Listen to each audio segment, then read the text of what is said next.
So the 31st of this month, Halloween, has another significant meaning to me. This year will be 2 years to the day since this happened. In 2016, my grandfather, who may as well have been my father, passed away. He lived in a small house, which I had shared for a few years not too long before his passing. In the small town I live in the south of Ireland. His passing was quite devastating to myself and my family, and for that reason, childhood memories and connections to the house made it quite difficult for us to visit the house. Fast forward to Halloween 2 years ago, and the Hoover we use at home broke, and we don't exactly have the money to buy new things at the drop of a hat. So my mother said she was thinking of going to my grandfather's house to get the one there. To spare her the emotional journey into the house, I volunteered to go and asked a long-time friend of mine who knew the house to accompany me. We arrive at the house at about midday, maybe as late as 2 p.m, and go inside. Nothing is out of the ordinary, just silent and hollow, with a void where my granddad used to be. My friend, who I'll call H, had known me since we were in 6th class, about 8 years now, and used to come over all the time for years. He knew the house and my family inside out. We walked around the house in a sort of nostalgic silence, speaking occasionally about memories we shared there years before as we looked around.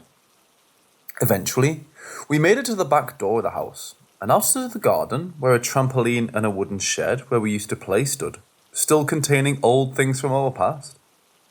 And this is when the main event of the day came. Having finished looking around out there, we turned to go inside. As I locked the shed door and the garden gate, me and H heard a phone ringing. I didn't think anything of it, as I had seen the next door neighbour's back door open only a few moments before and assumed it was there. That was until H called my name and I turned to look at him. He was standing right at the back door of the house, while I was about 5 meters further away, and he stared at me blankly and said, "The phone?" I said, "Yeah, it's the neighbour's," and he replied, "No, it's inside the house," before swiftly turning and walking inside. I was confused and followed him quickly. Now, the layout of the house from front to back is this. You enter the back door, and you're in a small, maybe 1 by 1 meter square porch. From there, a door leads into the kitchen, which takes up the back half of the ground floor of the house and connects directly to the much smaller sitting room. When I entered the kitchen, I stood looking at H, standing beside my grandfather's chair, where we sat every day for as long as I can remember. Next to the chair was a small wooden table with a landline sitting on it, and it was ringing. Me and H looked at each other shocked, as the phone line had been disconnected for more than 2 years at this point, and the electricity was disconnected, meaning no lights, no nothing. H picked up the phone and answered, repeating "hello" a few times, before saying "there's no one there," and holding the phone out for me to come over and take it from him. I did, and I said "hello" a few times. "Is there anyone there?" But I was not greeted with any response. All I could hear was a slight static, and the tone you would know if you ever had a wired landline. The one you hear when you pick it up and listen before dialing any numbers. After a few moments, I hung up the phone and left it for a short while, and picked it up again, hearing the same tone, slight static, and nothing else. I picked it up and put it down maybe 6 or 7 times, before leaving it, after realizing that the phone line was not only disconnected, but also was plugged out from the wall. Me and H decided to try to call the phone from his mobile, but it didn't ring, and instead we got a tone that indicates an invalid number. We tried again a few times to no avail, and then tried to call both of our mobiles from the house phone. After dialing the numbers, neither of our phones rang, nor did the phone sounds indicate it had dialed, or that it was ringing. A few minutes more passed, and we were sitting down wondering what was going on, until I picked up the phone again, and all the noises was gone, and as many times as I picked it up again, it never came back. This was very confusing and emotional for me. I'd consider myself a bit of a soft touch, but my friend would be a much harder type. It takes a lot for him to get upset. We both sat there in tears, wondering if this was some sign from my granddad or something else. It's been 2 years, and on occasion I've been back to the house, and each time I pick up the phone to hear the usual dead silence.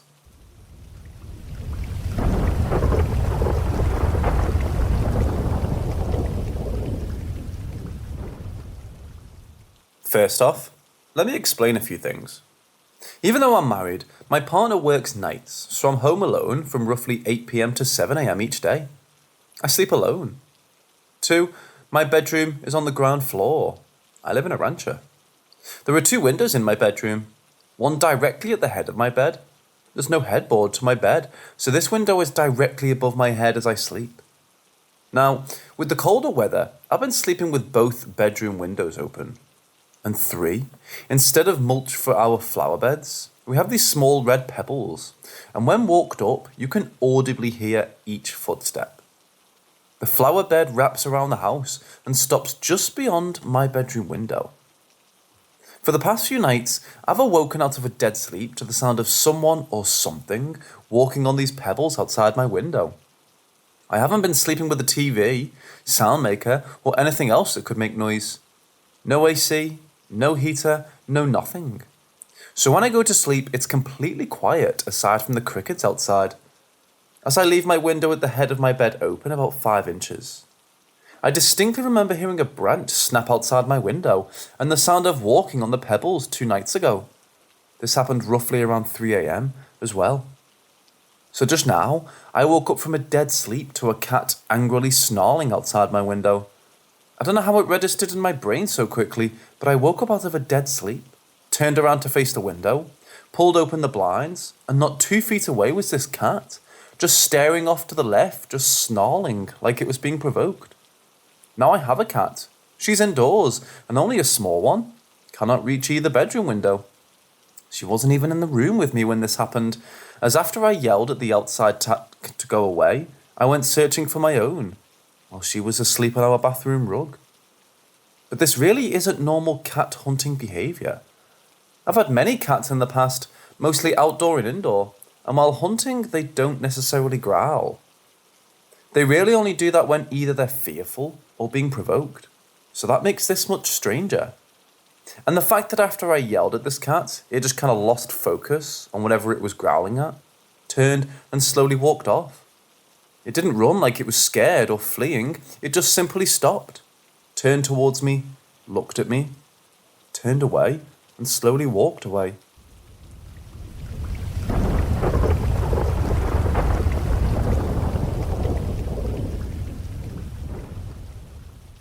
At first I was skeptical, but I've come to know without a doubt that my partner is gifted with necromancy, or the ability to communicate with the dead.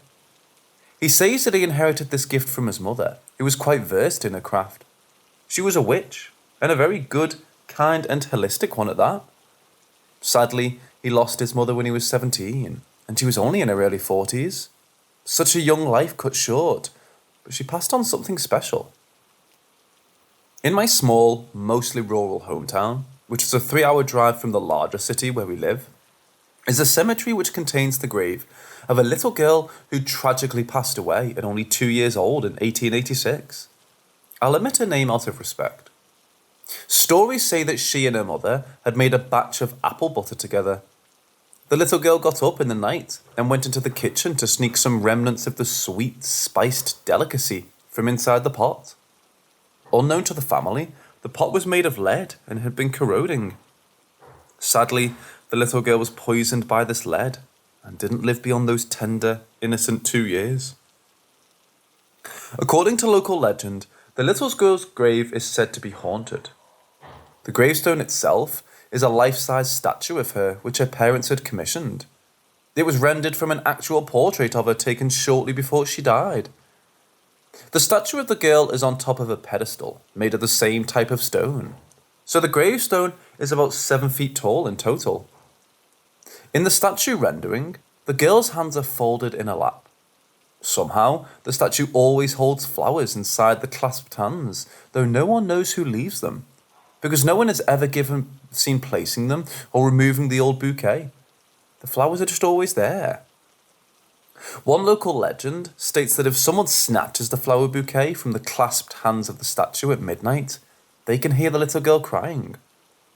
Though I've always taken interest in ghosts and the supernatural, I never attempted this, because for one, I was too scared, but mostly, the mere thought of doing it made me feel sad. My partner and I took a trip to my hometown to visit my family. This was his first time ever visiting my neck of the woods, so it was totally unfamiliar to him. Naturally, after hearing the local legend of the little girl who haunted her own grave, my partner wanted to visit the cemetery to see if we could get any readings from her, so we made the short drive there. It's only a few miles from my parents' place. As we approached the cemetery, he said he thought he could faintly hear a little girl's voice, but all he could make out was, "My feet hurt, my feet hurt." Didn't make any sense. This little girl was only 2 years old. Why would she have sore feet? Was this even the entity we intended to reach, or was some other spirit trying to connect? The voice grew slightly louder to him once we entered the cemetery, and even more so as we got closer to the site. Though still very faint, he could definitely now hear "feet hurt" as clear as day. When we finally reached her gravesite, we were shocked to discover that her statue had been vandalized. The feet had been knocked off. This occurrence really opened my eyes as to how real my partner's gift was. There have been other instances over time which have given me more solid confirmation, but I'll never forget the chill I got from this one. And he misses his mother every day. I wish I could have met her and that she had been a part of my life, but from what I've heard, experienced and witnessed over the last 5.5 years, a part of her most definitely lives on with the person I love. I have a feeling that she is indeed a part of my life, just not in the way most people experience here in the physical world.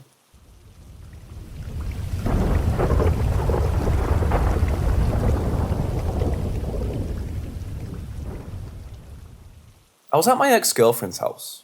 I was staying the night and we were up late anyway, so it was roughly 1 a.m. I was up in her room writing music on my laptop, while she was downstairs working on her coursework for college. It was very silent in her room, almost still and eerie. The music I was making sounded too clean. Her bedroom door suddenly flung open and caught her sideboard making a huge bang, scaring the life out of me. It just broke the silence like thunder. At that point, I was already shit scared. A couple seconds later, whilst the door swings shut, I hear a faint girlish laugh coming from the corridor. The more I focused on it, the louder and clearer it became. I assumed at this point it was my ex outside the door playing a prank on me. I decided to play her ruse, and so I started counting down from 10 out loud, saying that I was going to open the door and tickle her. I started counting down from 10, 9, 8. The giggling turned into laughing, and it increased in volume. I sounded playful, almost bordering on maniacal. The longer I counted, the door started to shake, as if she was banging against it. I got up off the bed and crept towards the door. 5, 4, 3. The laughing continued to tease me, maybe even enticing me in. I reached up to the door handle and gripped it with my hand. I swung the door open with all my strength and jumped through the doorway, planning to land on her and tickle her. I landed in the corridor and my feet slammed down, and in that same moment, the laughing abruptly stopped, with no warning. I was alone in the corridor. It took me a few moments to gather myself, and I proceeded to pace the corridor looking for her. The slow realization that she was never there started to dawn on me. I sprinted down the stairs, feeling as if a presence was following me. I kept glancing over my shoulder, expecting to see her. I opened the living room door to find her hunched over her books, headphones in at full volume. I grabbed the headphones off her, and she looked up at me surprisingly. I asked if she had just been upstairs laughing outside her room. She swore to me that she hadn't left the spot in front of the TV since she started her revision a few hours earlier. I told her about what just happened, and she didn't look surprised at all, which made me really confused. She told me that the whole family has experienced a little girl in the house. 2 months later, I was back at her house and we were in the garden. I was stroking the cat outside, and my ex tapped me on the shoulder and looked at a bedroom window. We could see a figure of what looked like a little girl standing at a window. I was very stunned, and it shook me to the core, but to them it seemed like an everyday experience.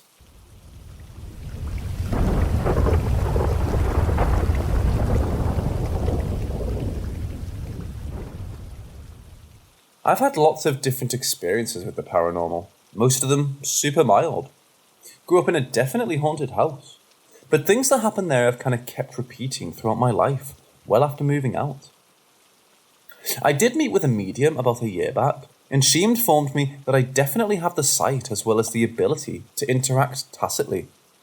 She mentioned that I had somehow turned off that ability as if I had a blindfold over my sight or something, which aligned with my timeline of experiences, as she mentioned that normally happens with some sort of scare or general fear regarding the paranormal, and I definitely had big fears, and a week in my life that ended in my asking a pastor to bless my house.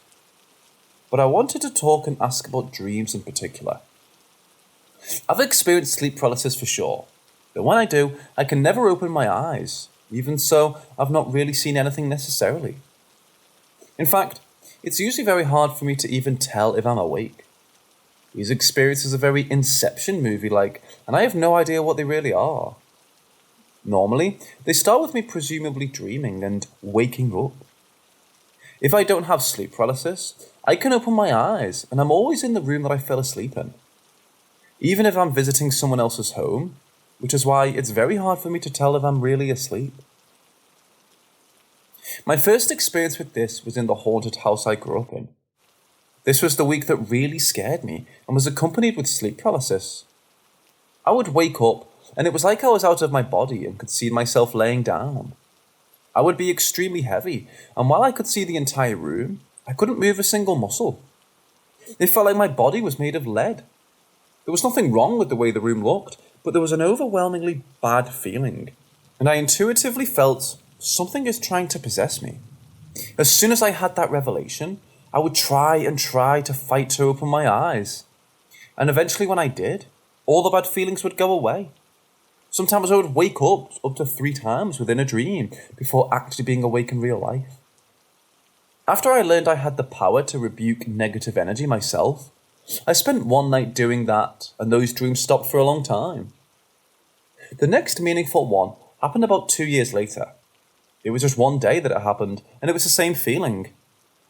I couldn't open my eyes or twitch my fingers, but I knew I had to.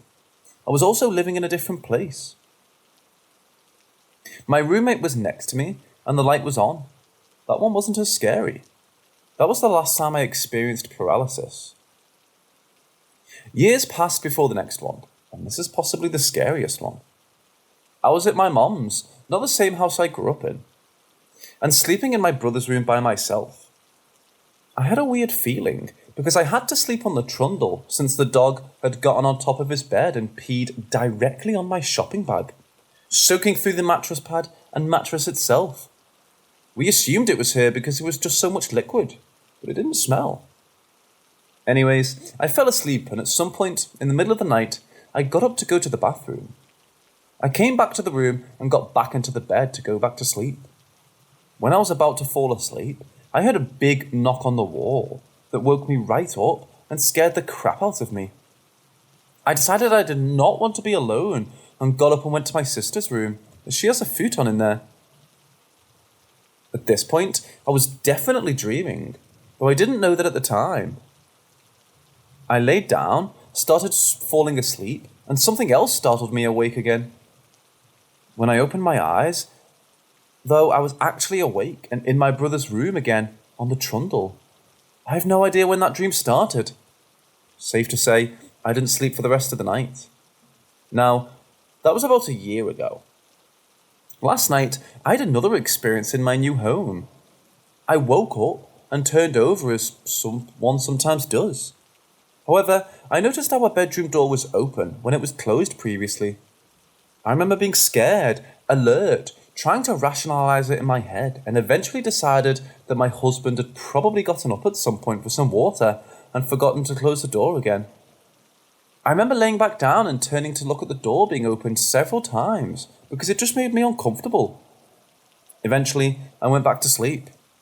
When I woke up in the morning, though, it was closed again. I asked my husband about it, and he said that he hadn't gotten up to get anything and that I was probably just dreaming that it was open. I'm just so confused. These dreams are mundane as can be for the most part. They just involve things that are slightly off. Has anyone else experienced anything like that?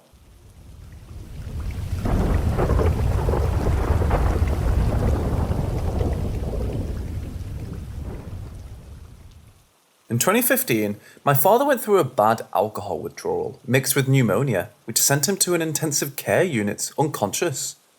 At the time, I was 16 years old and was trying to accept the fact that I had to say goodbye.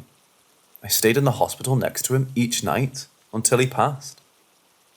One day, my two aunts, his sisters, came by together to say their goodbye. I greeted them at the hospital entrance and escorted them over to my dad's room. Here's where things became unexplainable. As my aunts entered the room together, they both stopped dead in their tracks and looked at each other. Tears were rolling down one aunt's face, and the other was just awestruck. "Do you smell that?" one said to the other. "Yes, I do. It's her." Now, I had zero clue what they were talking about. It freaked me out, watching my aunts just stop and stare at each other, communicating seemingly without words. I finally asked, "What's going on? What are you guys talking about?" They explained to me that they could smell their mother's perfume. It was a scent that wasn't produced anymore, something they remembered from when they were children. I did smell a scent as well, but I figured it was one of the nurses. Once they explained to me how the scent was their mother's old perfume, the smell vanished. After acknowledging the smell, it went away. The three of us were immediately skeptical, and one of my aunts, the crazier one, subtly walked near each nurse working at the time to see if they had a similar perfume. Nope. There was no explanation we could think of, besides the fact that my grandmother's spirit was in that room, visiting my passing father for a moment. The fact that they both stopped at the same time, looked at each other, and knew exactly what the other was thinking is what gets me. It's not like one mentioned it to the other and a type of placebo effect occurred. Instead, they had the same reaction at the exact same time. That's the key to the story that makes me believe.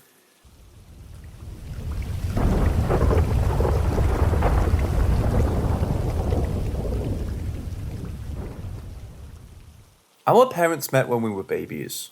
We were practically sisters. I came from a rough background, so I happened to be with them more than I was not. We probably knew each other better than we knew ourselves. We did everything together. We told each other every little secret. I was her amusement, and she was my hype man. Later on in high school, our different personalities led us to different friend circles.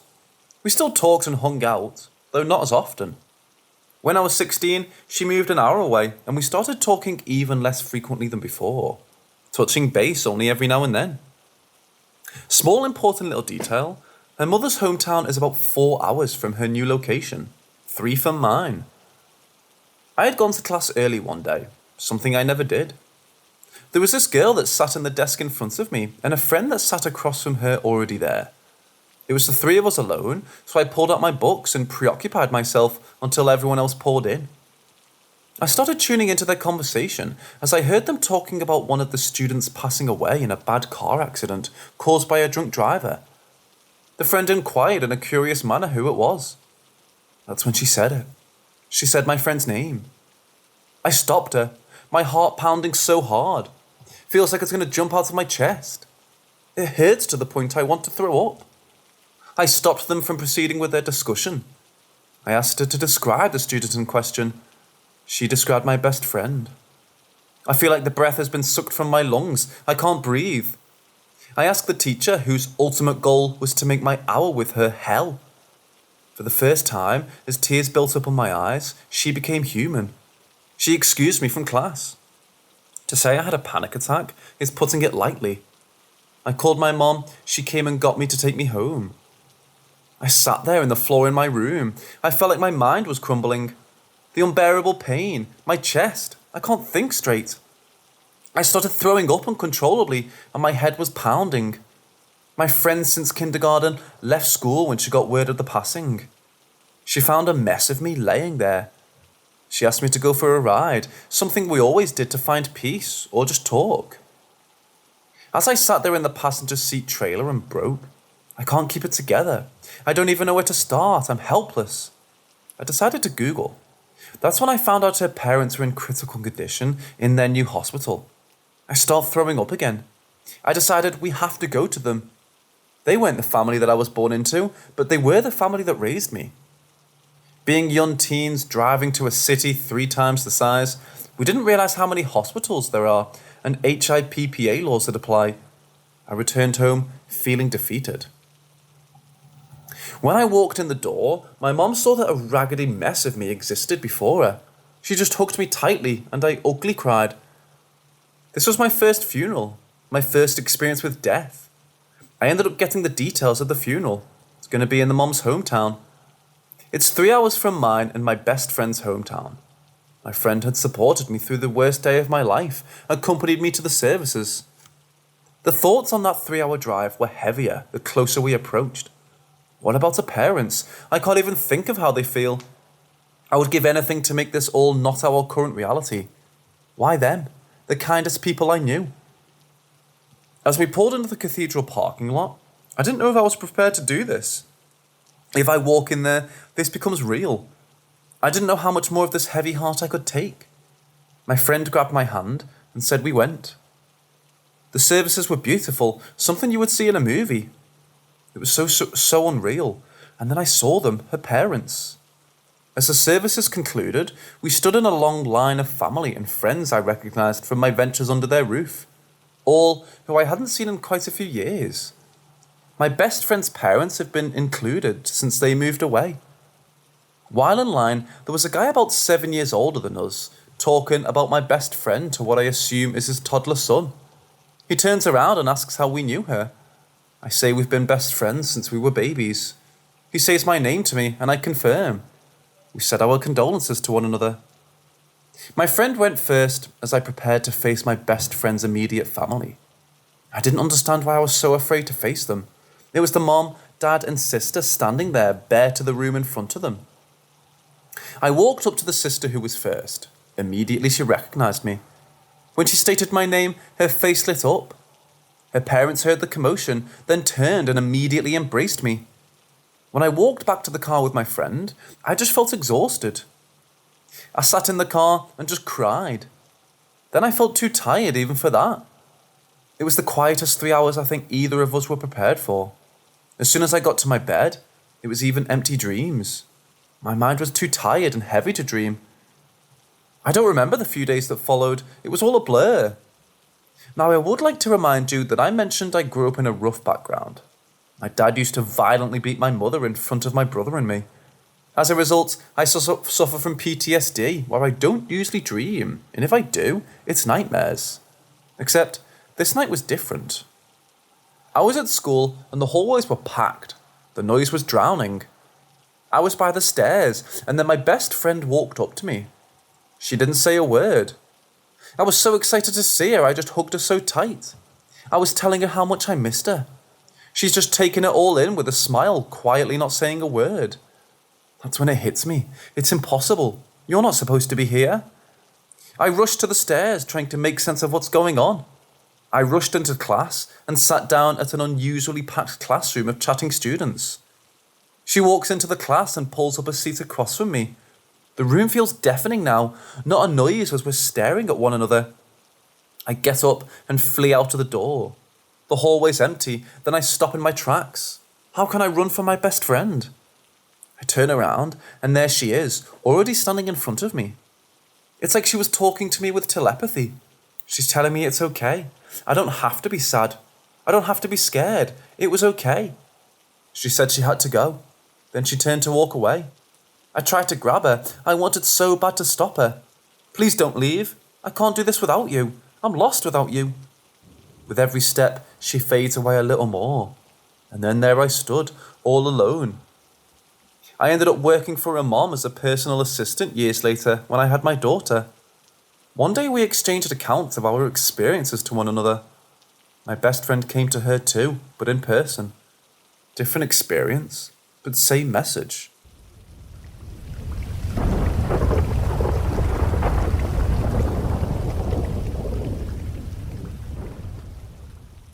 I already planned out my entire life when I was in the last 3 months of high school. I worked my ass off to get scholarships and the grades needed to get into any university of my choice. I even took any part-time jobs I could in order to save money to move out for university. My family lived comfortably, couldn't really afford sending me to a different state to study, even with the loans and scholarships. So, I made it work.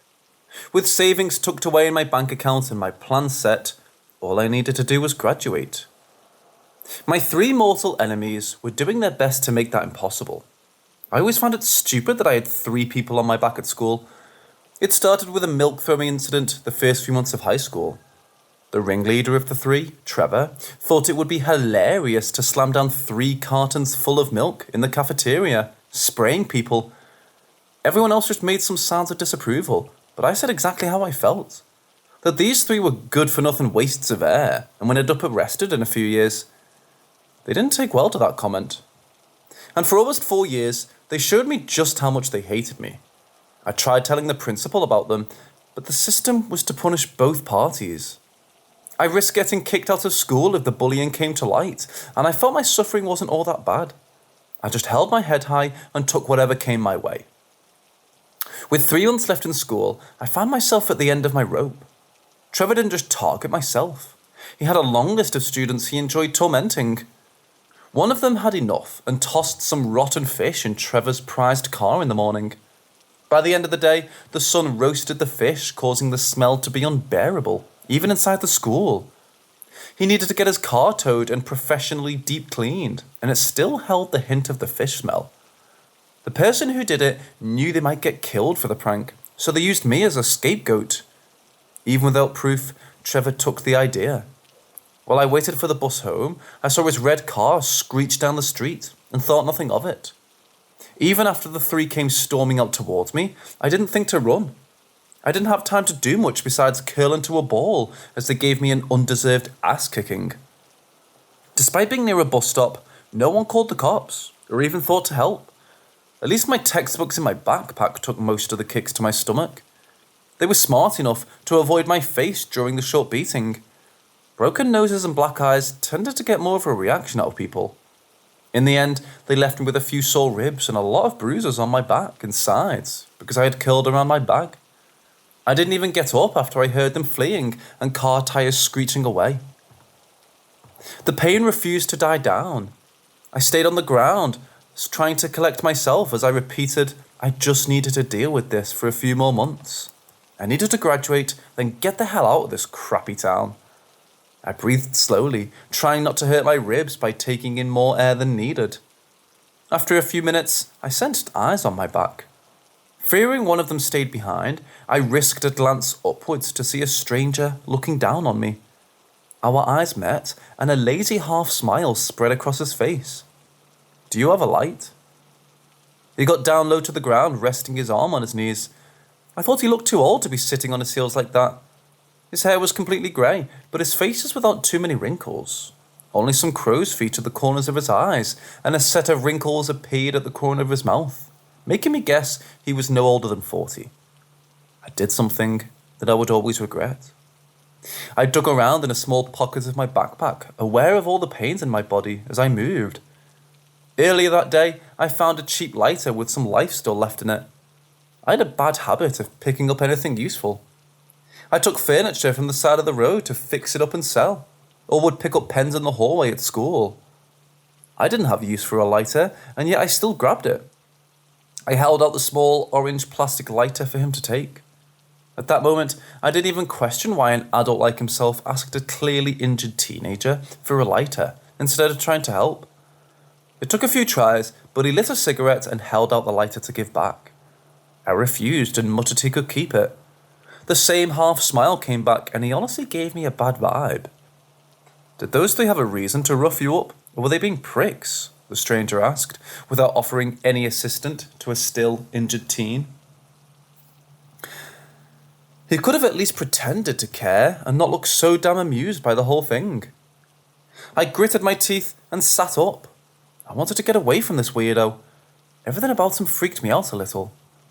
He wore a dress shirt and suit jacket, but the shirt was unbuttoned, showing his collarbone, and his jacket had seen better days. His voice sounded like he smoked at least a pack a day for most of his life, and he didn't put much energy into anything he said. They're just pricks. It's fine. I'll get over it, I said, a bit more bitterly than I expected to sound. I could take care of them for you. After all, you sort of paid me already. He showed off the lighter in his hand and shook it once. I didn't know what he was implying, but didn't like it. He sounded ready to really do some harm to the 3 that just kicked my sides in, but he didn't want to help when they were attacking. Did he watch the entire thing or just come across me by chance after they left? No, he mentioned those three, so he at least saw who was here. I didn't trust him at all and suddenly regretted doing him any kind of favour. It's fine, I don't... Before I could finish, he reached into his pocket and flicked over a small business card. It landed on the ground in front of me and I hesitated picking it up. The white card only has a handwritten phone number on the front. I'm only in this town for another week. You should make up your mind soon. Later, kiddo. The old man got to his feet and took a long inhale of his cigarette. He barely acknowledged me, still sitting on the ground as he walked away, slightly hunched with his hands in his pockets. The card and the smell of tobacco smoke, the traces he'd really been there. I made a mistake of tucking the card away in my bag in a spot where I wouldn't bend. I didn't have any plans of calling him, but the paper was stiff and good for a very small study note. I didn't have any plans on rocking the boat. I ignored the three dumbasses when I went to school the next day. My parents didn't notice how stiff I walked when I arrived home that night, but my mother did see a small bruise on the side of my face. I played it off as an accidental injury. I refused to give my attackers any kind of attention. I just needed to make it through a few more months and I'd be in the clear. Thankfully, they seemed to move on to another target for a while. The only one who noticed my mood and did anything about it was my senior dog, Luna. We got her when I was about 5 or so, and she'd been with me most of my life. She was also the only thing I didn't really have a plan for. I couldn't let her stay home when I went to university, and the dorms didn't allow pets. I wrote an email asking if I could bring her along for part of the first year. I loved her more than anything else in my life, and sadly, she was sick. I doubted she would last more than a few months. Due to her age and illness, the school was considering letting her stay until she passed of natural causes, knowing it may happen soon. I made it through a full month before the worst happened. Dealing with a beatdown or harassment at school was easy. But those three bastards did something I could never forgive them for, and gave me a reason to call the strange man I met at the bus stop a few weeks before. With only 2 more months left of school, I stayed up late to study with Luna at my side. I often wondered if she felt any pain in those last few days, but never showed any signs of it. I reached down to pet her golden fur, and she made me aware that she wanted to go outside to do her business. Lately, she wanted to go outside pretty often, and needed to do so a few times a night. Knowing I'd be awake for a few more hours, I went with her and helped her go down the stairs. She didn't have any issues running for a few minutes if she wanted, but the stairs slowed down. I opened the back door to let her out and started making myself something to eat. I wanted to be awake so I could study for the night. I didn't see Luna in the dark backyard, but that was normal. Just as I finished up making up my sandwich, I heard a terrible sound coming from the front of the house. A sound I'll never forget and will always haunt the back of my mind. Luna should have been in the backyard. I shouldn't have assumed the yelp before the sound of tires screeching away was her, but I spent most of my life with her. I knew what she sounded like. I dropped whatever was in my hand and ran as fast as I could out front, and just in time to see a red car turning the corner at the end of the street. My entire body turned to ice, and my stomach flipped, seeing her small shape in the middle of the road. I wasn't even aware I screamed when I ran to her, waking some of the neighbours. It's not important going into details about that night. We made her as comfortable as possible and said goodbye at the emergency vet office. Pieces of a headlight are the only thing left behind from the car that hit her. We figured the lock on the back gate rusted loose, letting Luna get out into the street that way. Luna liked the new kids across the street, and I caught her on their lawn once before. I put a rock against the gate thinking it might keep it shut, but my father must have moved the rock the last time he opened the door and never replaced it. I didn't blame him or the rusted gate lock. I only blamed the owner of the red car. I took 2 days off school. My parents wanted me to take more time off, but I needed to finish those last few months. I stayed silent, walking around in a haze, just trying to stay focused in class. The first day back, I walked through the student parking lot and froze. Those 3 pricks were leaning against Trevor's car, smoking and carrying on. His red car with a broken headlight. I blacked out for a few minutes. My body is moving on its own. I dropped my backpack and went over to them and just went feral on Trevor. I got him to the ground and gave him a bloody nose as his two friends, Ben and Thompson, stood shocked. A teacher saw the one-sided fight and pulled me away. Trevor gave those two and was fearful about not helping. By some miracle, we all didn't get dragged to the office or parents called. They just packed up and booked it out of there, leaving the teacher unsure of what to do. He didn't have the victims, and he didn't want to deal with all the drama calling my parents would bring. I'm fairly certain that if those three stayed, they would have needed to explain why I exploded on them. That would bring to light so much of their past harassment, and the accusation of them being involved in a hit and run. I doubted they wanted to graduate, but if Trevor's father found out about the cause of the broken headlights, he'd be pissed. I heard he already paid to fix a lot on the car after those three got drunk and went to smash a bunch of mailboxes earlier in the year. I got sent home with a warning and some very sore knuckles. Though it didn't feel like enough. I wanted to kill them. They took away the one I loved the most in the world, and so far, they haven't received any punishment. I needed to do something fast. We filed a police report, and I called them to tell them about the broken headlights on Trevor's car, with the police just saying they would look into it. That wasn't good enough. Even if they did find out Trevor was the one who killed Luna, then what? He might only do some community service. No. More needed to be done. I sat in my room, ignoring my parents requesting me to come down for dinner, trying to think of what to do. Luna's bed sat empty, and it tore at my heart. My study books are still scattered on my desk from that night. I couldn't bring myself to touch them. Looking them over, the small card caught my attention. I did end up using it for a study card, but the phone number was still on the back. The idea felt crazy. I wasn't really going to call that weirdo for help. Was I? The memory of Luna's yelp came back, and I made up my mind. I didn't care about the risks or cost. I just wanted them to suffer. I pulled out my cell phone and dialed the number. It rang a few minutes, and I thought I was out of luck. Then it connected, and I held my breath, not knowing what to say. I didn't even know this guy's name. We met a month ago. I gave you a lighter, I blurted out, not even knowing if I reached the right person.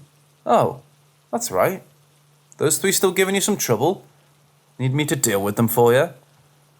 I hesitated, wondering how much to tell him. In the end, I didn't say much.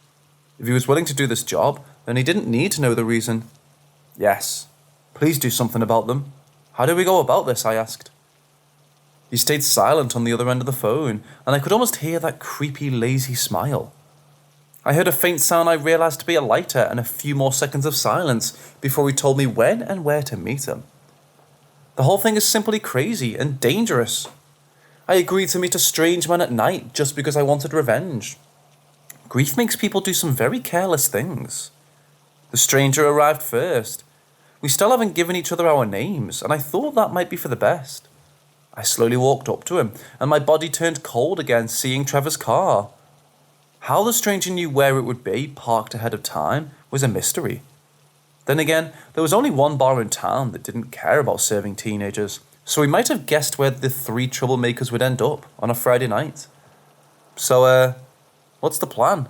I asked him, looking around. Trevor parked his car across the street from the bar, so it might appear he was inside the burger place and not drinking. A few people lingered outside smoking and watching us. They must have known Trevor and knew about how much his car cost. I honestly didn't know the first thing about cars.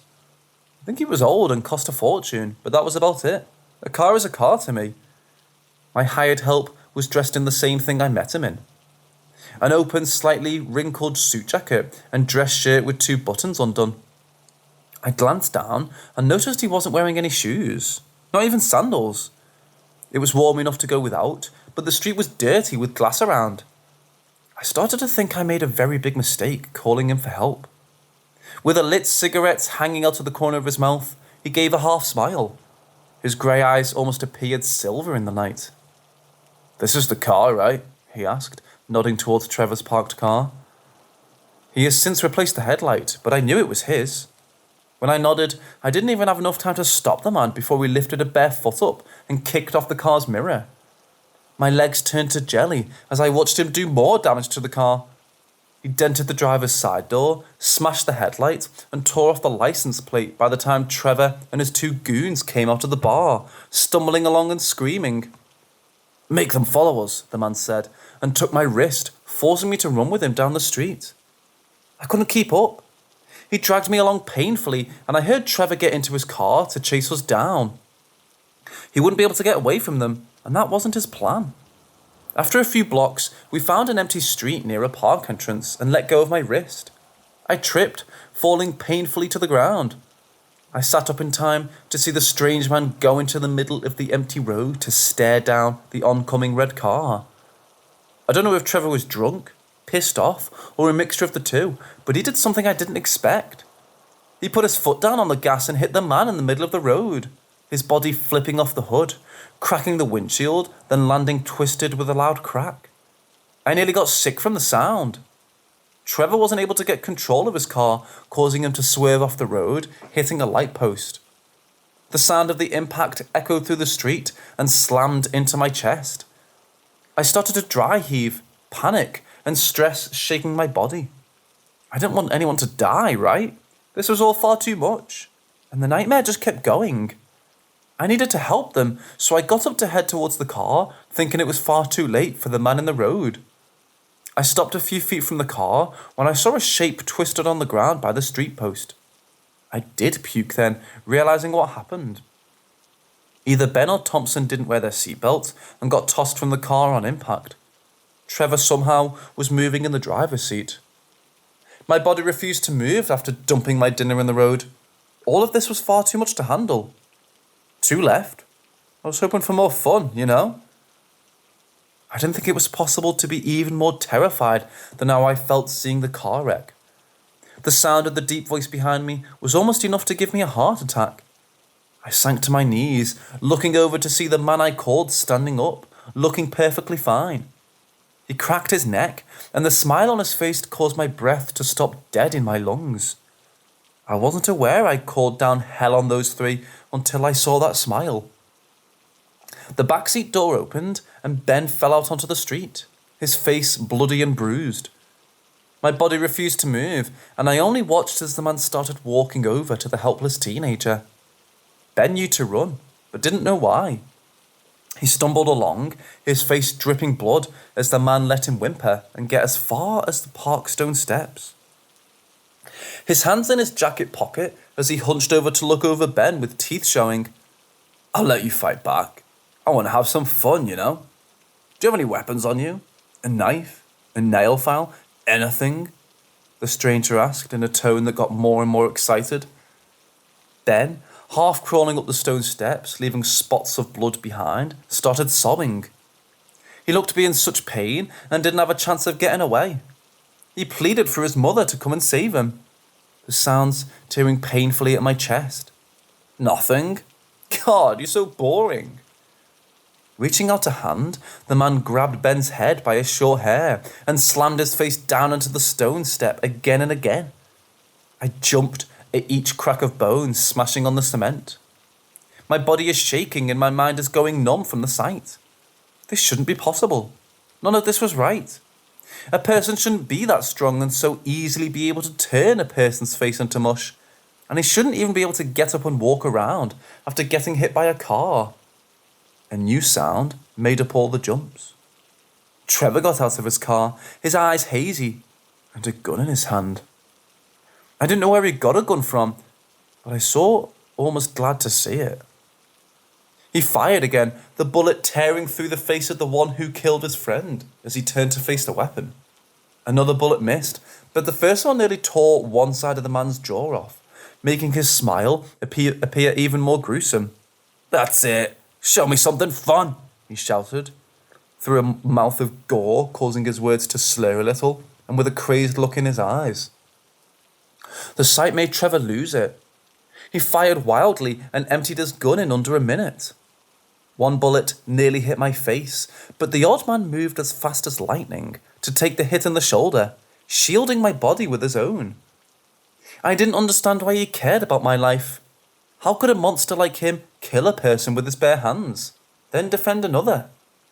He stood up, face slowly mending itself. I honestly thought I made a deal with the devil at that moment.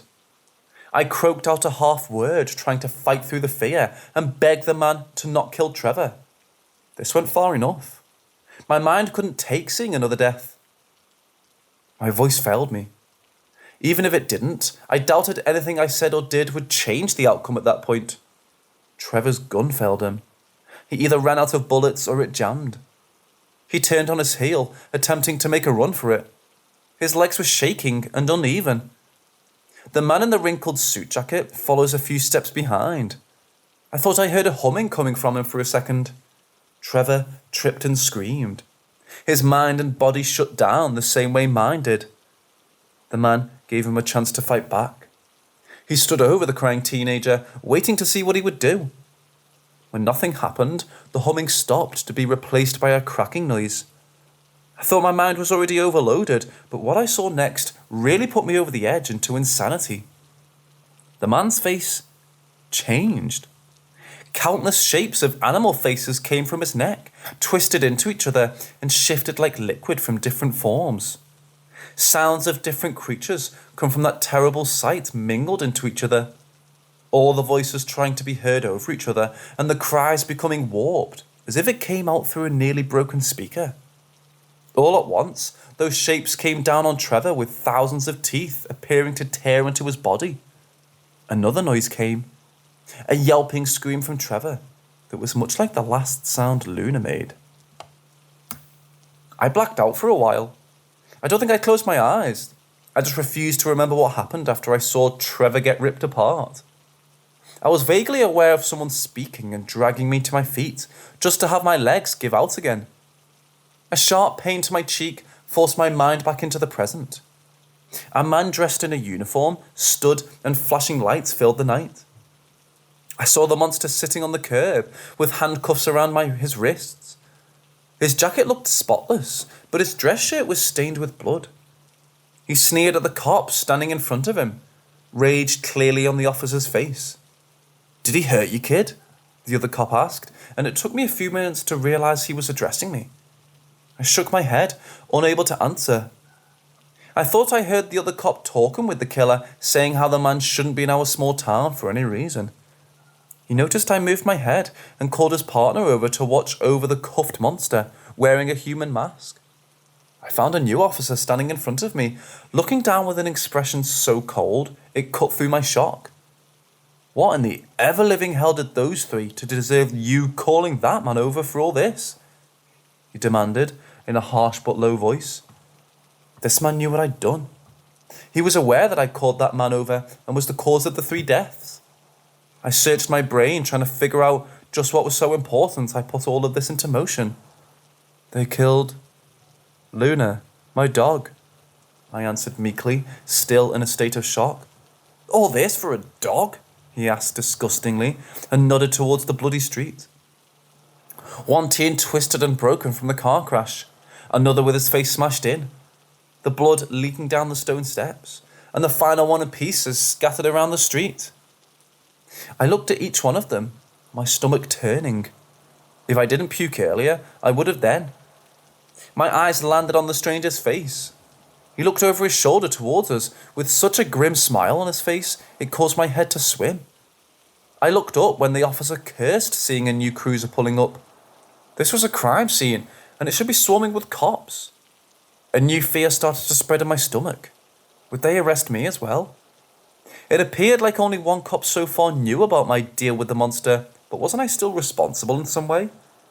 I didn't have time to think about my future when a new scene played out. A pair of police came from the new cruiser, and the one that spoke with me tried to keep one back. One looked familiar, and my gut sank to the ground the moment my mind clicked to why I would know his features. I told you I would help with any cases if that mad dog came back. Now let me through, Chief. What are you trying to hide from me? The new arrival spoke, trying to look around the road. His partner grabbed his arm to drag him away, far too late.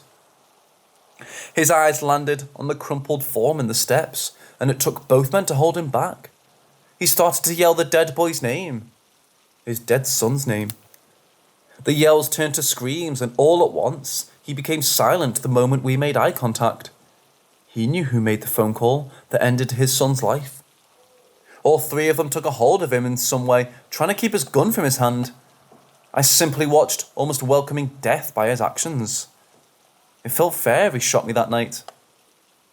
While all the police fought to keep one in line, no one kept watch of the one who killed 3 teens that night.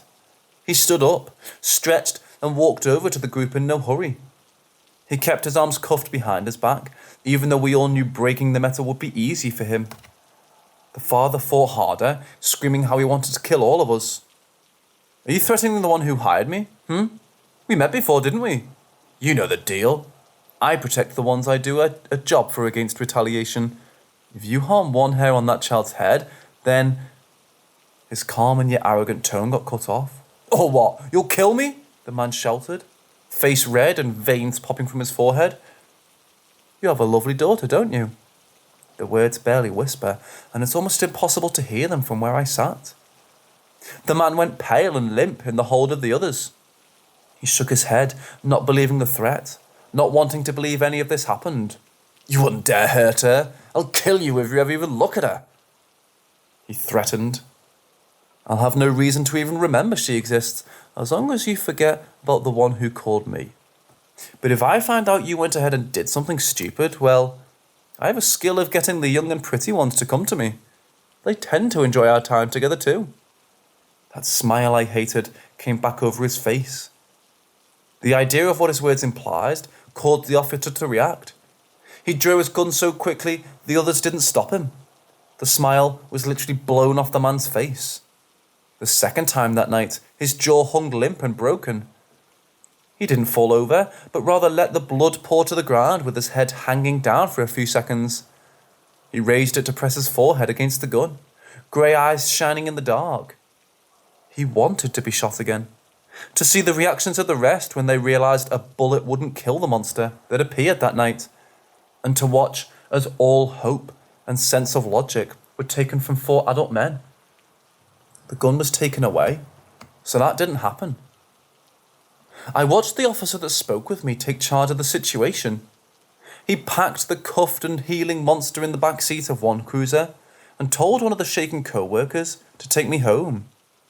I prayed the last I ever saw of that man was the back of his head in a cop car. I thought I was going to be arrested for my involvement. I did, in a way, hire a man to kill 3 people. That fact would hold up in court. In the moment, I felt so numb, I would have accepted any sentence handed down. But oddly enough, nothing happened. The officer dropped me off in front of my place, unsure what to say. He warned me not to leave town. I nodded and walked inside to curl up in bed, trying to go over what happened that night. In the morning, I heard they covered the entire thing up with a fiery car crash. No mention of the murders. Just that Trevor, Ben and Thompson died due to one of them drink driving and crashing into a streetlight. The bodies were so burned, and yet they already identified them. I couldn't bring myself to leave my room for months. I expected to be taken away at any moment, or have that man come by again, asking for more victims. I lost my scholarships and missed out on my final exams.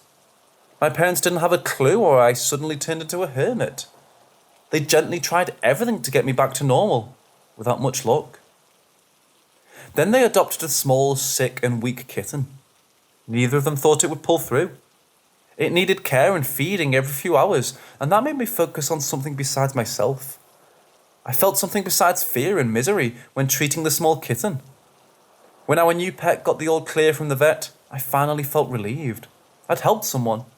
It was as if saving one life filled the void that had been created when I'd taken 3 others, but not fully filled it. We kept the kitten and named it Tabby. That small bundle of fur gave my life purpose. Over the next few years, I got my life back on track. I went to school to become a vet.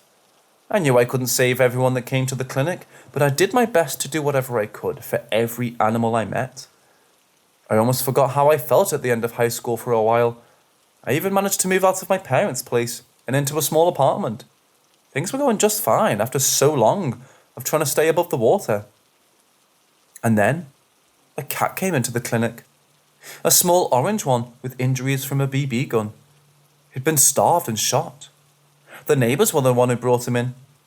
They wanted to take him home or try and keep him away from the owners. Without any proof that the owner's children were the ones harming the cat, we would need to release him back to the owners and not the caring neighbours who brought him in. That old hate came back, an anger that filled my mouth and tasted like acid. I needed to do something.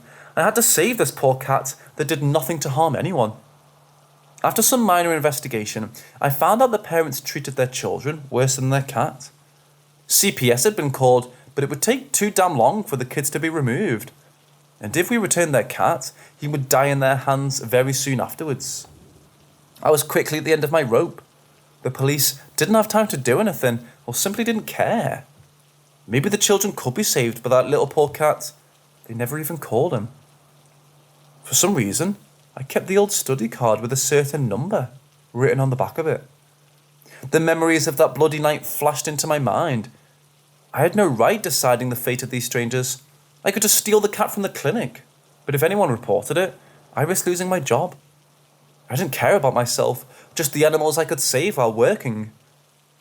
The card felt heavy in my hand, a heavy card for a heavier choice. What weighed down on my mind the most was how eager I felt calling the number. I no longer felt human if I was able to bring down death on others so easily. My sense of remorse faded a long time ago. I set the card down, deciding to only call the number if I couldn't keep the harmed cat out of the hands of the ones who wanted to kill him. If there was no other option, I resolved to call in a mad dog to solve a problem.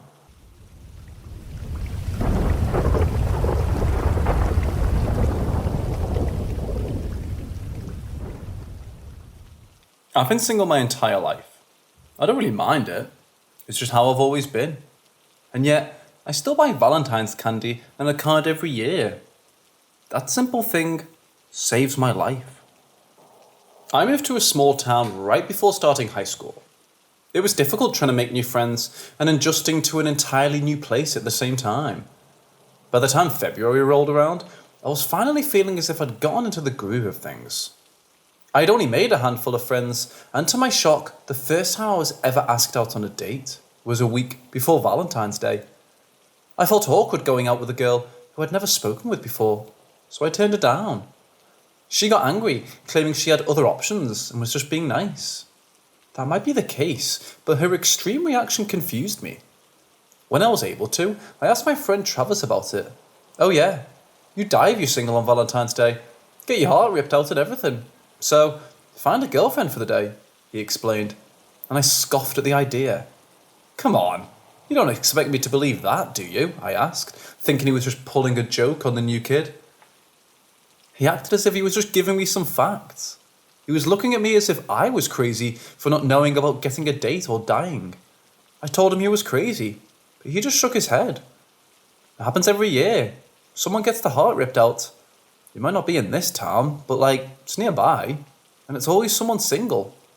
I guess you can risk it, but why? It's just one day, he said, trying to defend his point. This was before everyone had a cell phone in their pocket, so I couldn't look up deaths of people missing their hearts right then. I made a note to research it later, so I could call him out on his urban legend. I crossed my arms, still not buying what he was saying. That's stupid. Are you saying, what? Someone knows you're single and kills you? I pressed. A person doesn't do it. Some sort of monster does. No one has lived after seeing it, but people said they heard drums and then found someone without their heart. Travis was again looking at me, as if I should know all this. A Valentine's Day monster? Really? Well, Christmas has Santa, and there is an Easter Bunny, so why can't Valentine's Day have something? For the next 10 minutes, I roasted his idea and belief in the Valentine's Day monster. At least he could take it all as a joke, even if he did believe the murders were real. He wasn't positive a monster was doing it, but couldn't offer up any other reasons behind the deaths. And he wasn't risking it. He already had a date lined up with a girl he didn't even like. I still thought the entire idea was dumb. The rest of the school didn't share my outlook. As the days slowly got closer and closer to the fated day, the students got paired up with each other. Some done out of safety, others using the monster as an excuse to finally ask out their crush. I received a few pity offers, but I refused all of them as an act of rebellion against this stupid small town's tradition. I just watched as everyone started dating in fear of death. The stalls sold out of candy and cards pretty quick. Normally, everywhere would be flooded with red and pink products. The shelves were barren a few days before the 14th. Now, I refused to accept any offers, and I didn't plan on asking someone else either. The school offered a program where you could buy sweetheart candies to be delivered to class for a small fee. I didn't mind getting one each of my new friends, all while making up silly names to put on the card of who they would receive it from. It was the only thing related to the whole day I gave into, aside from buying a box of chocolates for myself. The chocolates were just a normal box of assorted types from the grocery store I'd gotten with some money made from doing chores. When I bought them, the cashier slapped a heart-shaped sticker on the box without my permission. A small one for someone to write who the box was meant for. With how crazy this town was over the holiday, I didn't blame her. By that time, I'd been so overexposed to anything Valentine related, just seeing the sticker put me off eating the chocolates. I shoved them in my backpack to forget about them until after the 14th was over.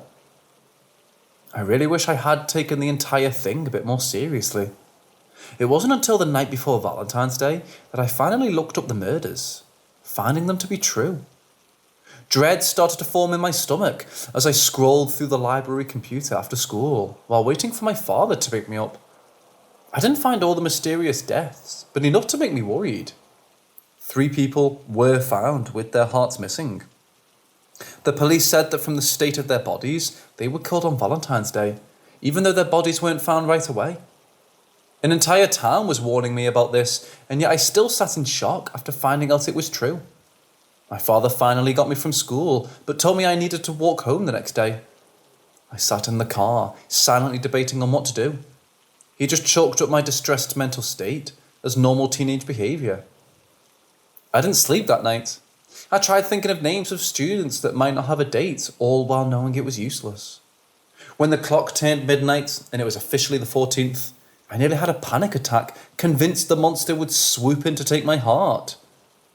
The only way I got through that night without a mental breakdown was to shift my train of thought back to what it was before looking up the murders. Valentine's Day monster was stupid. It wasn't real.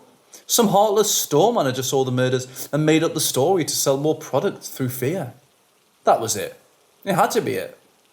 I remained awake all night.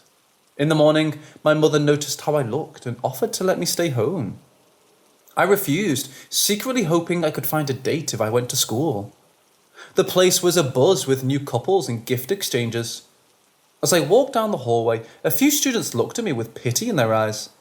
Most knew my single stance and how I would be the monster's top choice, if it was real. No one went near me that day if they could help it. My few new friends awkwardly tried to find reasons to rush off if I tried talking to them. All of them having temporary new girlfriends gave them a good enough reason to be left out. My candy heart prank wasn't funny. Some thought it was, but I couldn't find the humour in anything that day. Instead, I spent it looking over my shoulder, expecting to hear drums at any second. The final bell rang, and Travis was brazen enough to walk over to me for a chat. I think he thought this was going to be our last conversation. The idea got him motivated enough to walk over, but not to find the words. Do you, want to come over? I'm going out today, but maybe we can hang out beforehand. There's a really good show, and... You trailed off, feeling awkward. It's fine. I'll just chill at home. My parents are going out and won't be home until after dinner, so I have the entire place to myself. That never happens. They finally think I'm old enough to be trusted to be left alone, I explained, determined to still not believe in this nonsense, even though I was terrified. Travis nodded, looking pale. He wasn't brave enough to press me on hanging out. After all, he was certain that I was going to die that night. He didn't want to be around to see it. I'll talk to you tomorrow, I said, and gave him a shaky wave. He gave one back and started to hurry over to his new girlfriend. When you're a teenager, everything's a big deal. As I walked away from school towards home, I felt like I was walking towards my own death. The sky was overcast. It made me feel even more gloomy. I kept mocking myself for my mood as I walked along the neighbourhoods that had become familiar to me over the past few months. Finding a small rock, I started to kick it as I walked, trying to take my mind off the fear in my chest. A car started to drive along behind me with such loud music, I could hear it thumping through the air. I watched it cruise by, a bit annoyed over the sound. If you're going to blast music, at least play something good, not something that just thudded. As the car kept going down the streets, the music went with it, but a hint of the thudding remained. I stopped, confused on why I could still hear the sound if the car was so far away. When it finally turned out of sight, I realised the car wasn't the source of all the noise. My heart started to beat so fast and hard, it matched the thudding rhythm that I could swear was getting closer and closer. I didn't look behind me or even get angry at myself for getting scared. I just ran down the street. I should have run up to one of the houses asking for help. I was so frightened, nothing rational came to mind. I ran like crazy, all while that beating followed. I wished this was a prank, but didn't stop running to find out. My mind was unable to work as my lungs burned from the mad dash. For a moment, I thought I was losing whatever was chasing me. I stumbled, nearly falling over a crooked sidewalk square in front of my house. I couldn't tell how close the thumping sound was over my own heart. Sweat poured down my face, and I felt faint. I slammed into my front door, banging on it before I remembered my parents were out. I nearly screamed in frustration. The door was locked, and my keys were buried under my books inside my backpack. That thudding sound was all I heard. It was so close, it rumbled in my chest. My hands shook as I fumbled to get the zipper open. I was scared to death and couldn't keep my eyes open. Squeezing them shut, I felt around in my bag for my key. My hand brushed against it when a pull of wind came across my face. I smelled something sweet, and then the wind came again. To my horror, my mind clued into the fact that it wasn't the wind, but something breathing on my face. It was too late.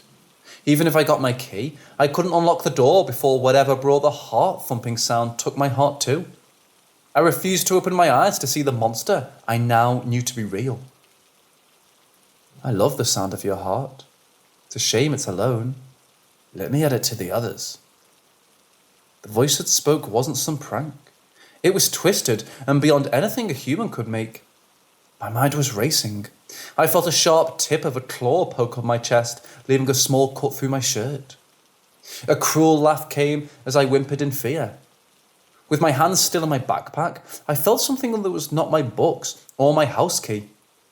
A crazy idea came to mind. It was either that or death, so I grabbed a hold of the only thing I could think of. Yanking the box of chocolates from my bag, I held it out to the monster I still refused to see. My voice strained and shaking, I asked it a question I prayed would save my life. Will you be my Valentine this year? My heart nearly beat out of my chest. Opening my eyes a crack, I could see the box in my hand, but not the creature that brought along countless heartbeats that mixed in with my own. I should have died. Instead of clawing out my heart, the twisted hand with razor-sharp nails reached out and took the box. I forced my eyes shut, my entire body shaking. Something brushed my face, causing me to tense up so much it hurt. That clawed finger brushed some hair from my face with another cruel laugh. What a cute child you are. I'll accept this gift this year, but someday I'll be back to claim your heart. I bit down on my tongue, trying not to scream at that horrible voice. With one final laugh that rattled my bones, the thudding stopped. It took me forever before I gathered up the courage to open my eyes. Nothing was on the front step. I was alone.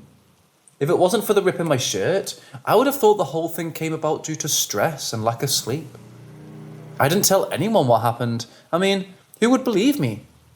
I went to school for the first half of the day on the 15th. I had barely slept for 2 days and needed to take the rest of the day off. But I didn't want my friends to think I died. All of them looked shocked I'd lived. I just said I got lucky. The school moved on. The short-lived relationships caused by that day fizzed out. As time crept along, I started to dread knowing Valentine's Day was coming yet again. I bought more candy, roses and a card, expecting a visit from a monster. I should have just gone along and dated someone, but somehow the idea of it was more stressful than dealing with a monster. I anticipated and feared Valentine's Day, only to have nothing happen. Nothing happens besides the fact that the gifts I addressed to the creature go missing overnight. As the years carried on, I kept buying different gifts with the same result. As I've gotten older, I've heard those terrible heartbeats faintly on Valentine's Day. Each year, the sound gets louder. I think this year is finally going to be when that monster shows itself. Again, just asking someone out to save my life. But I think if the monster does show up, I'll ask it the question yet again. But this time, I'll keep my eyes open.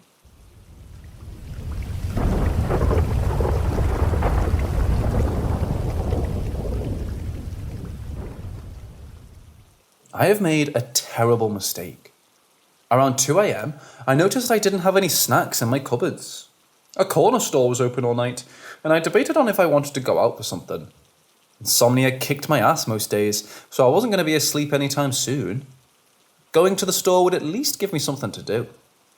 Grabbing my phone, I headed out, unaware of what this short trip was about to turn into. The store was 3 blocks away. Outside, it was a bit chilly, but as I walked, I felt warm enough to keep my coat open. The streets were completely empty due to how late it was, and the night was silent aside from my footsteps. I walked about a block, checking my phone to clear any useless notifications, when out of the corner of my eyes, something small caught my attention. At first, I thought it was a doll between 2 trash bags on the curb. When the doll darted to a closed storefront to look inside the dark window, I realised what I was looking at. A small girl was out in the middle of the night, alone. She was wearing a dark red dress, and her hair was dark and so long, it went past her waist. I didn't hesitate to rush over to her. She appeared to be around 5, but I was bad at guessing children's ages. "Hey, sweetheart, what are you doing out here? Are you cold?" Her face was pressed against the glass, so I didn't see what she looked like until she took my offered hand.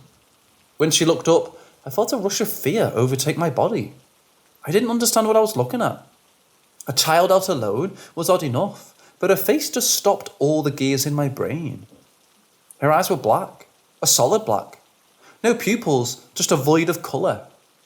A small part of me tried to tell myself that they were coloured contacts, but the smarter part was screaming that no company made contact lenses for kids that young.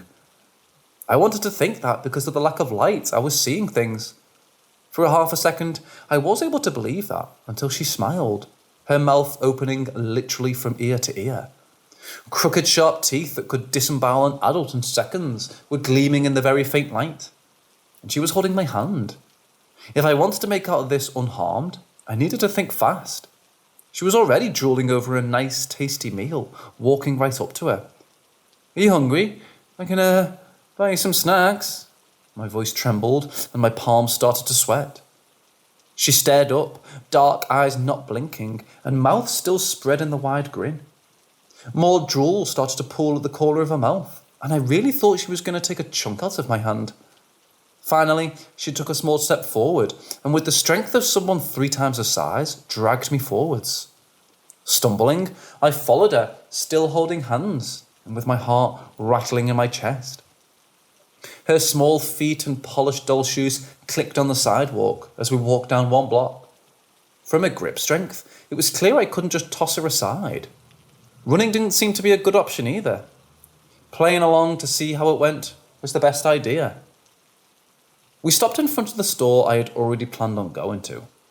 The fluorescent lights buzzed in the night as we both stared at the building, waiting for the other to make the first move. She let go of my hand and I rubbed it. Her small hands gripped me so tight, I felt bruised. Could I call for help once I was inside? Or just hide, hoping she went away? Glancing down, drool was dripping off her chin, and that was motivation enough to go inside to buy some snacks.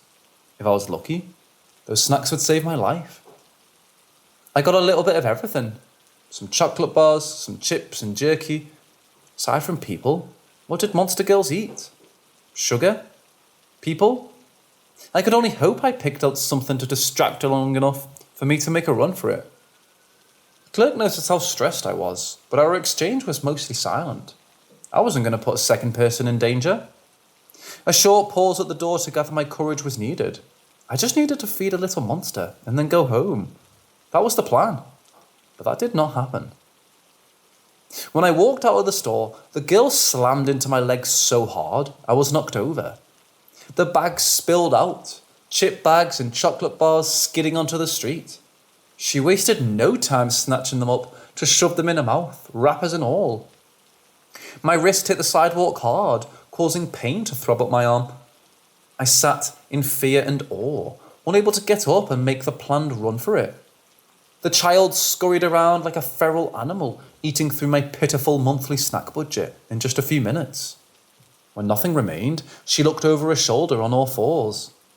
My life flashed before my eyes as she came closer. A small hand reached out and grabbed my good wrist. With some force, she dragged me back to my feet and nearly took my arm out of my joint in the process. I was sweating from fear. She was fed and I no longer had any bargaining chips. At least, I didn't think I did. She started to pull on my arm to make me take a few steps away from the store. Both arms felt hot from pain. Her free hand pointing off into the darkness, and what she wanted finally came to mind. "Do you want to play in the park?" I asked the little creature. She let out a screech that could have been of pure joy or a threat. It was hard to tell. A park was a short walk away from the store. I'd never gone myself because I didn't have any kids or younger siblings, but I cut through it sometimes on my way home from work. She wasn't going to eat me yet, so I followed her to the park. Once we arrived, she let out another shriek and ran off to the slides. She kicked off her shoes and left them behind. I could have left then, but judging by how fast this little monster ran, she could catch up and rip my legs off if she wanted. Even though she hadn't really shown any signs of aggression yet, I didn't want to risk it. She grew bored of the slide quickly. The first few trips were going down it normally, then the last 3 she was kicking off from the top, just to see how fast she could launch herself down the plastic tube. I flinched each time her body slammed into the wood chips. Without any sign of an injury, she got back up to dust off her new torn dress. Getting back to all fours, she took off towards the swings, kicking up grass and dirt. How did I get roped into babysitting a supernatural creature in the middle of the night? As I watched her try and figure out how swings worked, I looked around the empty park. Lately, there hadn't been too many kids playing around, because small animals were found torn apart around the area of the equipment lately. Squirrels and birds murdered in large numbers freaked out the local parents. Thankfully, it wasn't any dogs or cats. I really can't deal with seeing dead pets. 2 days ago, a homeless man that lingered in the area went missing. All that was left behind was some blood and torn clothing. It really convinced parents to not use this park. My head snapped back towards the girl, putting all those facts together. It wasn't a coincidence that dead animals and a missing person showed up shortly before I ran into her. Getting ready to run, I checked to see if she was even paying any attention to the only other person around. She'd gotten bored of the swings quickly as hell. For a moment, she sat gathering up the wood chips in a pile. My chest tightened when she looked up, but not in my direction. Instead, she waved at something I didn't see. Going back to her pile, she placed the long stick she found in the middle. Again, she darted off on all fours, leaping into the metal climbing equipment with a thud that echoed through the night. I could have left, but something kept me standing and watching. She didn't look as if she was really playing. At moments, she would pause to interact with someone who wasn't there. The interactions were odd enough to keep my attention. It was as if she was addressing other children, pausing at the top of the slide as she waited before going down. My mind filled in the blanks. She was acting as if the park was full and she was playing with other children. At first, I thought maybe she was seeing ghosts or something I couldn't see, but that thought freaked me out and I dismissed it. Was she acting like this because she was just copying how she saw other kids act? Being so focused on my own thoughts, I didn't even notice her coming over. A slap of a small hand brought me back. She slapped my leg hard enough for it to sting, then darted away, looking over her shoulder, watching. When I just stood there, not understanding what was going on, she ran back and slapped me again. A bit more forceful the second time. Again, she ran a few steps, tense like a wild animal. A theory came to mind that was quickly proven as correct. She wanted to play tag. Play or get eaten? I went with the better option, but it really wasn't a game of tag because I didn't catch her. Not even close. Whenever I was close, she cheated by going on all fours to race through the wet grass. Her small shape a blur of motion. I wasn't in shape and needed to stop very soon after the game started. Was hide and seek next? If it was, I would just leave. That idea was pushed aside when the little creature spotted something in the bushes near the entrance of the park. Her eyes appeared to get larger on a small face, and her mouth opened so wide it looked as if it was big enough to swallow a watermelon. Whatever animal was in the bushes didn't stand a chance. Disappearing into the bush, horrible blood-curdling screams came from something not human. It was impossible to know if it was her or the animals she had found that was making these noises. I was frozen to the spot, again questioning what brought me here. She came out, face dripping with blood. Her dress was torn and stained. Her bare feet were covered in mud. We made eye contact, and she simply coughed up a clot of bloodied fur. I was going to have nightmares for the rest of my life because of this. My entire body tensed and skin crawled when she came over and sat next to where I was frozen in fear. Silently, she stared up at the sky, her toes wiggling. Snapping from her trance, she looked at my face with a smile. This time, it didn't look as creepy as before. Raising a small hand, she gave a few waves and looked back at the sky. Did that wave mean she was done hanging out with me? Could I leave? Testing it out, I took one step away, then another. The distance between us grew, and I nearly made it out without any injuries. Instead of doing the smart thing and just leaving, I opened up my dumb mouth. If you're in the area, you can come and see me anytime. I mentally kicked myself for saying such a thing. Yes, she did look like a child, but she also looked like a nightmare. Why in the hell did I offer to hang out again? The little thing smiled away, only giving me another few waves. I needed to get the hell out of there before I did something stupid again. Getting back home only took a few minutes. Kicking off my shoes, the first thing I did was get into bed. Unable to sleep, I stared at the ceiling, wondering what the hell happened. No one would believe me, so I didn't plan on telling anyone the story to friends. If I didn't say something before leaving that girl in the park, I may have had a chance to forget about the entire thing. Nearly a week after the strange meeting, I fell asleep a little after midnight. It was very rare I was in bed and actually passed out before dawn. When grey light came through the bedroom windows, I woke up groggy and feeling the need to go to the washroom. Being so tired, I didn't notice anything different in my room at first. The bedroom door was open. I didn't remember opening it. I live alone, but closing the door was a habit I still held from growing up in a house full of noisy siblings. Then my eyes travelled over to the foot of my bed, where a lump that had not been there a few hours before made me jerk back, fully awake. There was something under my blankets. I kept telling myself a stray cat somehow got inside and curled up under the sheets, even though the sheet was too large for a cat. Knowing I couldn't ignore this, I lifted the blankets off in one swoop. The girl I'd met was curled up much like a cat would sleep, and a dead bird with a twisted neck stained my sheets. No matter how much I begged it all to be a dream, it didn't change the fact that she was there. Unable to think, I dumbly watched as she lifted her head looking dazed. Still, half asleep, she nudged the corpse of the bird away from her as an offering. No, thanks. You keep it. Hearing those words, she opened her mouth and snatched the bird up in one bite. Bones crunched and broke.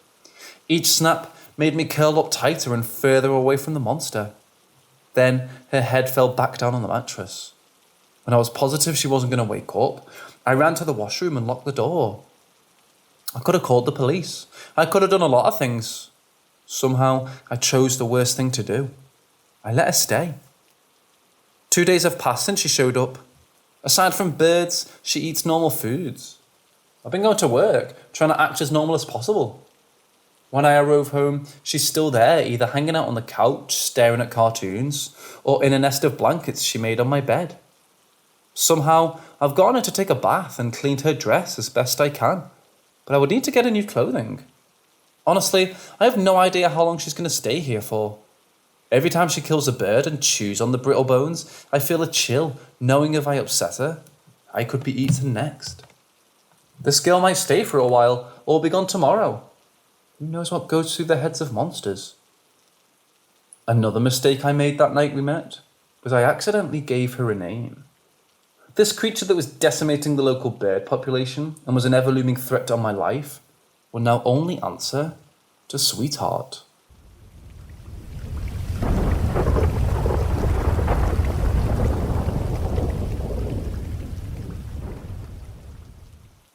I rarely went out drinking. Never by myself, and only if I was invited out by friends or co-workers and having a few. But I never had the goal of getting drunk. On a cold fall night, I hesitated outside a bar I've never entered before, watching my breath come out in white puffs. I wanted to get drunk that night, just black out the next few hours no matter the cost. This wasn't like how I normally felt, but my life now didn't feel normal. After that day, it was as if the world shifted into a darker one and I couldn't return how things were before. A weight of guilt pressed on my back and into the bar. I sat alone at the wooden bar, half listening to the random soccer game rerun on the mounted flat screens off to the side. I started off slow with a beer or two, letting myself feel miserable for a time before I drank something heavier. Picking at the damp label on the bottle, the dark feeling that drove me into this place started to overpower the rest of my senses. Someone sat next to me at the bar and ordered a beer, only to find himself a little short. He looked through a wrinkled grey suit jacket for a few seconds, muttering that he had more change somewhere. On reflection, I put down a few dollars on the counter to cover his drink, and a tip for the bartender.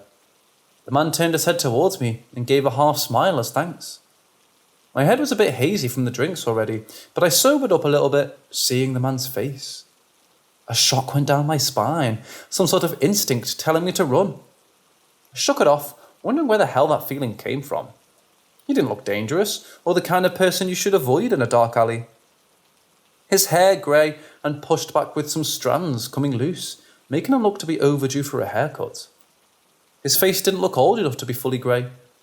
A few wrinkles appeared at the corner of his mouth when he smiled, making me think he was only 10 years older than myself. His grey suit jacket and scuffed shoes made him appear like an underpaid office worker going to the bar for a drink after a long day. I brushed off the first jolt of that odd feeling, seeing him, and got back to drinking. I thought he wouldn't want to talk and just have a beer and then leave. I sensed eyes on me when I downed the last of my drink, debating on getting something stronger. A dark feeling came back, slowly drowning out the sounds of the bar. My stomach twisted and hands trembled slightly, with images of the news report coming to my mind. The reason why I came wanting to get blacked out, making my mouth taste bitter. Having a bad night? The voice cut through my feelings, causing me to swim back up through them to be the present. The man sat backwards on the stool to lean against the bar and place both elbows on the counter. His head tilted in my direction and a half smile on his face. His voice sounded as if he smoked a pack every day of his life since he'd been born. His tone was so low, I was surprised I even heard him. Here, I thought talking to random strangers over a drink was something that only happened in movies or books. I've never gone out of my way to talk to someone while out in public, that was for sure. It's complicated, I told him, looking away, feeling far too raw. You covered my drink. The least I can do is listen, the stranger offered, with another smile that unnerved me. His body relaxed, and yet he gave off the air of a hunter. He wanted to hear the reason why I felt so miserable, for his own enjoyment. What are you, a therapist? I shot back, with a small sign of displeasure. Therapist would cost a lot more than half the price of a single beer, he replied, the smile turning into something a bit warmer. I hated the fact I laughed a little at his answer. Talking to a random stranger was safer than getting completely trashed that night. I doubted he would honestly care about anything I said, and just wanted to pass some time. I collected myself, trying to figure out the best way to word what got me in this downward spiral. I worked at a restaurant during the day. I have a night job, so those shifts were fine for me. The restaurant normally got busy at dinner time, and the tips were better, so I tried to prick up a night shift when I wasn't at my other job. A new girl started a month ago. Abby, she wasn't even 20 yet. I needed to stop talking for a moment. My throat is getting tight and the words are not coming. The stranger waited patiently, his bottle of beer long since dismissed for something much more interesting. I didn't know what went on during the night shift. The night manager really acted creepy around all the younger girls they hired until the quiet because of him. I found out about it when I took a later shift and saw him push past Abby and touched her on purpose. I threatened to kick his ass if he did that again, and he threatened to fire me. I think seeing someone defend her made Abby feel better about opening up, about what the guy was doing. She dismissed most of her accidents, though. I stopped to drink the rest of my bottle, hating how this story turned out. The man leaned back a little, wanting to hear more, but worried if he pressed, I would shut down. I knew telling him all of this didn't mean anything. It wouldn't change the past or bring back a poor girl that did nothing wrong.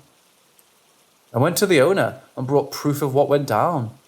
He fired me shortly after, and I figured out that the other manager is his cousin. A man who already did time for stalking and assault and should never be around younger girls. I started to get ready to sue them for firing me for no reason. That doesn't matter now. I should have focused on getting her to a safe place or dragged the cops over before... I stopped again, my stomach churning. Before the low tone came, the man leaning down as if he was shaving a secret.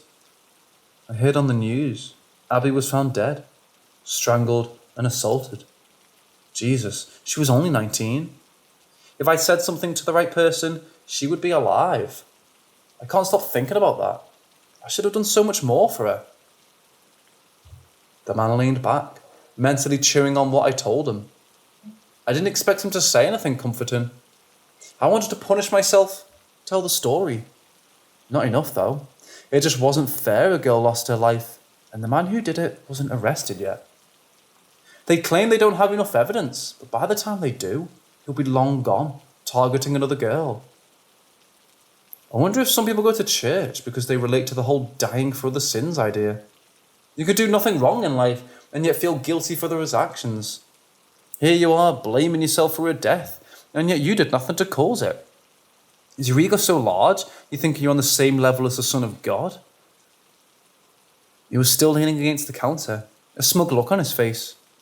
My face flushed red and rage filled up to my stomach. I was to blame for at least some of what happened, and this guy tried to twist it all around. I wanted to punch that look off his face. Seeing my rage, his face only brightened. I realised that I felt something besides self-pity. He wanted me to get angry, and someone besides myself. "You're an ass, aren't you?" I asked, my rage simmering down. "You figured that out fast. Do you smoke?" He pulled out a packet of cigarettes from his suit pocket, and I shook my head. I quit a year ago, when I couldn't afford them. No, not anymore. I wondered if he was just going to leave it if I refused to have a smoke with him. "One won't hurt you. Come outside and clear your head." A hand landed on my shoulder. For some reason, I listened to him. I never talked to strangers, let alone followed them to the parking lot of a bar to accept a cigarette. The man pulled out a cheap orange disposable lighter that needed a few tries to get it to work. I shuddered in the cold, wrapping my arms under each one to stay warm. The smoke broke and the chilly air did clear my head a little. Oddly enough, I felt better after I recovered from hacking up a lung from taking a drab for the first time in over a year. "It's not your fault, you know. The only one responsible for that girl's death is the one who took her life. I pressured you into smoking, but you made the choice to come outside. Even if that man had a gun to his head and it was his life or hers, he would still be the one who chose his life." I wasn't expecting that kind of talk from someone who looked as scruffy as he did. I coughed again, the freezing air and smoke hurting my lips. I thought about what he said. It all made sense, and I knew what he was getting at, and yet I couldn't accept it. If I just got her to somewhere safe, a girl I barely knew would still be alive. How could I not be to blame for that? A dangerous glint came to his eyes when he knew I simply couldn't forgive myself. "If that man gets arrested, would it make you feel better?" he questioned. His voice took on a different tone than before. a hint of excitement in his words. He reminded me of a spider watching a fly get closer and closer to the web. The question led up to a trap I wasn't aware of just yet. Yes, I said right away. My head turned, feeling the weight of the lie. No, he's alive. She's not. How is that fair at all? My words sounded thick in my mouth as my shoulders shook from emotion. I played it off as if I was just cold. I didn't turn around when the other man took a step closer. He was right behind me. I could smell the smoke of his cigarette mixing in with my own. Alarm bells went off in my head, and yet I didn't leave or move away. Goosebumps rose on my arms, my body tense, waiting for his voice. Would you like to even the score? The words came on the back of my neck and cemented into my brain. My heart twisted over the truth of it all. I did want to make it fair. I wanted the kill dead. I didn't have any say in the matter, though. I wasn't Abby's family, just a co-worker for a short while. I had no right answering the stranger at my back. The answer still came. Would you do that for me? I asked, carefully looking over my shoulder, unaware of what kind of person I just met. His grey eyes flickered in the darkness. A silver light came, but only lasted long enough for me to assume I was seeing things. His mouth turned into a smile, and for some reason, I thought his teeth looked too sharp. I never should have spoken to him. Getting drunk and wallowing in my grief would have been a better outcome of the night. Besides the whole moral debate, I risked getting arrested for murder if this man actually went through with my request. I'll take care of this for you. You did cover my drink. Don't worry about the police being involved. The way I do things never causes the ones who hire me to get in any legal trouble. But I do ask for you to be present during the confrontation. He started to walk around me and searched around his suit jacket looking for something. He handed over a card with his number handwritten on it, the scrap of paper feeling heavy in my hand. My brain is reeling from the idea of what I agreed to. A man's life for half the cost of a beer, I said, mostly to myself. People have died for less. That man didn't think much of that girl's life, now did he? I agreed with that statement. My cigarette already burned out, leaving no reason to stay outside. I still had time to clear my head and cancel all of this. I told the other man the name of the manager, although we could have easily found it by checking today's news. He walked off into the night with a promise to call in the next few days. I wanted to regret what I just put into motion. Abby's face and thinking of her parents needing to bury her removed all feelings of doubt. That man needed to be taken care of before we hurt another person. Turns out, we didn't stop that from happening. The call came 2 nights after I met the man at the bar. I wanted to believe I dreamed up the entire encounter. An unknown number came through on my cell. Right away, I knew it wasn't a scam caller. I let it ring for a moment, letting my thumb hover over the screen. Are you doing anything tonight? The voice asked, not even bothering to confirm he got the right number. We didn't even introduce ourselves yet, and we were now planning a murder. Tonight? I questioned, pulse racing. Best to get it done and over with, unless you have something more important to do. Got a hot date? He finished the question with a faint laugh. Still a chance to back out, I reminded myself. I shook my head and steeled my resolve. My entire body wants to run from my phone, but my brain forces me to stay still. We can do this tonight, I told him, the world weighing on my shoulders. Great, come and pick me up at the bar we met at. I don't have a car. He hung up, leaving me to stew on what I was doing. We were going to kill someone. Did that put me on the same level as the manager? No, I decided. He assaulted Abby, then killed her. I felt positive the manager only strangled her when he panicked, thinking she might report him to the police. That man did not deserve the freedom he killed a girl for. My muscles tensed the entire drive to the bar. The sun was already set due to how late in the season it becomes. No one else was really out on the roads, and that suited me just fine. Every time a car passed by, it felt like they knew what my plans were for the night. That a driver would pull over and call the police to stop us. No one but myself and the accomplice knew of the plan, though. I saw him waiting outside and didn't stub out a cigarette when he got into the passenger seat. He rolled down the window to let the smoke out. I hated the idea of my car smelling of smoke, but was too wired to bring it up. Should we, get give each other our names?" I finally asked. He put a location in his phone and put the volume up for directions so I knew where to go. His face turned into a smile that didn't suit someone on the way to do such a grim task. "You don't need to give me yours, but I go by Graves," he explained. I stopped at a red light and looked him over. Grey suit jacket, grey pants, grey hair and eyes. The colour reminded me of a gravestone. Rolling my eyes, I focused on the road again. "Isn't that a bit on the nose?" I said, causing him to laugh a little. That calmed me down enough to keep driving. The GPS directed us to a regular neighbourhood, one a bit more run down than the other, but still a place where people can raise their kids. The grass on each lawn is a different length, showing no HOA put up shop here. I parked across the street from the address given, all the blood rushing back from my limbs into my head, thinking how we were going to do this. Were we going to what? Break in? Shoot him? Stab him? Would it be bloody? The lights were on, so we needed to wait until ones inside went to sleep. What if it did for someone else? I didn't get a chance to ask any of these questions. Graves got out of the car and started to walk right over to the house. "Hey, wait!" I called after him. He already reached the front door by the time I got halfway across the road. He knocked and patiently waited. Really? He was just going to knock? An older woman opened the door and my heart sank. We had the wrong house. I knew it. We needed to get the hell out of there. To my horror, he pushed past her, calling out the manager's name. This already turned into a huge mess. The woman didn't notice me and was more worried about the strange man inside her house. I stopped at the open doorway as if an invisible force field kept me out. I pushed past it, my entire body itching. "Graves, what the hell are you doing?" I questioned, but my voice lacked any force. I saw the woman and wanted to go over to her to explain I was going to drag the intruder the hell out of her house. A sight caused me to freeze. Graves suddenly started to run through the open doorway. A second person easily heard running towards the back door.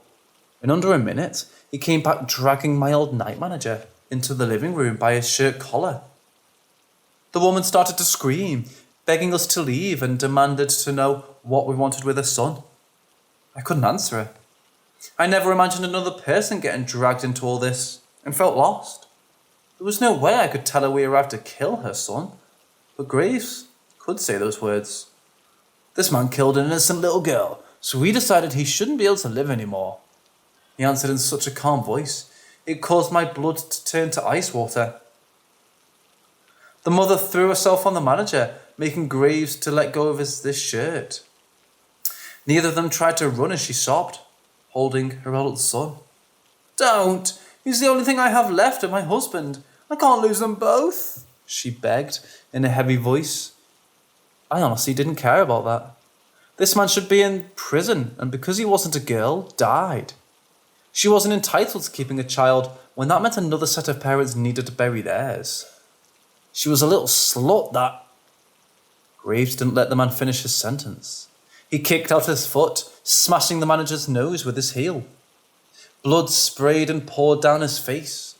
The nose broke from the kick from the looks of things. The next few moments went by so fast, none of us really had a chance to process it. The manager grabbed a gun that he had in his waistband of his sweatpants. His mother saw the weapon and threw herself into a struggling match, trying to get it away. She didn't want to watch her son kill anyone, or watch someone hurt a little boy. I took 2 steps forward, ready to end this fight and just leave. All noise disappeared, to be replaced by one muffled pop between the two of them. We all became as still as statues, Graves staring down, his grey eyes wide in an unreadable emotion. The mother fell to the side and I ran over to her, frantic. Blood soaked through her dress from a small point in her chest. My hands were flying to the spot, putting pressure on it in a vain attempt to save her life. Warm blood seeped through my fingers, making them feel slick and sticky at the same time. I cried, begging for someone to call for help. The others in the room not moving in the slightest. Graves spoke first. A small snicker of a laugh came, then another. Soon he bent over to let out a terrible wheezing again. I hated him at that moment for that. I wanted to revenge for Abby. not get another innocent person killed.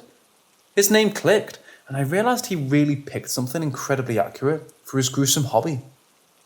His laughing fit made the manager snap. He turned the weapon on Graves, getting one shot off. The man turned into a blur of grey. Suddenly, he was on the ground floor behind the man with the gun, holding his wrists by wrapping his arms around the other man. I watched Graves force the manager to bring the barrel of the gun ever closer to under his own chin. The manager struggled, but Graves didn't even look as if he put that much strength into forcing the man's arms back. My brain caught up too slowly. I shouted for him to stop. At the same moment, the gun went off a second time. Graves stood up, wrinkles appearing at the corner of his eyes from a wide smile. 2 died because of me. I never should have spoken to this man. She's dead. Let's go, Graves said in a soft voice that made my skin crawl. I looked down at the mother, her eyes still open, but nothing behind them. I couldn't move my legs. Nothing happened when I told myself to stand up. The other man grabbed a hold of my upper arm and forcefully made me to stand. Step by step, we left the house. I finally wondered why no one called the police yet, or came to see what happened due to all the noise. I was shoved into my passenger seat, and Graves starting the car to leave behind the crime scene. We drove for an unknown amount of time. My brain doesn't process anything because of the shock. I got dragged out of the car again and into a bathroom. I finally realised he parked at a truck stop and wanted me to use the bathroom sink to wash the blood off my hands. Seeing the dark colour staining my hands, I nearly got sick. I hurled over to the line of sinks and didn't bother with soap. I just let the hot water run over my hands, scrubbing with tears coming from my eyes. I stayed at the sink for a while, using as much soap as I could, and yet the blood stuck. My hands became raw from scrubbing, but I couldn't stop. I let out a sound of fear when Graves stood behind to wrap his hands around mine. He forced them under the water, keeping them still. He also turned the temperature down, so I stopped burning the layers of skin off of them. Don't burn yourself, let them soak. Blood gets under your nails and stays for a while. His voice right beside my ear made my body shake. Having him like this looked so similar to how he forced the manager to shoot himself. The embrace held a dark undertone instead of comforting. My eyes went to the mirror and nearly fainted seeing a shadow come over his face, his pupils shining a bright white in the dark. A light flickered off in the bathroom, then another. The room turned pitch black, with only 2 pinpricks of white lights coming from his eyes. A hot breath came on my neck. I jerked back my hands, only to have him interlace his fingers through my own, making them stay under the running water. My heart stopped for a second when another set of eyes appeared in the mirror. Then another more of those pinpricks of light swam out through the dark. I heard the sounds of the faces appearing at my back, but could only see the lights, each head darting back and forth, twisting into each other. Soft sounds of different animals echoed through the small bathroom, almost overpowering the boiling water. I haven't eaten a good meal in some time. Would be so kind as to spare. Graves' voice changed, sounded deeper and rough, almost inhuman. He thankfully didn't get a chance to finish the question. A truck opened the bathroom door, the lights coming back on the moment the other person stepped inside. Graves returned to a human form, and his body tensed when we were caught in such an odd position. Through my fear, I realised the other man was still holding my hands from behind. That made the whole situation look very different to the newcomer. I can leave if you guys want to finish what you're doing, the trucker offered in an embarrassed drawl. We were just leaving, the monster of the man said, almost sounding embarrassed. He grabbed me around my waist so we could flee the bathroom and back to my car. I didn't get inside, just leaned against it. Slowly falling down the side into the ground, wet hands starting to freeze in the night air. The sensation gives me something else to focus on. Sorry for that little moment. I really haven't eaten much in a bit. Lost control for a second. Graves apologised and sat on the curb nearby. He pulled out a smoke, but his lighter gave out on him. He used a set of matches he picked up from some hotel or casino. I should have got the hell out of there, but the night drained my strength. The woman is dead. I brought you there. I killed her, I said, finally pushing the words out. Her son brought the gun, grabbed it, kept his finger on the trigger. Killed a girl that caused you to be upset enough to bring me along. He's more at fault than anyone, he offered. Then why can't I forgive myself? Why don't I feel better at all, knowing it won't hurt anyone else? Why am I... My words faded, and I broke out into tears. Had sobbing that hurt my chest. The breakdown was so heavy and hard, it only lasted a few minutes. My body couldn't keep crying at that pace. The other man didn't say anything or look disgusted to my sudden breakdown. He lit another cigarette off his nearly finished one. Walking over, he bent over to place the one end so close to my lips, he nearly forced it in my mouth. You're a good person, and I'm not. I like watching people like you go through shit like this. If you're gonna hate anyone, hate me for even offering to kill that man in the first place. I accepted the smoke, hurting my lungs so soon after I nearly busted a rib from sobbing. I wanted to hate Graves, but he made it very hard when he sounded so damn gentle. He straightened up, and I punched his leg for giving so many mixed signals. He took the hit, but skittered away before I could get him again. Now what? I asked, feeling exhausted. I leave. You'll never see me again. You'll never be legally responsible for their deaths, and you'll blame yourself over what happened for the rest of your life, he explained with a shrug. I stared at him, trying to figure him out. He wasn't human, that was for certain. I ugly accepted that idea right away. It was natural for a monster to kill and hurt people without a second thought or reason, and yet a feeling nagged in the back of my mind. He was a monster. No human could ever see him as anything but that. The ash on my cigarette dropped on my pants, and I let a small ember slightly burn my jeans. The only way Graves made connections was in a negative way. I would never really be able to forget about this night, and deep down, he wanted that. Maybe more than he wanted to have fun watching others die or suffer by his own hands. You're a pretty lonely person, aren't you? I asked. My words caught him off guard. I don't think anyone ever asked him such a thing before. An expression came over his face that didn't suit him in the slightest, confirming my theory. He shoved his hands deep into his pants pocket to try to think of a way to dispute what I said. I need to get going. It's not best if I hang around you this hungry. I might just take a bite and that won't do at all. I didn't argue over him leaving. He mentioned he didn't have a car, but I knew he would have no problem getting to wherever he needed to be next. I debated on calling the cops, then decided against it. If he wasn't human, he must have a way to sway the police in the way he wants. No, Grace would keep travelling around the same ordeal to people like me. If for some reason you come across him, you really need to keep his name in mind. Taking revenge always ends up with collateral damage. Even if Mother didn't die that night, she would have lost someone she loved. Death ripples outwards. Regardless if the person is loved or not, death changes the world in ways you might not understand. You just need to decide if you're able to deal with the unforeseen aftermath of your actions.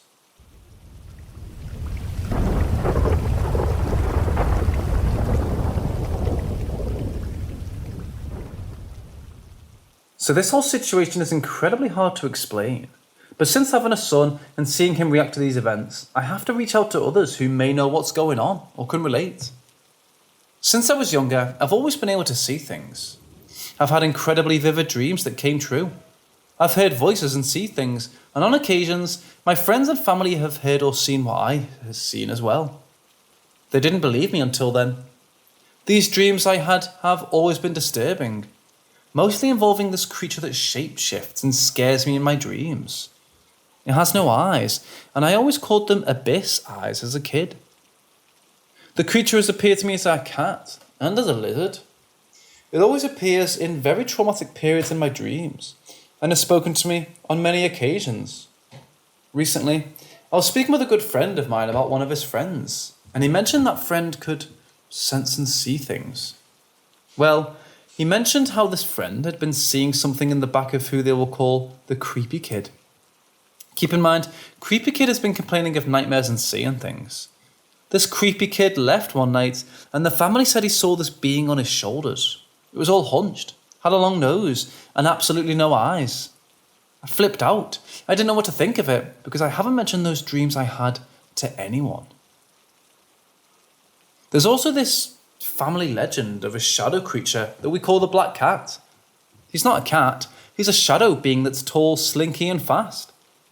My great-grandmother, who was extremely Mormon and skeptical of these things, said it chased her and her son through the woods years ago.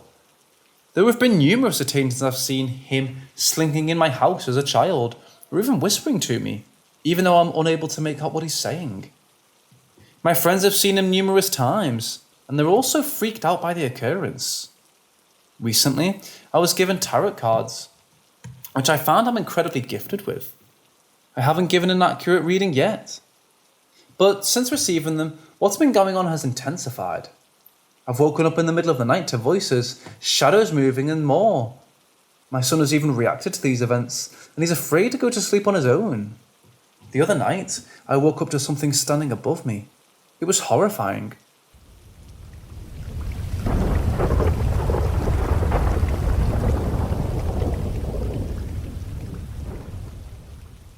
This is an actual experience I had, and it still freaks me out to this day. Growing up, I had multiple little paranormal experiences. I was always very skeptical, so the experiences I had were genuine, and I tried my best to explain away and couldn't. Many of them would happen even with company or family around to see it as well, so I knew I wasn't imagining it. As a teenager, I started getting a little too interested in the paranormal and not being scared of anything. I got a little cocky at times, and at some point I guess I started to dabble with something I shouldn't have, so it got a bit too intense for me. I would talk about the things that happened or mention spirits or attempt to talk to presences I couldn't see. And it would, as I like to call it, stir shit up. So when I was a teenager, I had this friend. He would be in mid-conversation with me and randomly trail off on some weird shit that sounded creepy and didn't make any sense. Then come to and not have any clue what he said and be like, whatever man, I don't know what you're talking about, and continue on the normal conversation like nothing happened. Usually it ended at that. But when we were about 15, he went into one of these things, kind of like a trance or whatever, as we were on the phone. He said something like, follow the tracks to your right, then on your right again near the end, you'll come to their resting place.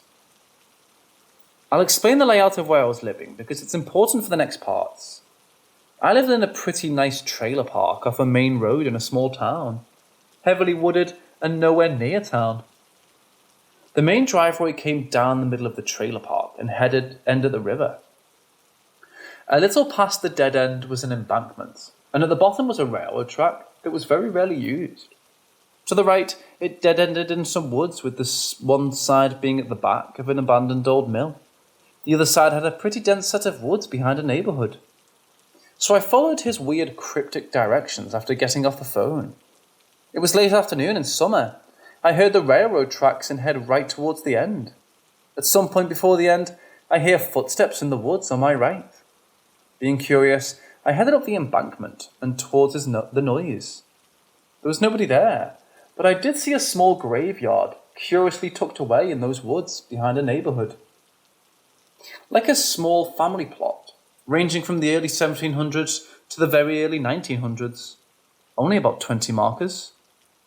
I was intrigued and of course brought that friend later, and he was weirded out, insisting he had no idea it was there. But he wasn't the lying type, so I believed him. It became a hangout spot of mine as I was dumb and brave, and I would go there at night at all hours, acting fearless. Nothing really weird ever happened there, so moving on. Another day, another conversation, and Buddy randomly breaks into another trance. He says, head to the tracks, cross them, and when you enter the woods, you will see them. My cocky self immediately does just that. Late afternoon once again. This time, I head to the tracks behind the trailer park, but I cross them, which goes through a bit of woods, comes into a clearing with an old mill on the left. On the right is miles out to the power lines cutting through the woods, supplying all the random neighbourhoods scattered throughout the area. Straight ahead across the street for the mill is a more dense wooded area, so following those directions again, I head towards the tree line. The moment I set foot into the tree line, I heard branches snapping and immediately saw just the black shadow or silhouette of a guy, in all black on a black horse, galloping through the woods away from me and towards the left, disappearing into the trees. I was a bit shocked, as it was not common to see horses around my town at all. But being cocky and brave, I decided to head where he came from, which was to the right, in the edge of the tree line, following the cutout of the power lines.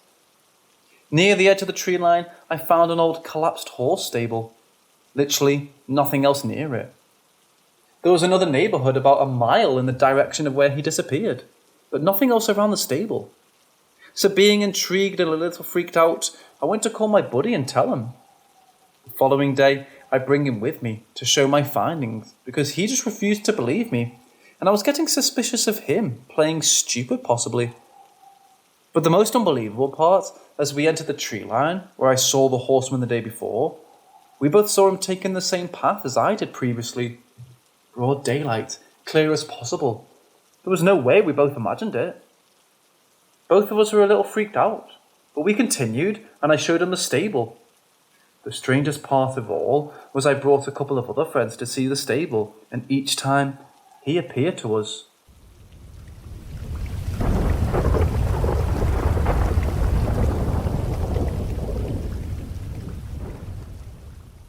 I've been living a life of dead-end jobs, going to even more of a dead-end job my entire adult life. Barely able to scrap enough to get by. Always moving and living in ever-decreasing conditions. All of that does not excuse my actions. Buck was a co-worker at my current terrible job. We picked fruit together for under-the-table cash. The heat was nearly unbearable, and I wished I could find anything else that kept me out of the sun. On our short breaks, he would tell me about his money-making schemes. He always came to work the next day, so clearly those ideas never panned out. Near the end of the season, he was talking again on our break about a new plan. One that sounded almost solid. So listen, my family owns some land. My selfish cousins aren't even going to sell, but I grew up there, and I was thinking about it recently. I was fanning myself and taking small sips of water, not really paying much attention while he spoke. There's this grave. No, those buildings? What are they called? Crypts or something? Anyway, so it's always been back there on that plot of land. I was told there's some monster haunting it, but my parents thought I was staying away. But I was also told some really stinky rich family members were buried there. I had no idea how we went on in this heat. Sweat was nearly pouring down my face, and the breeze wasn't helping. So, rich folk love being buried with this crap. Buck looked so animated and excited over this idea. His words gave me a slight chill, despite the all-encompassing sun. I didn't want to think he just suggested what I thought he did. I was desperate for money, but not that desperate. Not yet. I would rather work 100 dead-end jobs than disrespect the dead. I'm not going along with that crazy of an idea. I stood up, letting him see how disgusted I felt. I left. Our break was almost over anyway. As I walked away, he kept a smile on his face, as if he knew I was reconsidering. Risking a heat stroke was almost enough for me to toss aside all my morals and follow dumb old Buck into whatever plan he cooked up. I couldn't seem to be able to sweat from my forehead.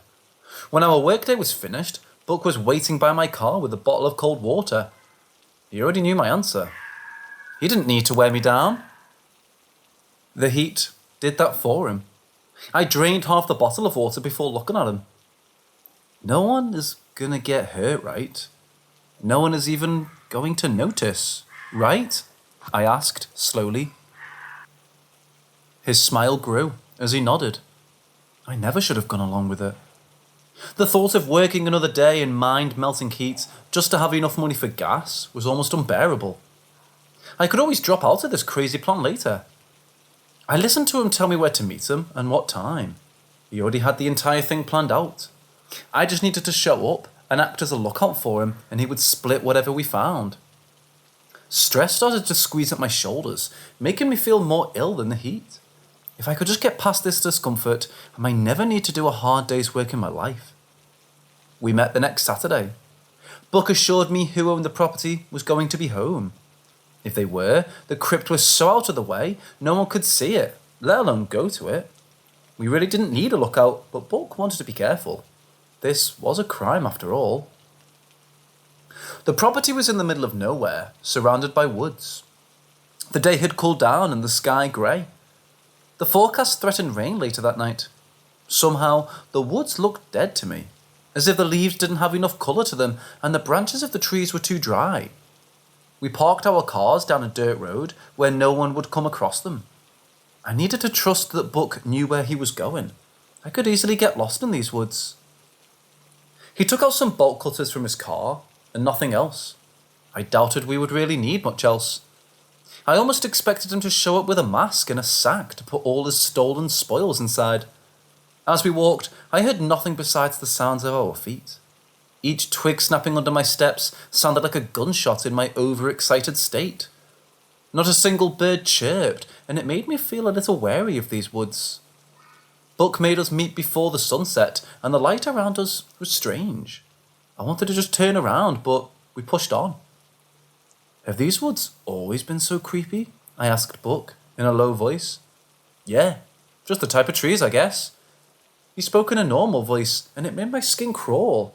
I expected us to be caught at any second. The crypt wasn't too far away from the road. It was a stone building that looked fairly normal, at least what I expected it to look like.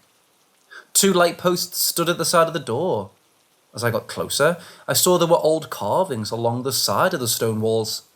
It had faded so much from time wearing it down, I could only make out faint figures carved along the side of the building.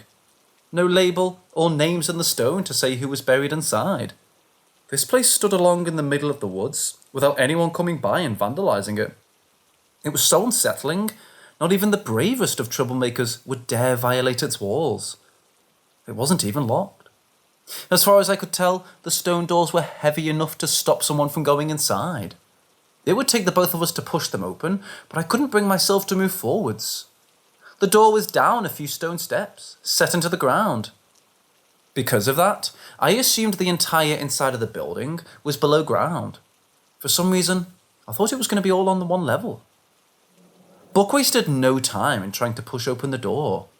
When it refused to move, he slammed the end of his bolt cutters against it until it jarred loose. I jumped every time he cracked the metal against the stone. For someone who wanted to be careful and use a lookout, he sure was being stupid and making a lot of noise. "What if someone heard you?" I angrily said down to him. "I told you, no one comes around here. I'll be really quick. Stay out there and scream if you see something, or you could come inside and make this entire thing go faster." He didn't leave me time to argue. He slipped inside the stone crypt, leaving me behind. I paced, looking around, convinced someone was going to catch us. The sun was setting, and I wanted to get the hell out of there. If it got us out faster, I did another thing I would always regret. I went inside after him. Buck had a flashlight he hid inside his pants pocket. Taking it out, the musty space was only being lit by that small source, and the crack of light coming through the door. His feet left prints in the dust. Not even animals got inside this place before us. I rubbed my arms, trying to fight off the sudden coldness that overtook me.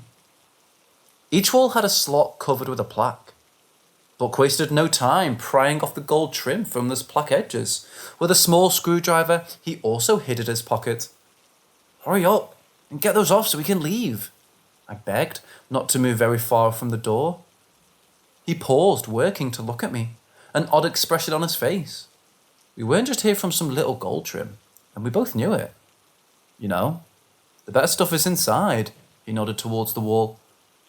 I signed up for this, and yet him saying that made me feel dizzy for a few seconds. I could never forgive myself if I helped him destroy the stone covering and pull a coffin out to take anything of value. He never hid his intentions from me. I knew what I was there for, and yet I refused to face the awful truth until that moment. "I can't," I admitted. My eyes were downcast. "You know, you're a good person, but I'll do all the hard work. Just help me smash this in and pull the coffin out a little. I can do the rest, okay? And if we do get caught, I'll say I forced you into this, alright?" I nodded, feeling numb and ready to go along with anything just to put an end to what we were doing. Buck gave me the heavy bolt cutters, and in a few swings, I had cracked through the stone covering the small space. Dust flew out, causing us to cough and choke in the small space. When we could see, Buck reached forwards to knock aside more stone pieces and take a hold of the bottom of the coffin. It was a beautiful thing once. Now dusty and half rotten, the polished wood no longer shone. I took a hold of the edge, and together we pulled it out and crashed to the hard ground. Old wood creaking and groaning, more dust came flying up. I turned away, unable to look at what I just touched. I kept rubbing my palms on my pants, trying in vain to remove the filthy feeling. I heard Buck get to work behind me, but didn't turn to look. I stumbled forwards in the dark space, handing out trying to find a wall. I needed to get as far away from him as possible. Him and the coffin were in my way of the door, so I could only walk to the empty side of the small room. At least, I was positive it was empty. I leaned against the wall feeling sick. I've never been in the same room as a body before.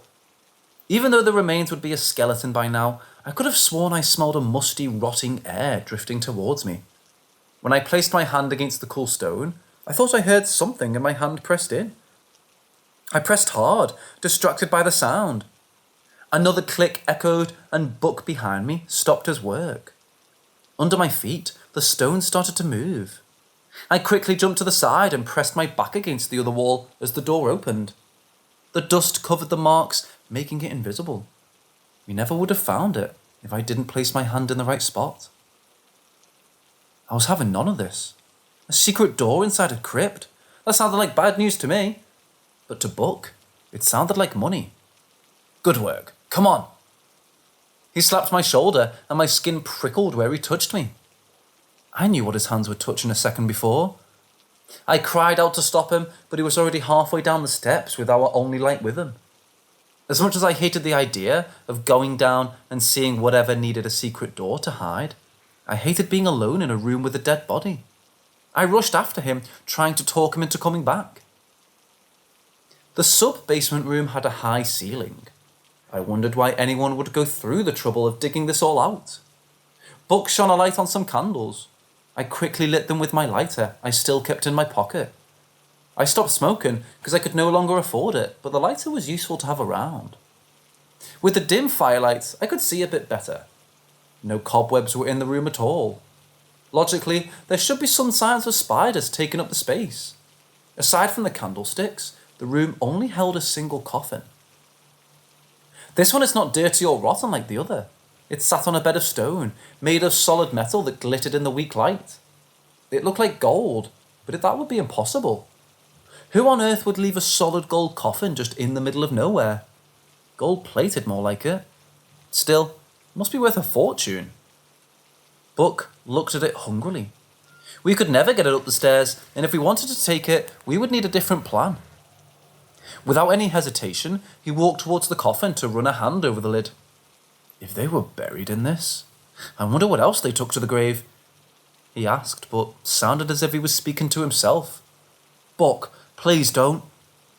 I started to go over to him, my knees shaking over how wrong this entire thing was. With a noise that made my heart nearly stop, he pushed the lid off. Here, I thought he would be more careful with something as precious as that coffin. Using his flashlight to look over what was inside, he let out a small gasp. I gathered up whatever courage I had left in me to go over and look at what he was seeing. It also took my breath away. The body was wrapped in layers of nearly transparent silk, so I couldn't make out the features. On top, necklaces glittered inlaid with coloured stones. Just one would be worth more than I've ever made in my entire life. Coins of different metals were scattered throughout the coffin and on top of the silk. I thought I saw a shape of a crown under the fabric, but due to the poor light and it being so layered, it was hard to tell. My hands were itching to reach out and take handfuls of the gold and gems, but my mind was smart enough to make me stop. Buck, this is wrong. It's all wrong. There's no way this was left untouched. I told him and felt myself trembling in fear. Well, it is, and that means more for us. Here. He reached in and took the frail-looking necklaces and forced them into my hands. I nearly choked over holding something worth so much money. Some chains of gold were as thin as a spider's thread, and the others looped together with multiple chains to support their own weight. I took a step back, not being able to handle seeing him start to dig around in the coffin, to collect the coins and anything else he may find. I wanted to stop him. I was far too shaken up to do so. Something else stopped him for me. After Buck pulled out another chain and looked it over, I heard an exhale of air neither of us made. The cross necklace he was looking at dangled in front of his eyes, reflecting off the candle light. He looked over his shoulder and towards me, his face pale from fear. Neither of us reacted at first when the corpse in the coffin sat up. The layers of silk falling from their face, layer by layer, to slowly reveal what was underneath.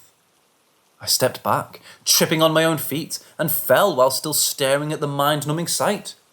"Buck, did you—" I sputtered as I wanted to ask him if this was some sort of sick joke. Judging from the look on his face, it wasn't. He started to back away as the corpse moved, braced itself on the edge of its coffin using clawed, rotten hands.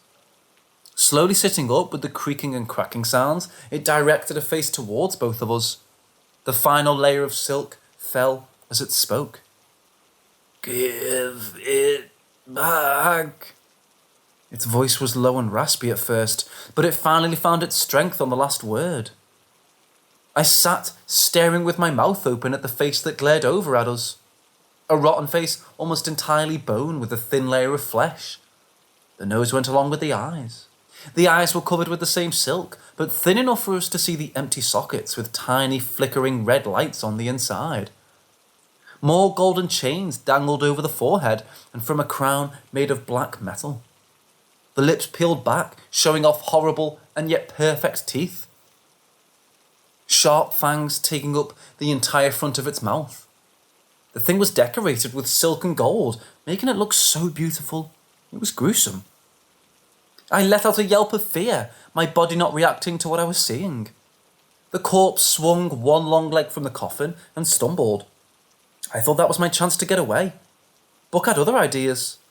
He slammed his steel-toe work boot into my nose, causing me to collapse to the ground.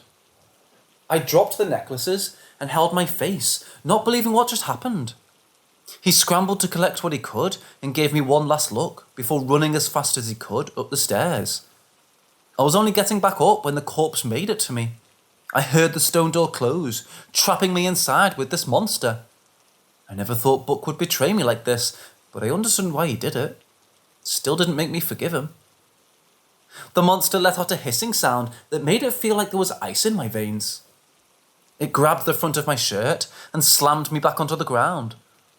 Hovering over the top of me, it stared me down with its face inches from my own. I felt hot tears starting to come to my eyes.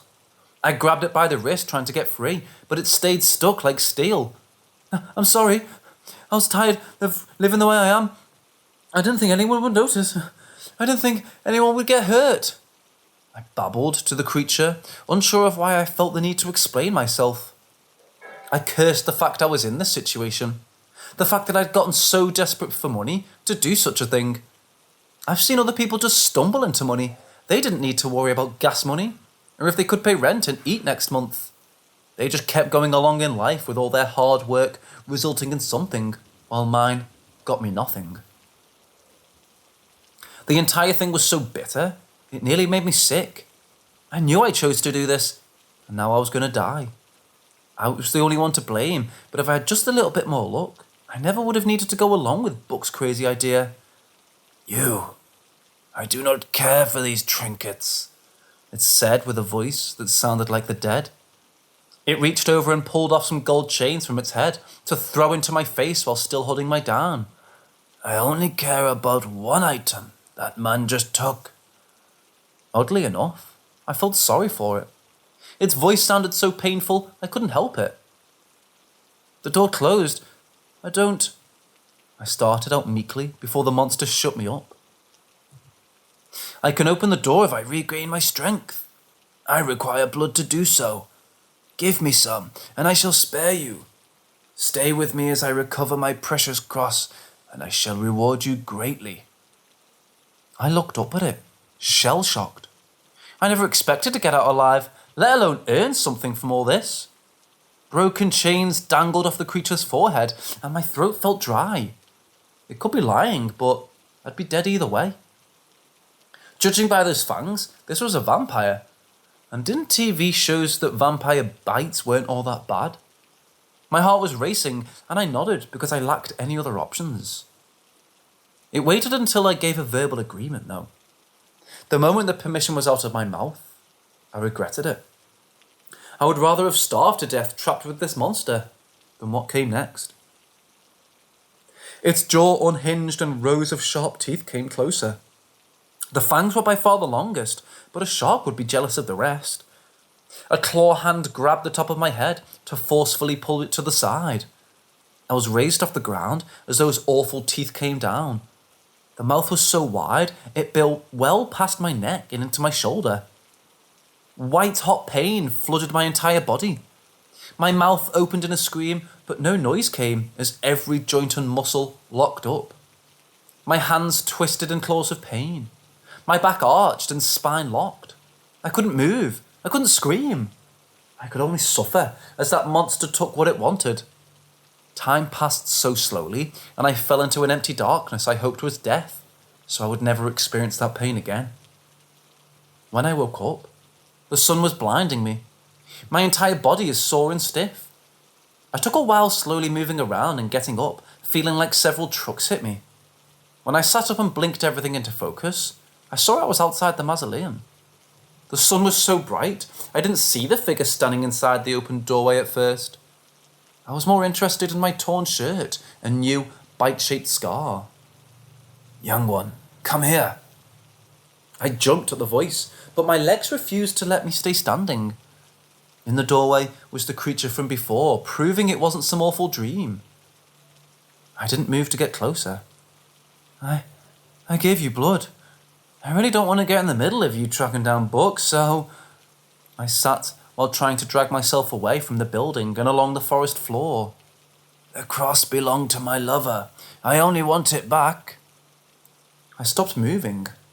The voice sounded more human. I sat, looking over into the darkness, barely about to see the creature. "I picked up some new words after drinking your blood. I should not be too much of a problem to deal with." "Sorry about that. The words, I mean," I said, thinking about all the dumb crap this thing now must have inside its head. Never mind that. You have not fulfilled your end of our deal. I said I would spare you if you gave me blood, but I never stated how much. You sneaky little... Your friend is a sneaky one. Only one related by blood may enter this place. Only ones with a sacrifice may take something from me. You were never meant to leave this place alive." I could have sworn the thing was smiling in the dark. It made sense why he offered to bring me along, even though I clearly wasn't needed. I felt a small bit of anger started bubbling in my stomach, but it fizzled out over the idea of being stuck with this creature. And I wasn't entirely comfortable with the thought that Buck's head was most likely on the chopping block. I didn't forgive him for what he did, but that doesn't mean I was a killer. "What's your name?" I asked the creature, making it pause. "Sahadil." We both paused, listening to the leaves in the wind. I felt as if I was making the wrong choice. At the same time, there could be a worse one. "I'm Jesse. I guess I'll be helping you out. What do I need to do?" Reaching a skeletal hand into the sunlight, I heard crackling as smoke started to come from the brown flesh. "Accept me." This time, my legs did work. Walking over, I took the hand offered, feeling to cool against my own, even as it sidled in the sunlight. The figure started to disintegrate, and I worried I did something wrong until I felt myself get heavier. I couldn't get adjusted to anything either, just heavier. "I'm going to rest until nightfall. It's best if you try and find the cross before I do." I heard the creature's voice coming from around me, but didn't see it. I knew I was now carrying the monster with me and out of the woods. And it was right. If I could find Buck before that monster, he might be spared. But that was a big if. He may have already sold the stolen cross by now. I could only hope he hadn't.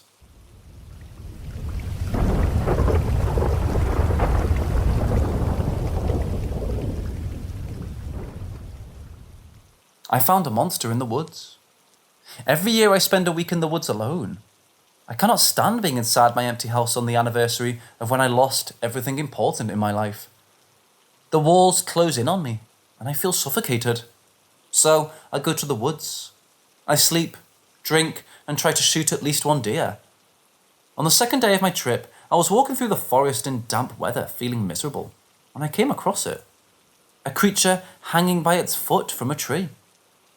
I panicked when I first saw the figure strung up in the tree and rushed forward, hoping it was a person I could still help. As I got closer, I saw that even though its body was similar to a human, all the proportions looked wrong. The legs are far too long and skinny. The stomach sunken in, rib cage visible, making it seem like it had no muscle mass or fat. I stopped below the creature, staring up at it in disbelief at what I was seeing. One foot was stuck inside a bear trap and was attached to a chain, hooked over a branch. Its entire body was hanging from a torn and bloody ankle snared inside the trap. Wrists tied together and arms so long they nearly reached the ground as they dangled past its head. The creature's face was covered by a blank wooden oval with moss spilling out from it. At first, I was certain it was dead. As I got closer, I saw the chest rise weakly, as if to let out small wheezing breaths from under the mask. Even without seeing what was under the mask, I knew this thing wasn't human. The woods had a bad reputation of people going missing. Most didn't like camping overnight inside the forest anymore. It was a good place to fish and hunt, but not to stay the night. I had my hunting rifle with me. I could put it out of its misery, or just leave it alone. Someone put this thing there. They might be back for it. Misty rain came down and I could see the puff of my breath in the terrible weather. My feet are cold and my fingers are stiff. It would get dark in a few hours. I should go back to my camp and try to dry, or else I would get sick. Or leave this damn forest before any more of these creatures come for me. Instead, I did something only an insane person would. I placed my gear on the ground to climb the tree to get the creature down. It was in the middle of the night when the creature stirred. I treated the wounds the best I could. Getting the bear trap off without cutting my hand took almost an hour to do. Dragging the lanky thing back to camp wore me out, and I still needed to dry the creature off and wrap up its wounds. The damn thing better appreciate what I did for it. While I waited for it to wake up, I sat by the fire, sitting under a tarp to keep dry. I let the monster I dragged back use my tent, keeping the flap open so I could keep an eye on it. It was dead tired, but didn't want to fall asleep with whatever the thing was close by to eat me in my sleep. Its limbs were so long, I had to fold them to make sure it fit inside my small tent. At some point in the middle of the night, I heard movement in my tent. Slowly, a hand came out, long fingers testing the damp ground. I couldn't see the expression because of the mask and moss covering its entire head. Even while it slept, I didn't dare look at what it really looked like. I remained still, wrapped up in my spare blanket. If it attacked, I could shoot it, but I didn't even reach for my rifle. Half of the creature's body came out of the tent, body freezing up when it sensed me nearby. The next few seconds were tense. Neither of us moved, waiting for the other to act first. I'd hoped this would be a treat and release process. That's when this creature woke up. It would just go back off into the woods. I was not so lucky. It made the choice to attack the easy target. Darting forward, it cleared the distance between us quickly. I was knocked over, thin, bony hands pinning me down to the ground. The mask flipped up so fast, I never saw what was underneath. Sharp teeth grabbed a hold of my jacket and started to shake it, tearing the fabric, but not reaching my skin. The attack didn't last very long. I was fully ready to accept my death at that moment. After all, I had nothing waiting for me outside of that forest. If I could become food, at least my death would mean something. But this creature didn't even give me that. It stopped, releasing my coat and staggered back. Collapsing on its side, it let out ragged wheezing breaths. It used up all its strength in that tiny body. I watched it, wondering what to do next. I grabbed a blanket from my tent, trying to wrap it up to keep the creature warm. It weakly pushed my hands away, sharp claws catching my coat but not tearing it.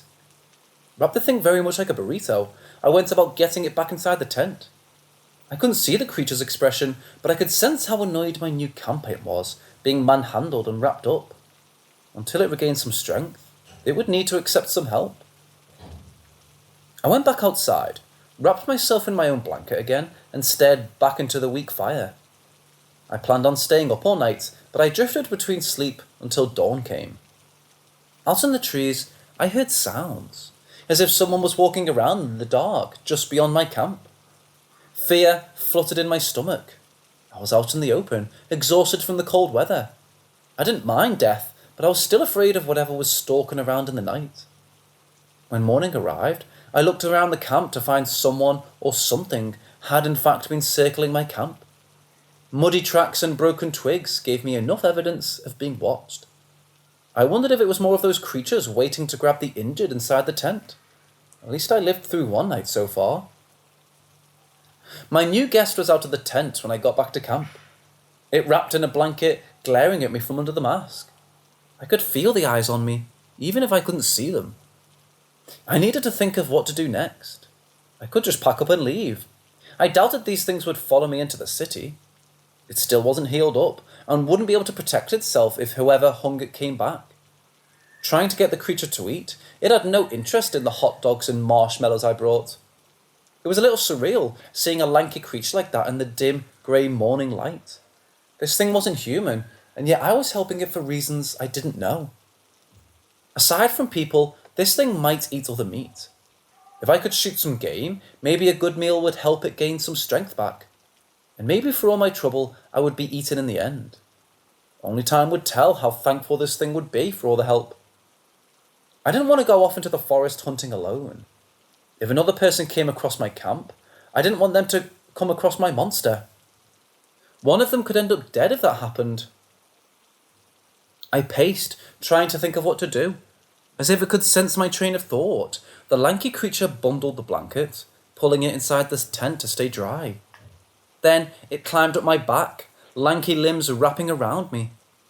My skin crawled and stood, back bent trying to support the sudden weight change. I waited for the attack that never came. We just awkwardly stood there, waiting on each other to do something. I could go hunting if it carried the creature on my back.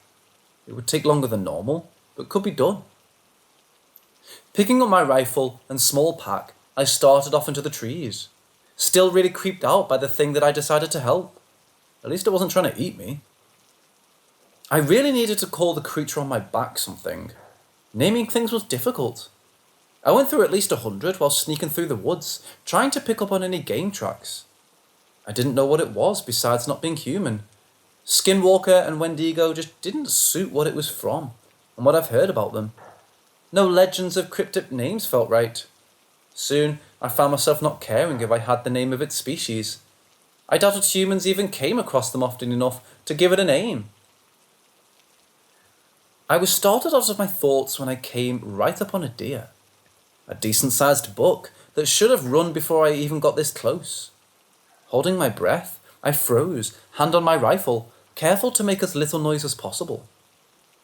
I raised my weapon to get my shot lined up. For a moment, I wondered I was doing was even right. This thing I was taking care of could be evil. The missing person case was a hint towards that. Then again, it might just be part of nature. Killing a deer to feed the creature wouldn't be wrong if this is what happened in the woods, without me interfering. I shot twice for good measure. The buck fell with a grunt of surprise. The thing on my back dropped to the ground, moving like liquid. It sulked towards the fallen creature, masked face darting around, as if it expected something was going to swoop in and take its food. While watching it eat, I decided on a name in the worst way possible. I've seen videos of what a fox sounds like. Those nightmare screeches and sounds were the same kind this creature made while it tore into the deer and ate. Because its back was turned to me, I never saw its face.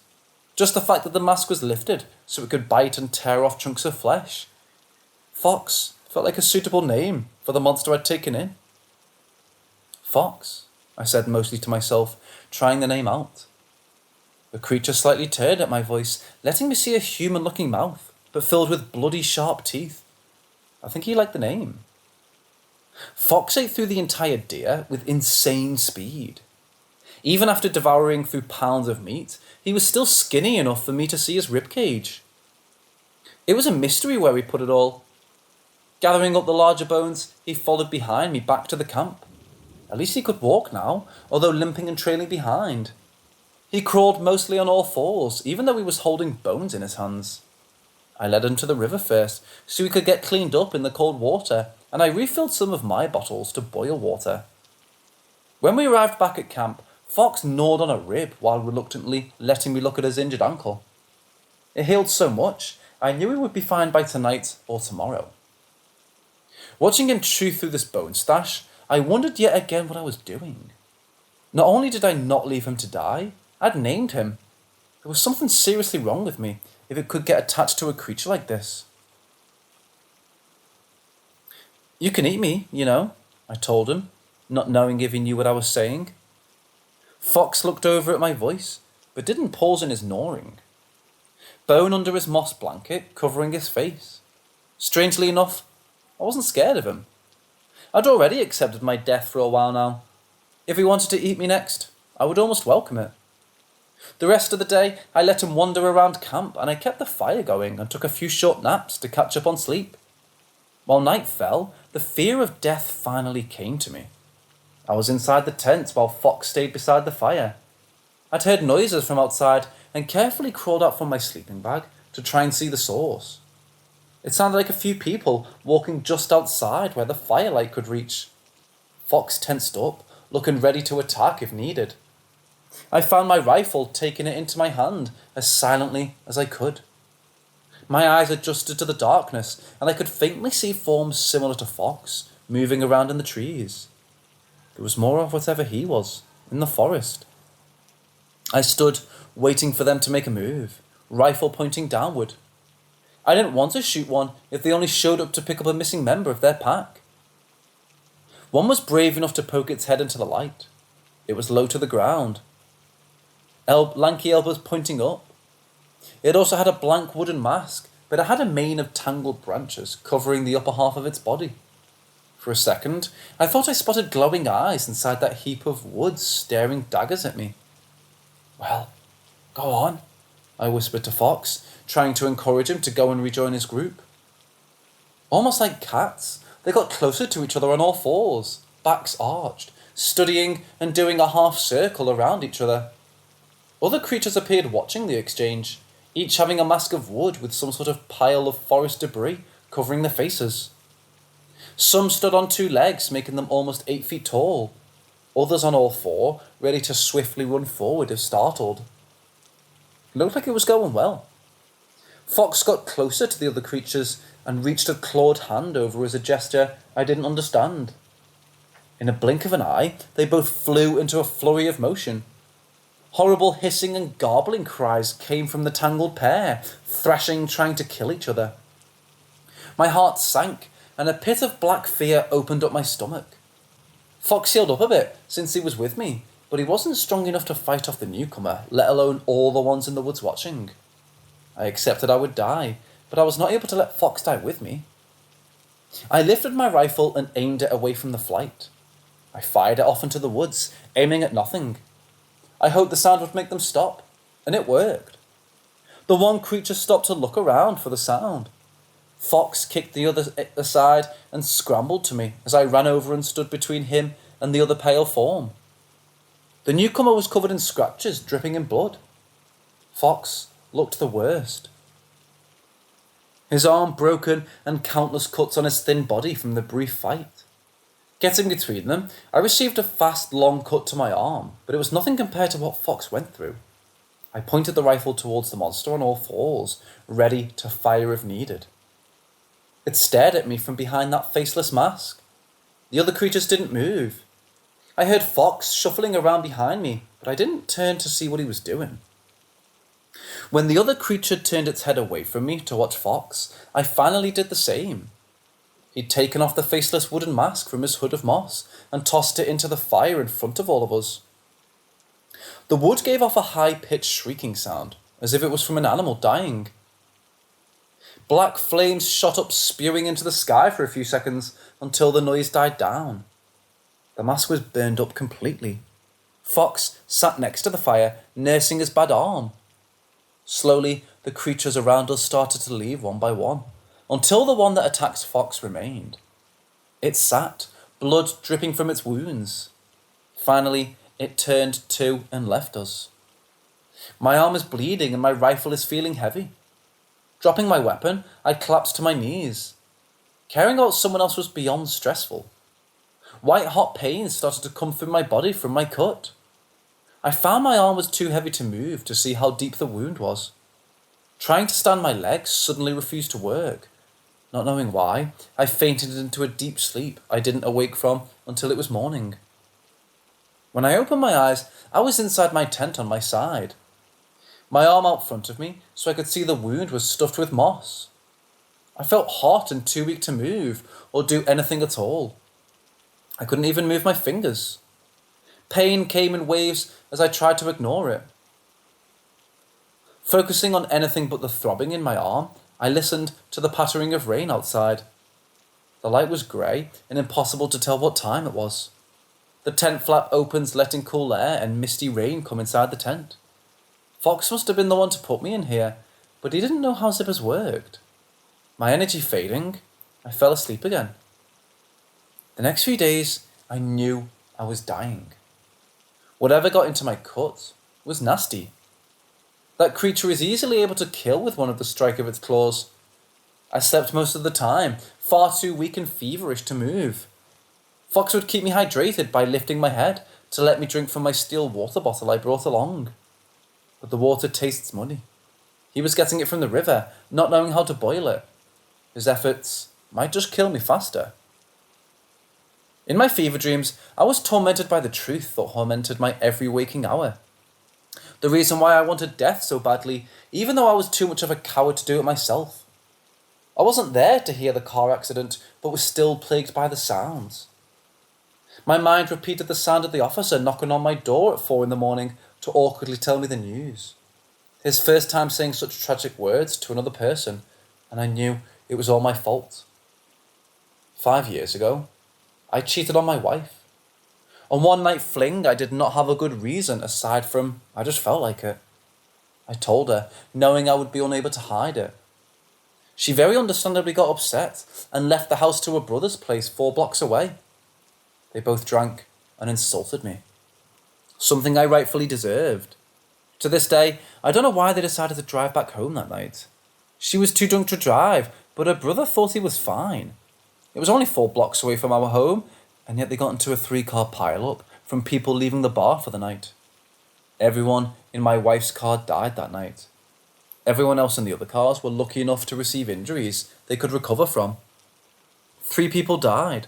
My wife, her brother, and our daughter in the backseat of the car.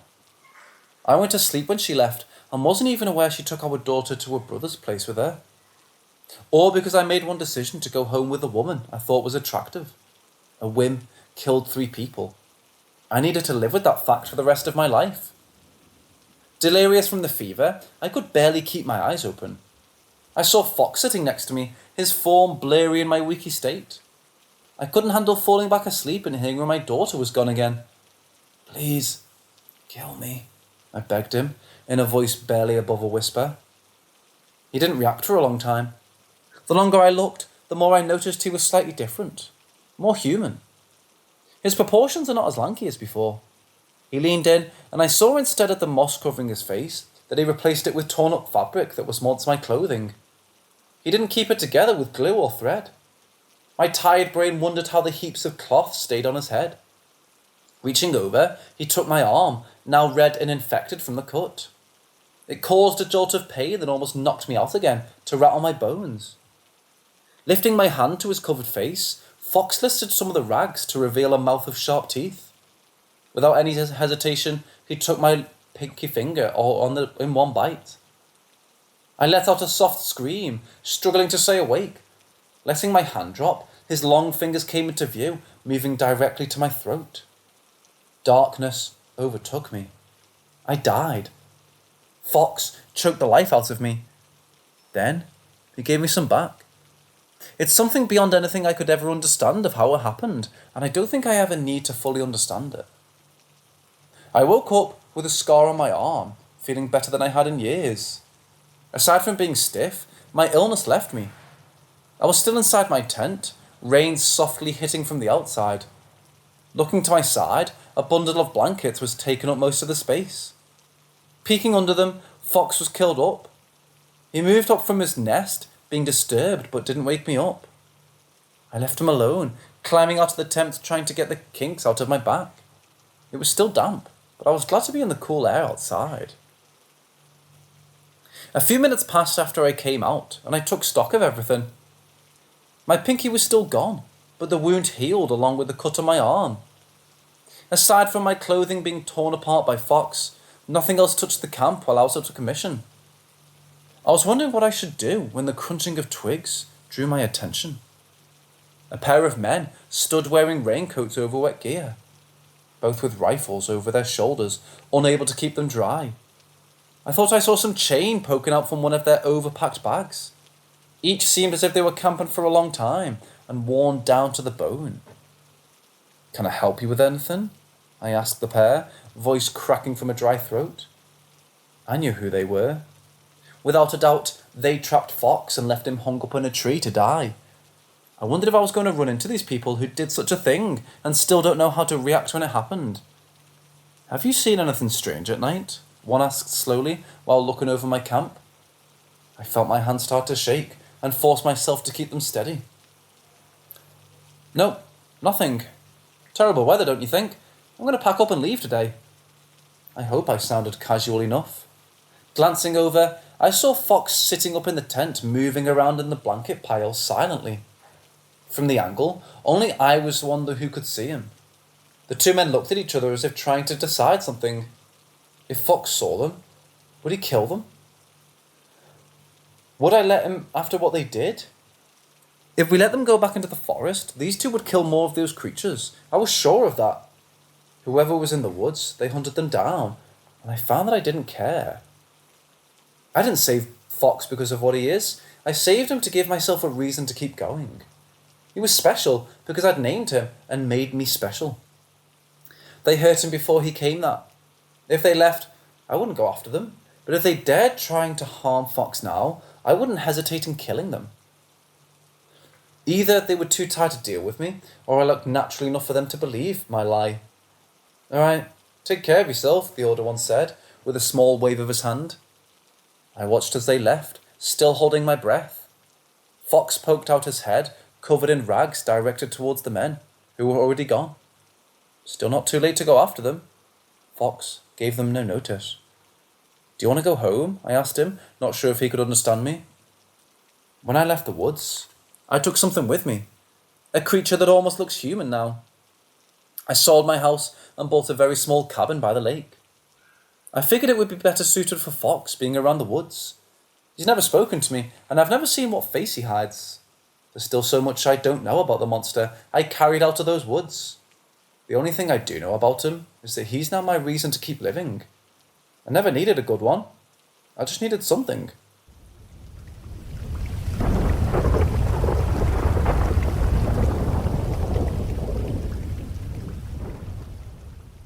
My job is located in a city from where I live. It's a bit of a drive, but I don't mind it because of how well it pays. I'll gladly take close to $30 an hour in exchange for a longer commute. The only time I regretted having a job out of town is when I got a flat tire. It was the night shift, so I was on my way around 10 p.m. When my tire busted on the highway, I kept driving on until I could pull over at a gas station. I got out of my car and inspected the damage. I was shocked to see that I was even still driving. My other back tire had been damaged from whatever I run over, and it was a miracle I got into the gas station. There was no way I was getting to work anytime soon. First, I called my boss, then a tow. I was stuck at a poorly lit station until a tow could get my car back on the road. I regretted never buying into any roadside assistance. The tow company warned it would take me at least 2 hours to reach me due to a big accident on the highway. I didn't see anything coming, so it must have happened recently or in a different location. I leaned against my useless car, wondering how to pass the time. Sure, they said it would be 2 hours, but who knew? I still needed to help them change my tyres or two if there was no more damage I couldn't see. I did have a spare in the back, but no jack to get the car raised. I kept meaning to get one.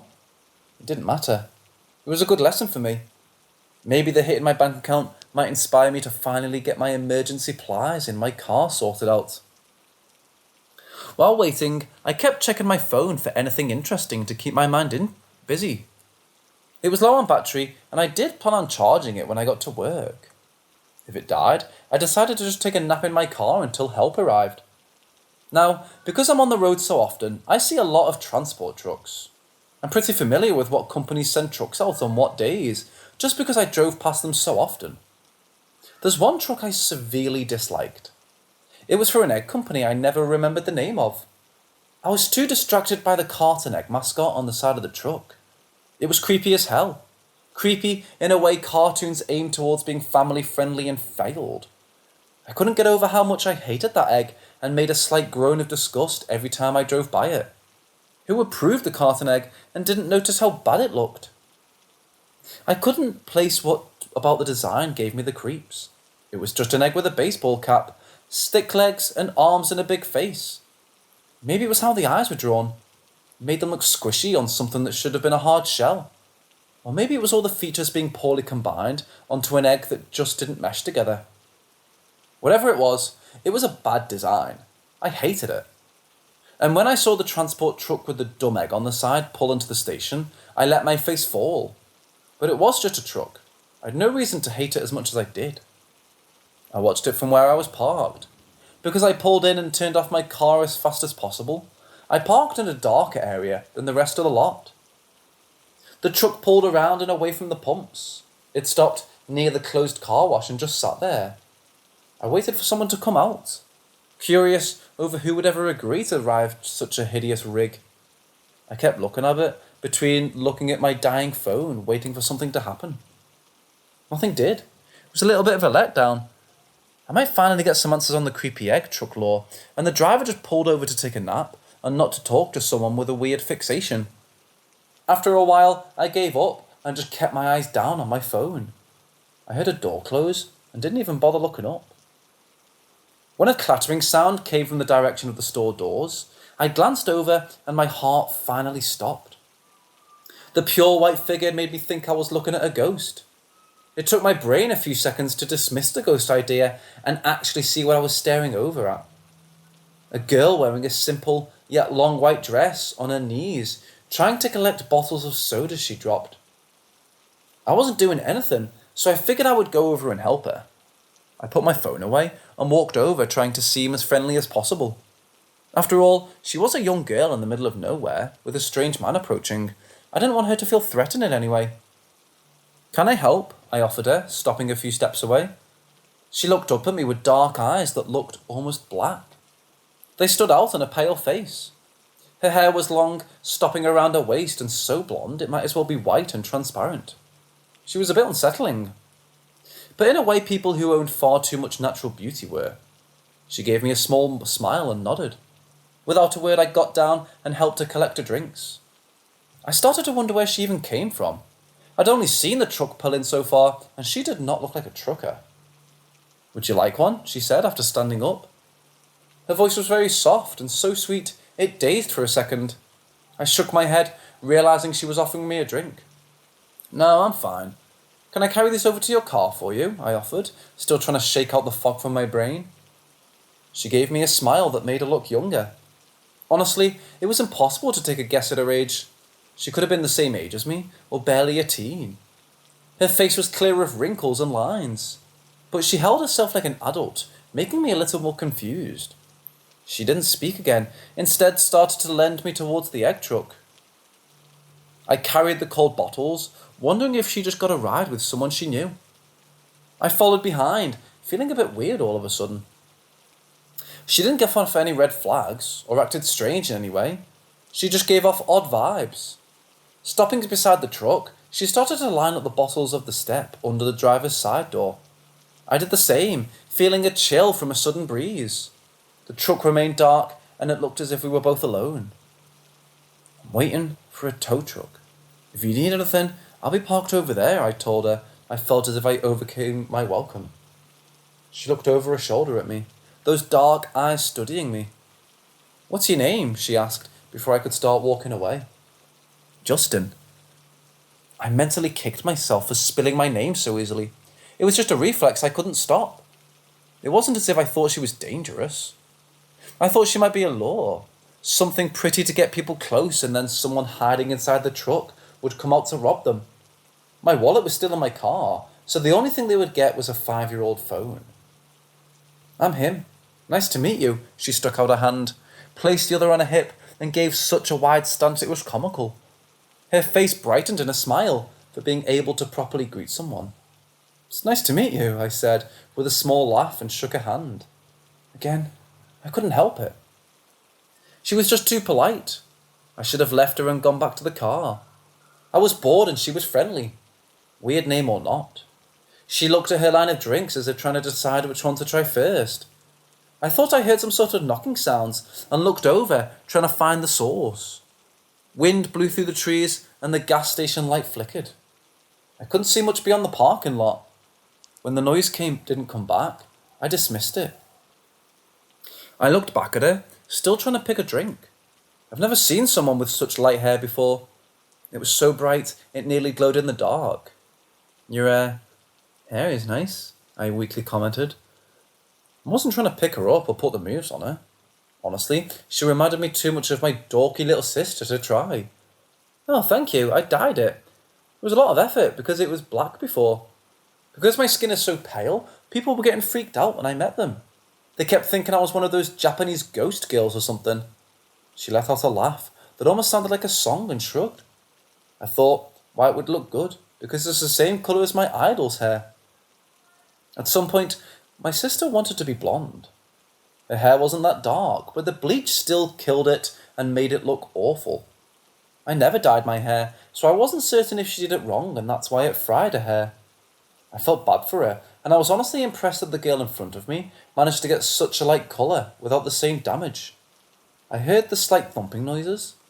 Again, I turned my head and saw nothing that would cause it. Him picked up on me, trying to listen for something. She looked around as if she heard the same sound. "Did you hear a thump?" I asked. She shook her head. We were out in the middle of nowhere. The sound could be coming from the road. Again, I ignored it. I checked the phone to see how much time had passed and to see any messages had come through and how long the truck tow might be. "Oh, hey, I heard there was an accident on the road. That's why the tow is late. Did you drive past something like that?" I asked her. She shook her head again, but quickly this time. "No, must have missed it. Where are you headed? Work? Home? It's late to be driving." I let her ramble because her voice was pleasant to hear. I thought she was just as bored as me and didn't even think about why her truck pulled over in the first place. "Work? I have the night shift. Where are you going? Did you drive and need a nap?" I looked up at the dark truck, wondering who was driving the thing. She looked too small to climb up into it, let alone drive it. I really only saw her and hadn't heard any signs of life. No. Wait. That thumping sound might have come from the truck. Was someone else inside? Her smile never faded from the face, and as she started to rock on her heels with her hands behind her back. "We're working too, me and my driver. He pulled over for a snack. I'm not hungry and wanted to try some drinks," she explained. My attention was pulled away again by more sounds. This time, I knew it was coming from the truck, but not from the front. Rather, from the trailer. Since it was an egg truck, it was possible the refrigeration was acting up and causing some noises. I started to walk away from her, curious over the sound. "I think there's something wrong with your truck." Somehow, no alarm bells in my head rang. I pressed my ear against the metal, trying to hear better as Him smiled at me. Her black eyes watched my every movement. For a few seconds, I heard nothing, then more of the thumping noises. I felt my heart beat faster in an unknown fear. I jerked away when I thought I heard a muffled voice. It sounded like a scream or a plea for help. My pale face, I looked over at him, who who stopped moving. Her smile is still wide, watching me. "Anyone at home missing you?" she asked, in a cheerful voice. That question carried weight. I opened my mouth to speak, but no words came. I had no idea why I was only now thinking she was dangerous. Somehow, she seemed so harmless until a few seconds ago. I couldn't move and felt my stomach turn to ice when I heard footsteps behind me. By the time I got my body to move, a pair of hands fell into my shoulders from behind me, keeping still. The hands were large enough to take up my entire shoulders. The fingers were long and impossibly skinny, with pointed fingernails. Those nails could easily dig into my flesh if they wanted. My mind was blank from fear, and my knees shook. "Justin, I like you. You're nice. Do you want to come along with us? Maybe for a little drive?" Him offered, in that sweet voice of hers. The sounds coming from the trailer were getting louder. More banging coming from the inside, as if someone was trying their best to break through the steel. She didn't look over or acknowledge the sounds. Those cold eyes still on mine, an impossibly pretty face smiling away. "No," I found my voice again, but it was very weak. I didn't know who or what she was, and I was far too frightened to turn around and see what just took a hold of me. My knees trembled, and I wished I was smart enough to have a real emergency kit in my trunk to change my own tyres. That bit of laziness may cost me my life. "Are you sure we could hang out? If you know what I'm getting at." Her tone got a bit lower. She took her dress between two fingers and lifted it slightly. It was a small movement that just exposed an ankle, but the message was clear. I found bile starting to rise to the back of my throat at the idea of what she was offering. She was pretty, but it was just wrong. "No, you're too young," the words slipped from my mouth before I could stop myself. I thought she would get angry or have a negative reaction. More screaming and banging came from the trailer. The metal rattled, and I knew that one person could not make so much noise. I couldn't tell how many based on the overlapping screams. The sounds became so loud I could no longer think. During that horrible, hellish sound, him smiled. A true smile at me, and dropped her dress. "Thank you," she said, and sounded like she meant it. "And sorry about this." Before I could ask what she was sorry for, or what the hell was going on, something smashed into the back of my head. I blacked out from the impact and came to hours later on my back, looking up at a confused gas station clerk. His line of sight was blocked by a chip display and didn't see me in the lot. When he stood up to do some restocking and stretched his legs, he spotted me and ran out to see if I was all right. An ambulance and the cops were already on their way by the time I woke up. They took my statement in the back of the ambulance before I was sent to the hospital to get my head checked out. An older cop and a younger female one listened to what happened. I needed to change some details to make it more believable. I described the truck and him. I told them I heard screaming while talking with her and someone hit me over the head. I lied and said I didn't remember what we spoke about, only that I offered to help her carry some drinks over. When I mentioned I was at the station because I was waiting on a tow truck to get my tyres fixed, they looked over at my car, which now had not 2, but 4 brand new tyres. None of us knew what to make of it. As the older cop was writing things down, the younger female one leaned in close to me. "The transport truck was reported stolen earlier today. It's good you reported this, but now you need to keep your nose out of it. No snooping. Keep the story you gave us. Understand?"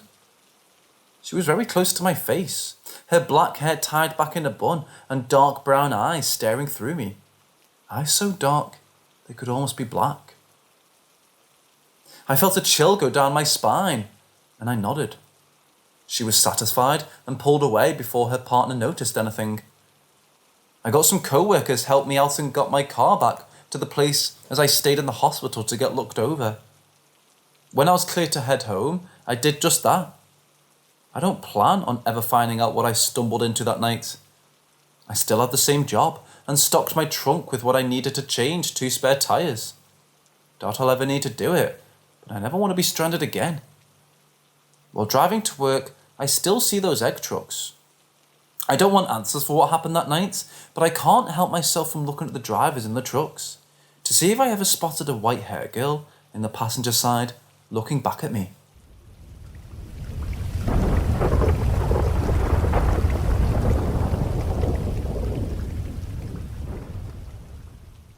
I live in Oklahoma. In the part of the state I'm from, there have always been rumours about this Catholic church out in the middle of nowhere. 30 minutes from the closest town, and that town itself isn't even on the maps. Huge Catholic church, beautiful windows, crosses and all. But no one goes there.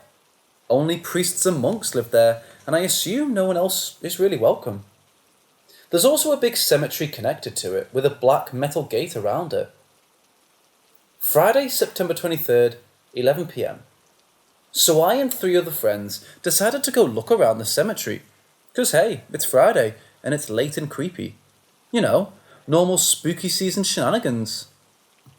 We're looking around, gravestones, mausoleums from 1910s, cool stuff.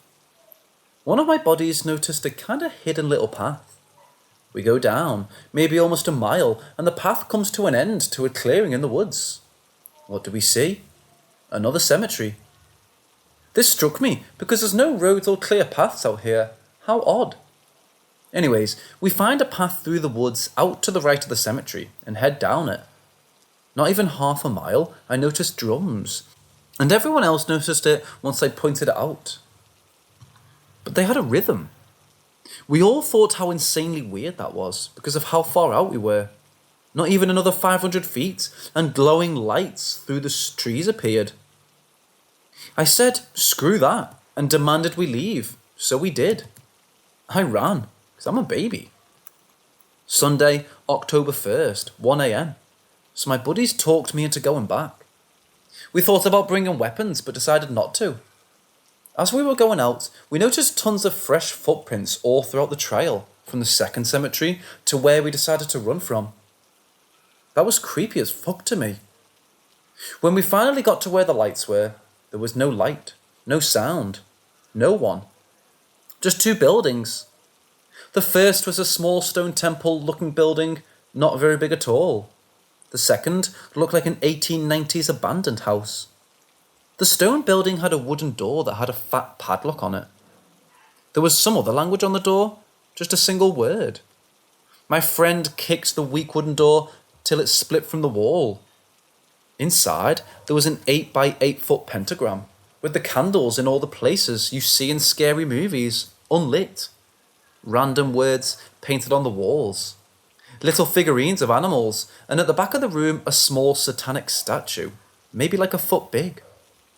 On the second floor, there wasn't much. Cups, plates, lighters, red nail polish, and a couple of jars with crystals and salts and liquids in them. 2 tiny rooms stacked on top of the other. What really creeped me out was there was a cowl with a hood, like the monks I've seen wearing. Second building was the house, a little bit bigger than the stone building, but completely empty. 2 stories, swept floor, closed, non-broken windows, functioning door. There was an attic, but we couldn't get into it. Definitely a super old house. Anyways, we left after checking it all out. I want to know what you'll think of this.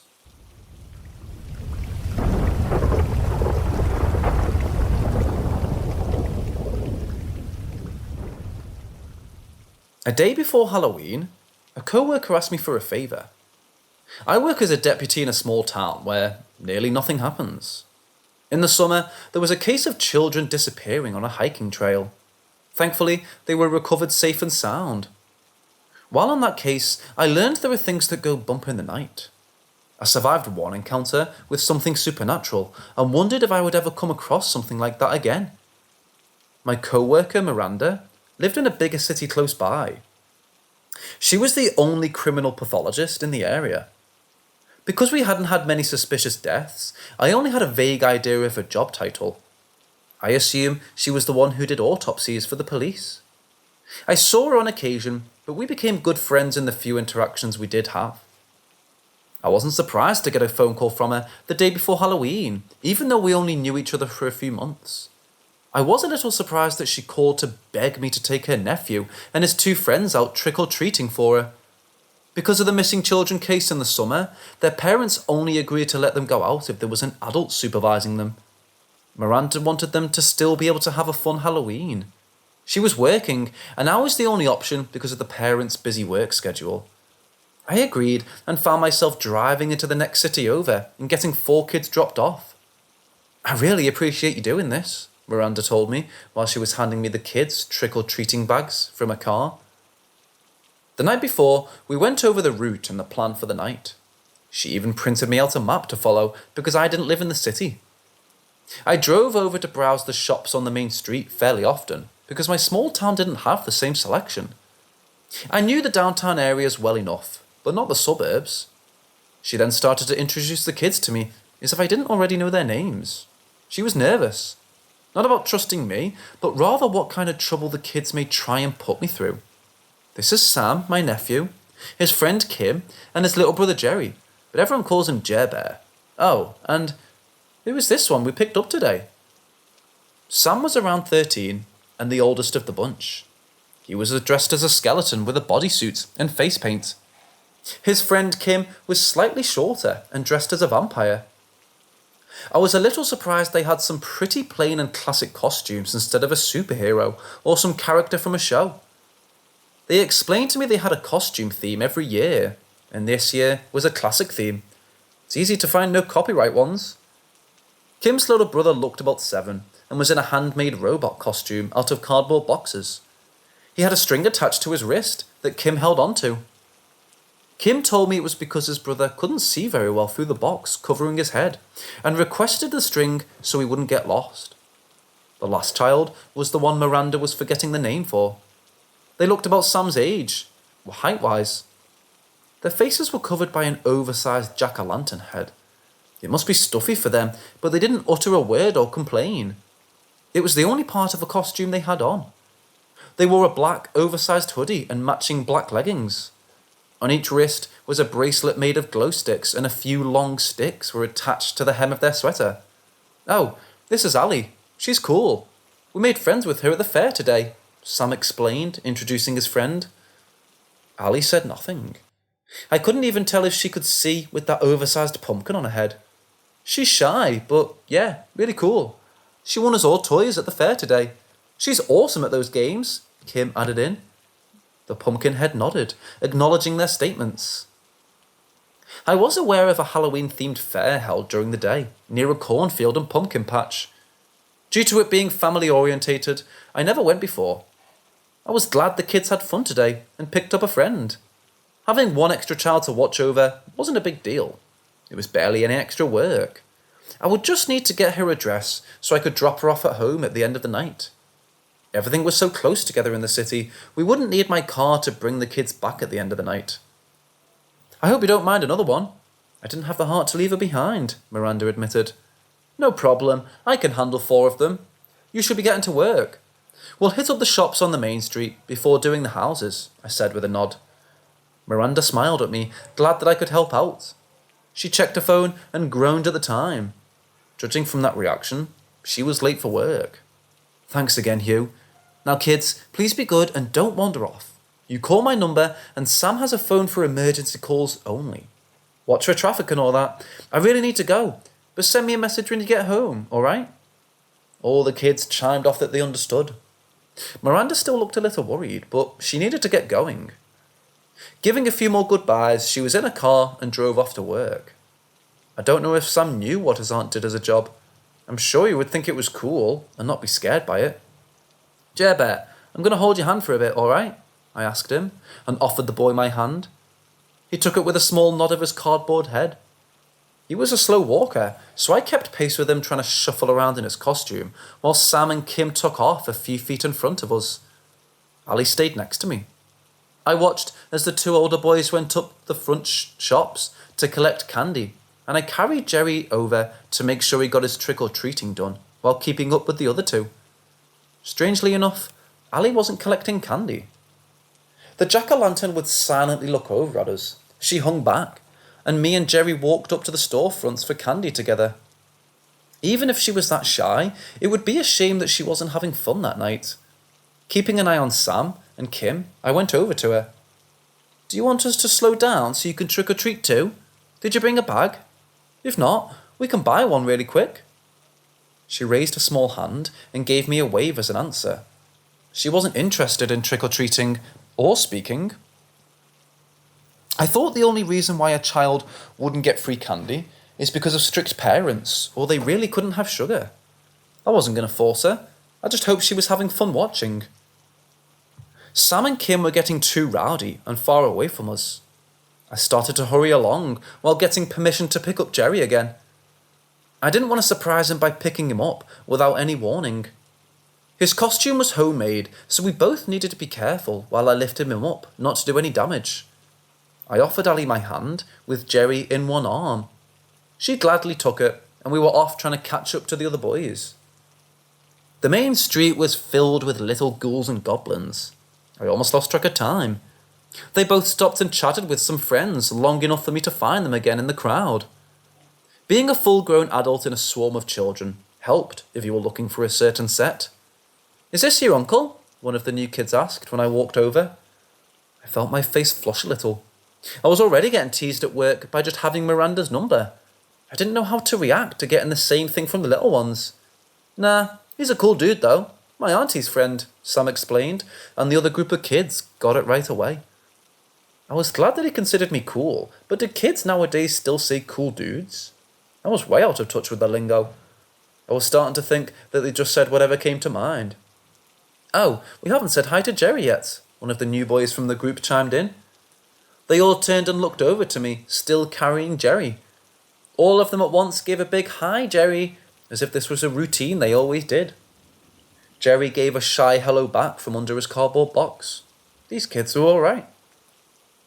"What do you think is the scariest thing, Mr. Hugh?" one of the new girls asked as I followed behind them. "Taxes," I answered honestly, and they all groaned. It was nice to be included for a few seconds. They all started to chatter about scary movie monsters and online rumours. I caught a few words, but only because of how fast they spoke. They all agreed zombies were lame and not scary, but spiders were in fact very frightening. They walked together, and I found a few of their partners followed along with us. They spoke to each other, but not with me because none of them knew who I was. After all, I didn't have a child of my own, so they would have no reason to have ever met me. We nearly came up to the end of the main street, and to where everyone would need to go on their own routes for the night. I spotted a girl in the crowd I recognised. It was one of the children who went missing a few months ago. She was dressed as a little witch, and her parents were close next to her. At least they let her go out tonight. I didn't approach them so they could keep having a normal Halloween. I may have been the one to bring the kids out of the woods, but I was not the one who saved them. What happened was supernatural in nature, and that meant I could never tell anyone the truth. The real hero would never be known about. Almost every other day, I wondered about what that kid and how he was doing. Before the group broke away and we all went in different directions, a mother noticed Jerry's costume was falling apart a bit. She gave me some tape to fix it if it got any worse. I thanked her.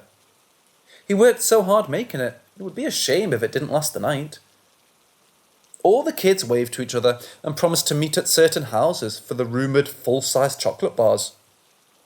"Did you guys all decide on the scariest monster?" I asked Kim and Sam when we started down our pre-planned route.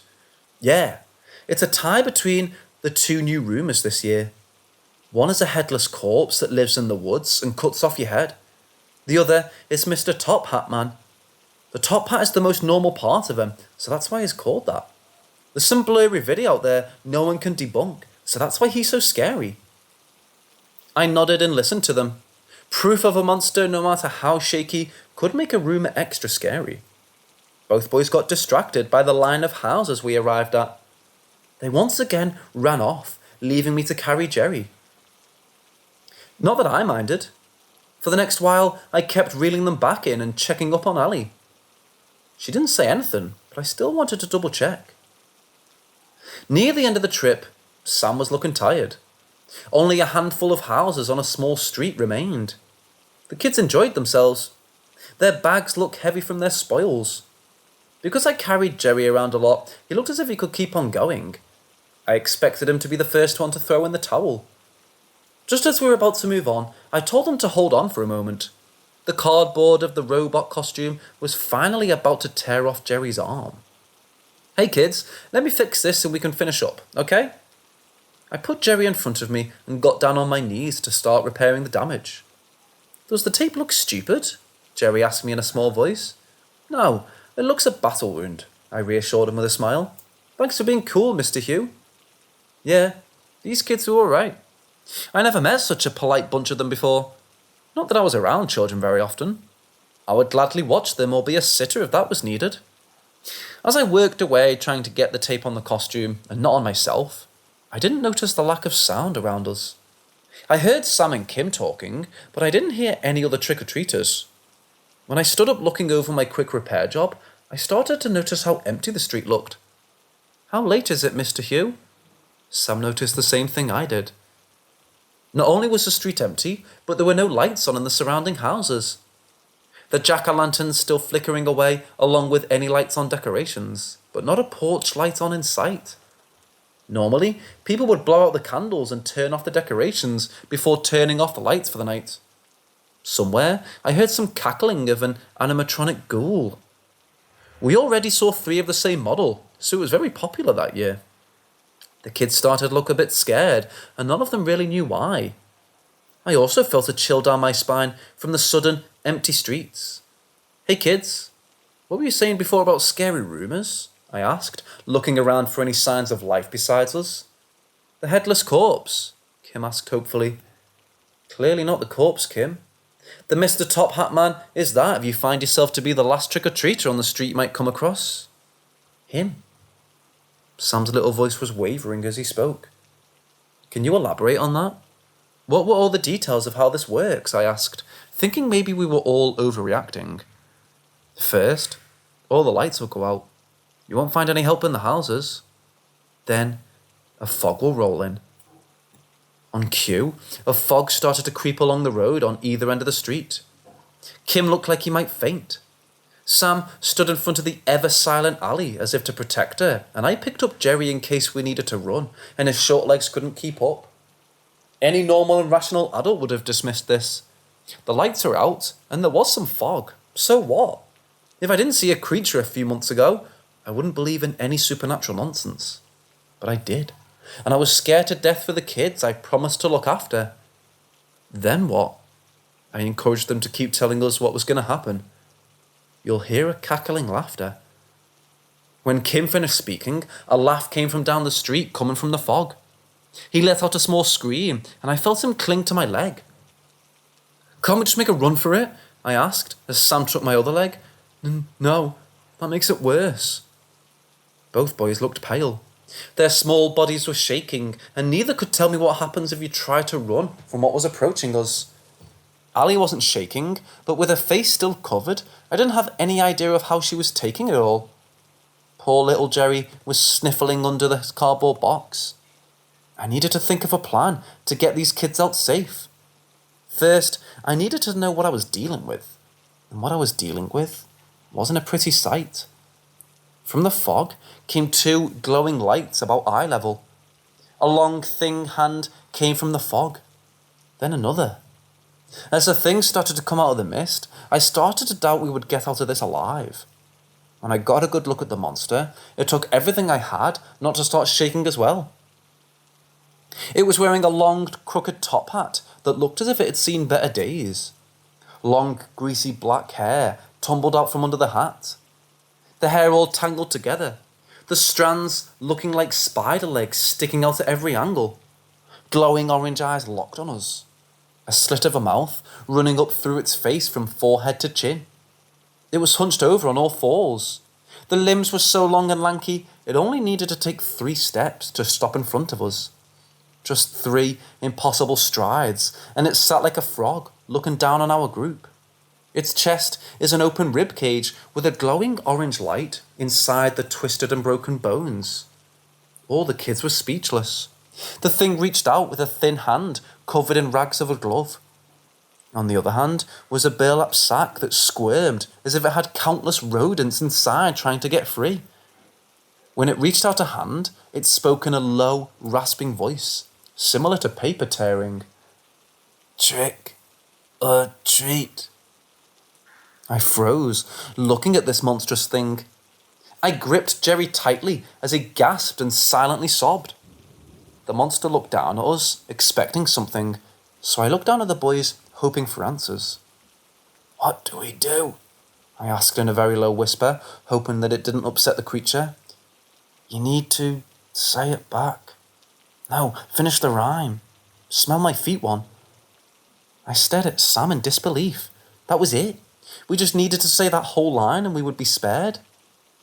And exchange candy after. Are you trying to get us killed? Kim hissed angrily over how Sam forgot the important next step. The creature curled its fingers, looking like it was running out of patience with us. I was glad it waited for as long as it did. I never said the rhyme before, and I didn't know if being an adult who wasn't trick-or-treating was included. But I nodded at the boys, ready to do what we needed to stay alive. "All right, we'll all say it together, okay? Jer, you too." With newfound determination in their eyes, they all lined up ready to speak. The creature almost looked like it smiled at us when it spoke again. "Trick or treat?" it asked in that awful voice. We all took a deep breath and squared up to face it. I'm sure they were all scared, but they shouted at me. "Trick or treat, smell my feet, give me something good to eat." That was embarrassing. Even with the risk of being killed or worse, I couldn't stop my face from turning red. There was a long pause that made the air tense as the creatures looked down at us. Finally, it let out a long laugh that chilled my bones. It opened the sack with one hand. When it did, I heard faint screams and wet tearing sounds. It pulled out its hand a few seconds later. The sack fell silent when it closed. When it opened its hand, inside were small goodie bags. The black fabric was transparent and glittered. Inside the bag looked to be filled with candy skulls that shone similar to pearls. I set Jerry down so we could start going through his bag and find something for the exchange. Sam was the bravest and walked up first. He placed a few of his well-earned large chocolate bars in the creature's hand and took a bag. When he noticed Ali didn't have anything, he pulled a few small chip bags for her to go up for the exchange. Kim was about to go up when Jerry stopped him. "Don't give him those Tootsie Rolls. Those are old people's candy. He'll eat you for sure." Jerry spoke up and stopped his brother. Kim reluctantly picked out some better candy for a sacrifice. Jerry gave me some suckers, so we walked up holding hands to get our goodie bags. When all the bags were given out, the monster closed its hand and placed the candy inside the sack. "See you next year?" I could have sworn the monster gave us a wink before it turned and went back into the fog from where it came. Once it was gone, the lights in the surrounding houses flickered back to life. I stood, looking over the terrified kids. They were scared, but still alive. "That was fucking nuts," Sam squeaked out. Kim gave a nervous laugh, and I didn't scold Sam over his choice of words. He was right after all. None of them wanted to stay on the streets for any longer. Thankfully, they all lived pretty close by. Each of them nearly dragged their heavy pillowcases full of candy and looked dead tired from their ordeal. Kim and Jerry were dropped off first. We walked them right up to the front door and watched as they unlocked it. I was going to miss both of them. "Hang on, let me text Miranda you got home safe," I told them. "She's probably elbows deep in a dead guy and won't see it," Kim commented. So, the kids did know what a job was. Still, I need to make sure she sees that you got home fine. I snapped a quick photo of them at their door and sent it off. Both looked as if they weren't ready to leave yet, even after what they went through. Their parents would be home by now, so they wouldn't be alone. "Thanks you for believing in us. Adults don't really listen," Kim said, looking a bit bashful. I smiled at him, knowing that was true. Adults tended not to think kids knew anything. These boys may have heard people telling them their whole lives they weren't right or just dismissing them altogether. "Can you take us next year?" Jerry asked in a small voice. "I hope I can. Now get inside and tell your parents you had fun." With a few goodbyes, both the boys were finally home. Sam quickly walked back to the main street. I carried his candy bag for him because he looked so tired. While he walked, he looked at the glittering black bag of candy skulls clacking together. I doubted he would eat any of them, but they were pretty to look at. He lived in an apartment above a closed shop. I sent off another text saying he got home safe. He even opened a window and waved down at me when he got inside. I now only had the silent alley to take back home. She never gave me an address or even a full name. I offered a hand and she took it. We walked a few blocks. Some stores were still open and lights on. Finally, I broke the silence. Did you have fun tonight, Ali? The small figure froze at my question. The hand dropped from mine and the jack-o'-lantern head turned slightly upwards towards me. Slowly, small hands came up to the plastic head and pulled it off. White wavy hair tumbled out from under it, sticking to the child's face due to how sweaty it must have been from the pumpkin for the entire night. A pair of red eyes looked over into mine. Was it obvious? Ellie asked, speaking for the first time that night. Ellie was a boy I'd met a few months back. Because of his gender-neutral features, it was easy for him to pass off as a girl. He was the real hero who saved a few children that went missing when we first met. His job title was something very impressive, and I was under the impression he was very strong. You're not wearing shoes, I pointed out. That was the first clue. The Ali name was so similar to his own that it was a pretty big giveaway. He lifted a foot and wiggled some toes, debating on if he was angry or not that his cover was blown. I was glad he decided not to be angry. He couldn't keep his real identity hidden. I thought someone like you would be busy on Halloween. Did you have time to hang out with us? Me and the law of physics have an understanding. I can be in two places at once, but not in the same place at the same time, Ellie explained. I didn't fully get it, but as long as it worked out for him. Did you want to dress up as something else? He didn't know what I was talking about for a few seconds, until he realised he had some cat whiskers and a nose from a face painting booth still on his face. He rubbed at it, embarrassed, but only smudged the paint. I needed to think of something when I heard your name. It was a last-minute costume idea. You never should have come across me a second time. My understanding of Ellie's job title was he watched over monsters and made sure they weren't breaking any rules. As far as I could tell, the creature we came across that night was very fair and patient. So I didn't know why Ellie was here checking up on it. Why are you here? I'm glad to see you all, but I don't think you really needed it. Ellie shuffled on his feet after my comment. He started to turn the plastic pumpkin head in his hands, thinking over his words. That creature is new. I made it last year and wanted to see how it was doing. You made it? Do you make all the monsters? I asked, not understanding anything about this world. No, I very rarely make creatures. This one was going to become real, and I wanted to control some aspects of it. Sometimes rumours can create facts. I sensed that happening and told my own version.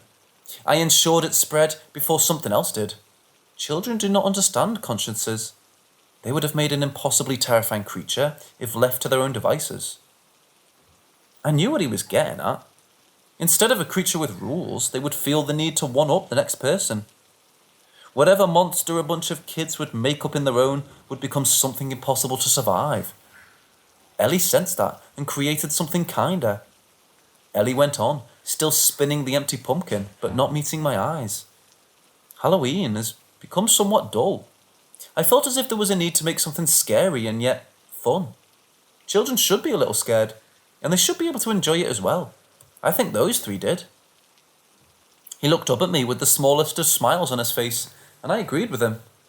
A small pain came to my chest when I realised that Ellie would never see his three friends again. People weren't really mean to see him. I was lucky I came across him a second time. I dearly wished he could enjoy himself, but his job prevented that. I looked up from him and noticed how empty the street was getting. We stopped in front of a cafe a few minutes before closing.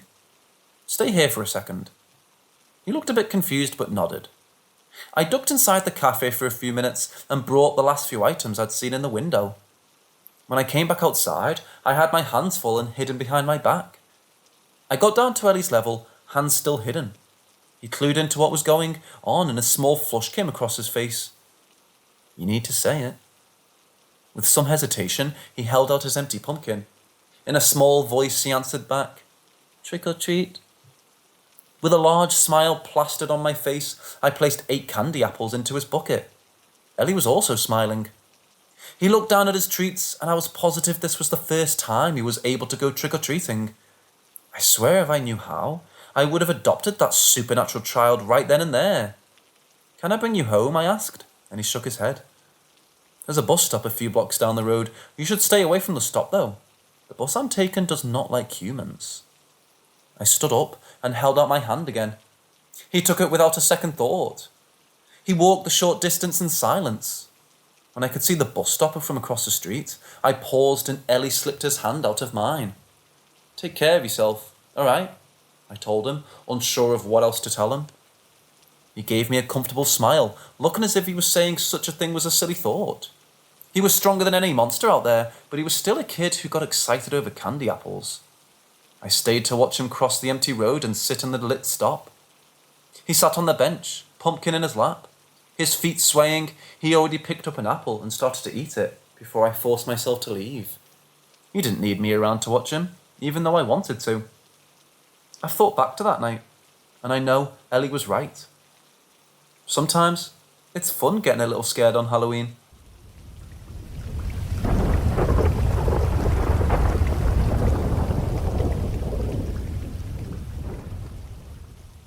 My grandfather owned a cabin close to a lake, but essentially in the middle of nowhere. A bit of a walk to a town, and the cell reception was nearly non-existent. He took a bad fall and broke his hip near the start of the summer. The entire small town nearby heard about it. Everyone was aware he would be in the hospital for a while, and he didn't want the teenagers getting any ideas about breaking into his place, or using his land as somewhere to party while he was gone. Somehow, I was the most trustworthy out of all of his grandchildren. The cabin didn't have the best internet connection, but I still took up on his offer to house sit until he literally got back on his feet. I've never been the type for camping or any outdoor activities. The cabin nearly changed my mind on that. The air was clean, and it was quiet. I never knew how much background noise I'd adjusted to while living in the city until I was gone. I spent the first day cleaning and taking a trip into town to keep my food stocked up. My grandfather seemed to be falling behind with chores before we went to the hospital. It was clear he may need to live at an assisted living home soon. He would hate it, but I didn't want him to die alone in his cabin. Maybe I would stay here longer with him when he came back, if he would have me. I was between jobs and had spare time. By the end of the day, I was exhausted from washing every surface of the thick layers of dust. I even washed all the blankets, fearing what kind of insects decided to overtake them, while my grandfather neglected the washing. Because I was so tired, I only barely woke up when I thought I heard something coming from the woods. Sounds of cars driving down the dirt road that led to hiking trails further into the woods. The road was near the cabin, but so few cars passed by, it wasn't an issue. I chalked it up to phantom noises. I was used to hearing cars at night, so my brain filled in the blanks, and didn't even question the fact that night I heard more cars going down that road than have gone down it in months. The next morning, I ate a small breakfast of toast and headed out for a short walk. A friend of mine was an artist of some sort. Before I left, he begged me to take as many photos of the woods as possible for reference photos he could use for an upcoming project. If I didn't get on it right away, I would forget. Yawning, I stayed within sight of the cabin not to get lost. When I came across the dirt road, I paused, staring at all the tracks in the dusty road. My mind went back to all those cars I heard that night. I looked up and down the road, trying to think of any reason why so many cars would pass through. A lost person, maybe? I was about to dismiss them as old tracks, and my mind was playing tricks on me when I saw an SUV somewhat hidden down the road. It was parked off to the side. A car that looked like those FBI SUVs I saw on TV. I couldn't help myself.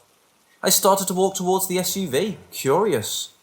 Someone might have gotten a flat or run out of gas. I wasn't snooping, I was helping. Getting closer, I started to feel off about the entire thing. The SUV was clean as a whistle. I looked so out of place being in the woods. I raised my camera to get a shot of it when I was a few feet away. The license plate had no hint of what state the SUV came from. Only the numbers 202. This was totally weird. I snagged a quick photo, feeling a little bit guilty for some reason. This would make a great story when my grandfather came back. The idea came to me.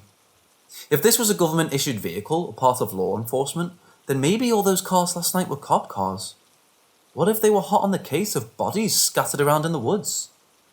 I've listened to enough true crime podcasts to figure so this sort of thing happened. This would make a very great story when my grandfather came back. I wanted to explore a little bit more, but knew I would get lost if I went too far into the woods. Spotting a trail near where the SUV parked, I looked up and down the road as if I was committing a crime. I followed the path, camera at the ready, in case I discovered something. I found out two things very quickly. I was not made for hiking, and the woods were creepy as heck. A sea of trees just expanded forwards as sweat dripped down my face. I didn't even walk very far. But the trail was on an incline, so it made walking a bit difficult. I heard some birds chirping, but I could have sworn while I started on the path, I heard something else. A rustling, almost clicking sound I thought was leaves in the wind. I started towards the sound, trying to figure out what it was. It sounded just off enough for me to know it wasn't a natural forest sound. When the sweat started to sting my eyes too much, I stopped to catch my breath and take a break. And realised I was lost. Looking down, I was no longer on a real trail, just relatively clear ground one could mistake for a trail. In a panic, I looked around trying to see where I went wrong. The wind blew, cooling me off a little as the clicking sound got closer and closer, as if something that was making it was moving towards me. My heart was about to beat out of my chest when I felt something on my shoulder. I let out a shrill scream and jumped, only to be held down by a large hand on my shoulder. Heart still pounding and throat dry, I looked up at the person who grabbed me. I was staring directly at a pair of sunglasses. I slowly looked over at the new person, trying to calm down. He was a head taller than me and wearing a suit. A suit? In the forest. He looked like he belonged with the SUV I'd seen earlier. His expression was neutral, but I could tell he wasn't pleased by me being in the woods. I'm lost, I admitted weakly. Without saying a word, he started to guide me along with his hands still clasped on my shoulder. I was freaking out while trying to at least look calm. This guy reeked of a secret government agent. He had the sunglasses and just needed an earpiece radio to complete the set. My guess about people looking for bodies in the woods might be right, but why would he be wearing a suit? Surely they were allowed to change their clothing while on different tasks out in the field. I suddenly giggled because of the stress, and also because my last name was Anderson. I was being forced along by my very own Agent Smith. Sorry, I was thinking of the Matrix. Mr. Anderson line? If your name was Smith and you said that to me, it would be perfect, because it's my last name. I was nervously rambling, saying the first thing that came to mind. But you're not Smith. You must be Agent 202. Hearing that, he froze. His grip tightened almost to the point it hurt. I've never been so scared in my life before. Lost in the woods with a strange agent that could do anything to me, and no one would ever find out. I looked up at him, his emotionless face now creased in stress and eyes hidden behind his glasses. How did you know my name? He asked, and I was taken aback by how calm and soft his voice was. I was expecting some gruff military type. Your car, I sputtered, not being able to finish my thought. It was really just a guess his code would name match the SUV was labelled. His face eased up, and I felt his grip on my shoulder relax. In fact, he almost looked embarrassed. Stay out of the woods for a few days, he warned, trying his best to sound stern. We didn't talk the rest of the way back. When we got back on the path, he still kept a hand on my shoulder, as if I was a child ready to bolt at any second. He might just want to be very sure I wasn't going to get lost again. When we got out of the woods and on the road, he finally released me from his grasp. My heart was pounding the entire time. I felt a mixture of fear and embarrassment, even though I'd done nothing wrong. I was about to make a run for it when he held out his hand. It took me a few moments to figure out what he wanted. I looked down at my camera and back towards him, bringing myself closer for my self-protection. I didn't want to give it to him. I just want to delete the photo of the SUV you took, he told me, hands still out. How did you know I took one? Were you watching me the entire time? I asked, eyeing him. No, you just admitted it. Please let me delete the photo and you can have your camera back. Reluctantly, I relented. It was mostly because he asked so nicely. Also, I didn't want to be arrested and tossed into some prison without a trial for messing in government affairs. True to his word, he flipped through the photos and deleted the one of his SUV. Oddly enough, he deleted one more of the trees I took before I realised I was lost. My finger slipped, he said, when he noticed me watching. He was deleting one extra photo. It was a clear lie, and I didn't have the guts to call him out. So, what's going on? Tracking down some bodies? Looking for a killer? Aliens? I asked carefully. He didn't look like he enjoyed my sense of humour. Aliens. He said it in such a straightforward tone, I almost believed him. I finally smiled, feeling the stress of getting lost and bumping into him slightly. Turning away from me, he started back towards his parked SUV and gave me a small wave without looking back. Stay out of the woods for a few days, he warned again. I watched as he got into his car, then left me on the dirt road full of questions. My mind buzzing, I went back to the cabin to see if I was only lost for a few hours, and it wasn't even noon yet. Sitting down, I found it impossible to focus on anything but trying to solve the mystery of what was going on. The internet at the cabin was slower than molasses, so I went into town to use the library computer and maybe grill the locals if they noticed anything strange lately. I spent most of the afternoon looking things up to find no local legends or strange events. I dropped by the diners for supper, and not a soul had seen any black SUVs around or any men in black prowling the woods. Aside from finding out the diner served the world's best meatloaf, my day turned up nothing. I might have let the entire thing drop if something didn't get inside the cabin that night. I was exhausted for the second night in a row. Fear does that to you. I still felt a little bit jittery, but passed out in a deep sleep shortly after settling in. In the dead of night, I felt myself coming out of a dream, confused on what woke me up. I sat up, still half asleep, trying to focus. It was pitch dark, and I fumbled around for the lamp beside the bed. Listening, I thought I heard some noises coming from downstairs. It was hard to hear over the beating of my own thumping heart. Grabbing the flashlight from the dresser beside the bed, I gathered up my courage to go back down and check it out. I prayed it was just a raccoon that somehow got inside to get the Twinkies I bought earlier. More clattering coming from the kitchen made me freeze up. I clutched the flashlight against my chest as if it could protect me. Creeping down the stairs, I was aware of the noise my own clothing was making at every creak in the wood. It felt like it took me hours to finally get to the bottom of the steps. Tiptoeing, I kept going towards the kitchen. There was no door, and I kept the flashlight down so as not to alert whatever was inside the kitchen. Pots and pans came clattering down, and it nearly made me run for it. It sounded much bigger than a hungry raccoon. My hands were shaking as I raised the light, trying to see what was rooting around in the cupboards. Raising the flashlight, I pointed it into the dark room, not seeing anything at first. A flurry of motion came from the top cupboard. A dark shape came crashing down, knocking over chairs and tipping the table. I couldn't match the silhouette of any animal I was aware of. Scratches were left behind in the hardwood floor, and the creature rushed out, nearly locking out the back door from its frame. I wasn't going to chase after it. I almost wet myself. After all, I was a city person. Wild animals breaking into my place in the middle of the night was not what I normally dealt with. Not knowing whatever to do, I called the cops, begging them to come over and look over the damage. 2 officers came by over an hour later. I turned on all the lights, but didn't dare go into the kitchen. They both looked a bit annoyed having to come over in the dead of night, but I could also tell the trip was slightly better than a boring night shift. They humoured me by looking over my invaded kitchen area. "Can you describe this animal?" one of the officers asked while carefully stepping over a fallen pan. "It was really dark," I said, being very unhelpful. "Big, small, flying around." "Big-ish? Like bigger than a house cat? I don't know about anything that would make marks like this." We all looked at the deep scratch marks left in the hardwood flooring and countertops. Long 4 gorges scarred the wood, along with some long single cuts into the wood. I looked over my food, and the only thing I was missing was a box of table salt. I wasn't aware the cabin already had an open box of salt before I bought some more. The open box was knocked over, spilling over the counter.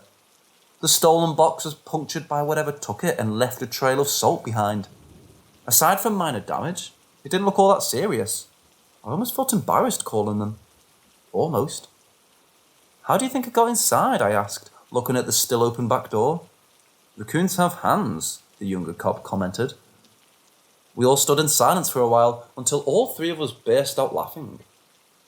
The mental image of a raccoon breaking into and opening the back door was just too much for us. At least the cops weren't angry with the city guy, calling them down in the middle of the night for nothing. You must have forgotten to lock your back door. These raccoons are smart around here. You should be thankful you don't need a rabies shot right now. I agreed with them. We fixed the back door the best we could for the moment, and one of them gave me a number of their brothers who would swing by and repair my door the next afternoon. We all decided a raccoon was the culprit, but none of us wanted to talk about how a raccoon could do so much damage to the door. I thanked them again for the help and sent them on their way, but I still didn't turn the lights off to sleep that night. I was pretty worn out from the exciting night. I took a nap before I called for the back door to be repaired. Didn't take very long considering. The repairman let me pay him in 2 6-packs, which is very fair. With my only chore of the day accomplished, I couldn't help myself. I followed the tracks of whatever animal left behind in the night of the tree line. I debated on what to do. I would easily get lost if I kept following the tracks inside the woods. The warning the agent gave still rang through my mind. A thought came to me. Maybe he was still around. Yes. I did want to believe that a raccoon broke in to steal my salt, but on the off chance it wasn't a raccoon, I wanted to see if he would spill the beans on what exactly was going on in these woods. I didn't have any way of finding him, though. Making up my mind, I figured just walking down the road wouldn't do any harm. I might be lucky and spot his SUV parked somewhere again, and I couldn't get lost on a road going one way. By pure chance, my crazy plan worked. I started walking down the dirt road, the summer sun nearly roasting me alive. Aside from that, the walk wasn't too bad. I could hear the splashing of families playing in the lake hidden by the trees. Birds chirped away, and when the wind blew, it cooled me down enough to keep walking. I was about to turn around and head back when I heard a car start coming up the road. Turning my head, I saw a large SUV in the distance. I started to feel excited. Something was going on, and I might be able to get some answers. 3 SUVs drove past me, each stopping half a mile from my position. I picked up my pace to walk over and see what was going on. Black figures came out from the cars and into the woods. By the time I reached the parked cars, everyone was so far gone on the trail I could no longer see them. No one remained by the cars, and I didn't get a good look at who even just walked into the woods, let alone how many of them there were. At least, I thought no one stayed behind. Coming down the trail was the agent that guided me out of the woods. He saw me, and it was hard to decipher his expression behind the sunglasses and at a distance. I raised my hand to give him a wave. He also raised his hand to make a shooting motion towards me. As he walked closer, he scowled at me. "I'm just taking a walk. I'm staying out of the woods," I told him in a bit too much of a smart-ass tone than I should. "Don't press your luck," he hissed the moment he was close enough for me to hear him. Ignoring me, he walked over to one of the SUVs and opened the back door. He lifted a solid black box made from some sort of metal out. His hands full, I did him a favour and closed the door for him. He glared down, eyes hidden. "Can I help you carry anything?" I offered, not thinking he would take me up on it. "If you can lift this, I'll let you carry it to the meeting area." Setting the box down, he waited. Rolling up my imaginary sleeves, I bent over, confident in my noodle arms. I couldn't even budge it or even get any kind of grip on the damn thing. My struggle was in vain. The agent put me out of my mercy and picked up the heavy box from the ground, with ease. I felt as if he was teasing me. I felt like being able to tease someone was something he rarely was able to do, so I let it go. "I was just warming up," I said, sweat dripping from my face. He stared at me silently, most likely thinking how I survived being as dumb as I was. "Stay out of the woods. It's for your own good." Repeating his warning again, he turned to leave me behind as I completely forgot to ask about my little break-in. I could tell he wasn't going to tell me anything even if I did. I felt like it was because he arrived with people. If he was alone, he might be more forgiving with his hints. Something was going on, and I still didn't know a damn thing. I swore the moment I cooled off, I was going to go down that trail and see what they were up to. So far, it didn't look like they were hurting anyone, but I just couldn't deal with not knowing. Walking back to the cabin wore me out so much I nearly collapsed. The summer heat was no joke. I took a quick cool shower to try and not get a heat stroke, and by accident, slept away the afternoon. How on earth did anyone wear a suit in this weather?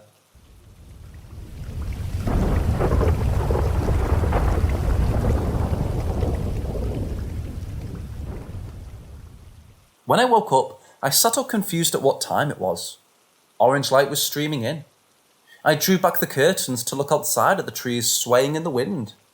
The cabin life wasn't all that bad. Aside from the strange animals breaking into my place, it was far too late in the day to walk down the path and investigate. Instead, I did something I've wanted to do since I arrived. I grabbed some beers and walked down the trail to the lake. If I could find the fishing poles, maybe I would spend a few days just drinking and fishing. But only after I figured out the mystery of who Agent 202 was and what organisation he worked for. When I came to the end of the short trail heading down to the lake, I stood staring in shock at the strange coincidence before me. This man really was everywhere in these woods. I saw the agent before he saw me. He was ankles deep in the lake, his shiny shoes on the shore, suit pant legs rolled up, trying to keep them dry but failing. He was filling up 2 watering cans with lake water.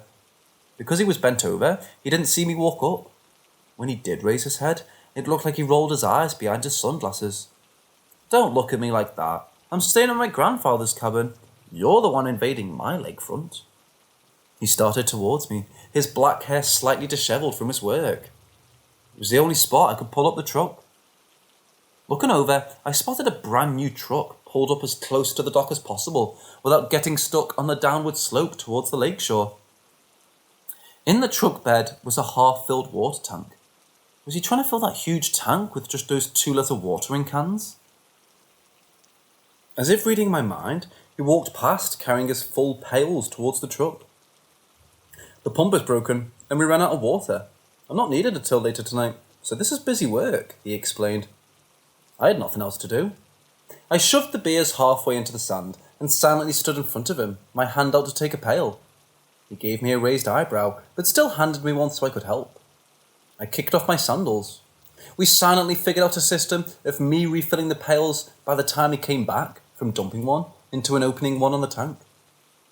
We worked until the sunset, but there was still enough light left to see by. My back is killing me. Let's take a break. I'd barely done any work, but I still felt like I earned my beer. Getting out of the ankle-deep water, I sat down, regretting walking through the sand with wet feet. I'll never get the sand off. The beer was still a bit cool. I offered it to the agent, still working away, filling the pails. He looked at me, then at the lake, considering my offer. When I shook the beer trying to entice him, he finally gave in and walked over. Sitting down next to me, it appeared he didn't care in the slightest if his suit got covered in sand. He grimaced at the first swig of his drink as if he didn't drink often. We didn't speak for a while, just stared out on the peaceful water and the woods beyond it. He took off his sunglasses because it was now too dark to see with them.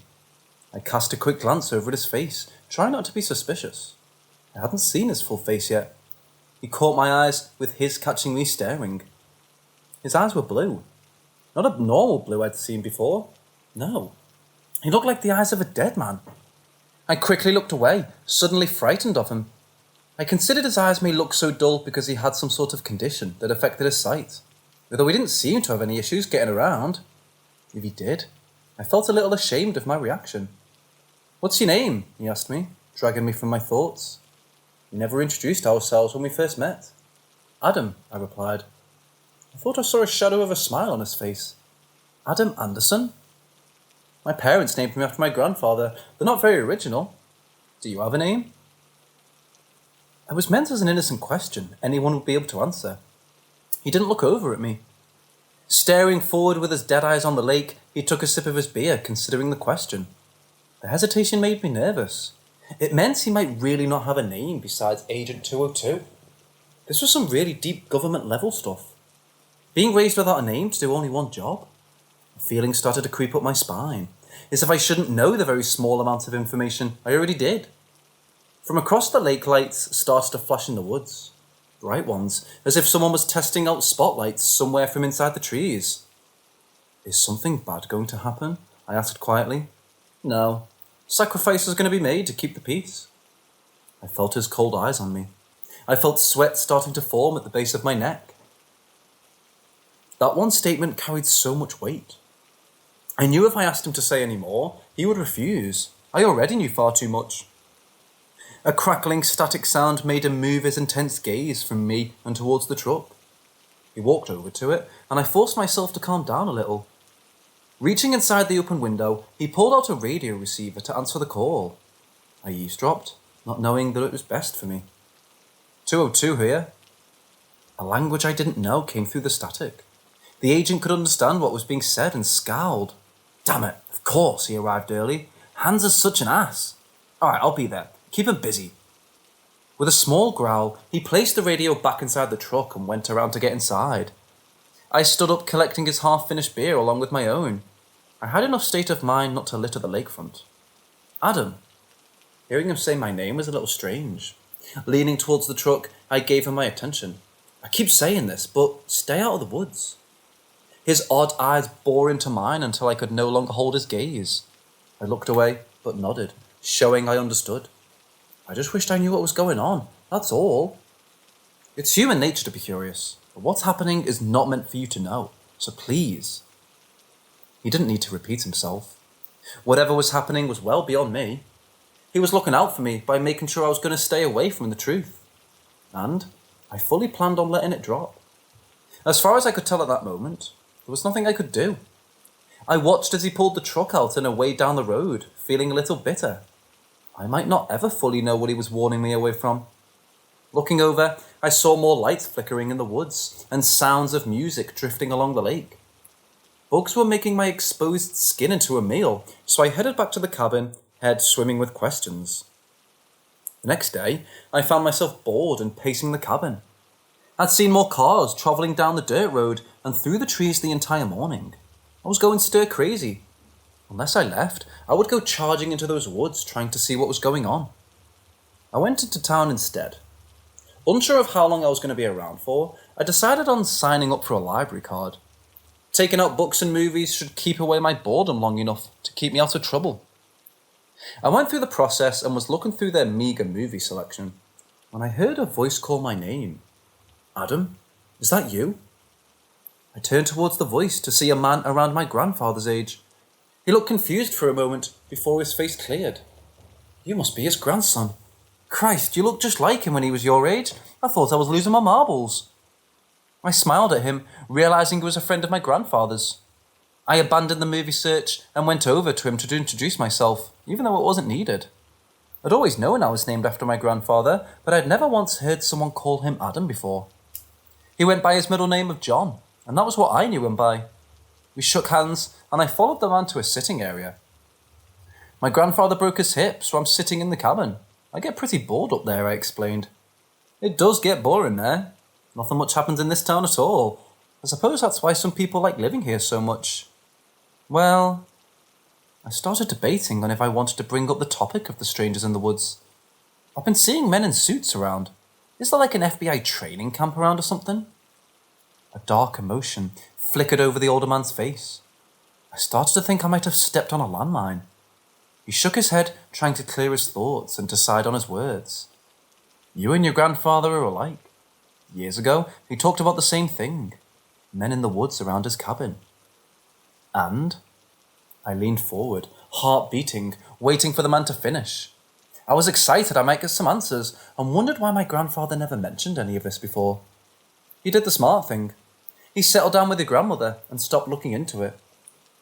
I couldn't help but let out a long sigh and leaned back in the oversized plush armchair. I was disappointed, and the older man chuckled at me. There was another reason why he stopped talking about it and carried on with your grandmother. Adam, your grandfather was the uptight suit-wearing kind of man. He came here from somewhere and the town thought he showed up looking for something. Mostly everyone thought he was a government man doing a land survey or something along those lines. What made him settle down here if he was an office type and not an outdoor kind of guy? Was it love at first sight when he saw my grandmother? I mused. Love at first sight? Maybe. Not with your grandmother. He kept questioning the locals about men in suits appearing in the woods. He chased the leads around, and we first thought he was a bit off his rocker until a stranger came into town a few times. He wore a suit, but the odd thing was, he bought all the live fishing bait and a massive amount of meals to go at the diner. We all assumed Adam, your grandfather, was chasing after answers. But after a set of campers caught him and a man wearing the suit in a compromising position in the woods, we started to think otherwise. The man gave me a look over his glasses, and I knew what he was implying. I felt my face flush a little, and I knew my grandfather didn't want to talk about the men in the woods. My family most likely didn't know anything about this. It almost felt like I was invading my grandfather's privacy in some way. If he was like that, why would he get with my grandmother? He married her because he also loved her. Anyone could see that. I'm sure he was happy with her, however, his eyes still looked towards the woods in such a longing sort of way. It always hurts to see. I'm scared you're going down the same path. Ignore what's ever going on in the woods. It nearly ruined your grandfather, and the few locals that are aware of it pretend not to be. You'll promise me you'll stay out of it, right? I've seen one of those men wearing suits, but only once. Anyone with eyes like that isn't natural.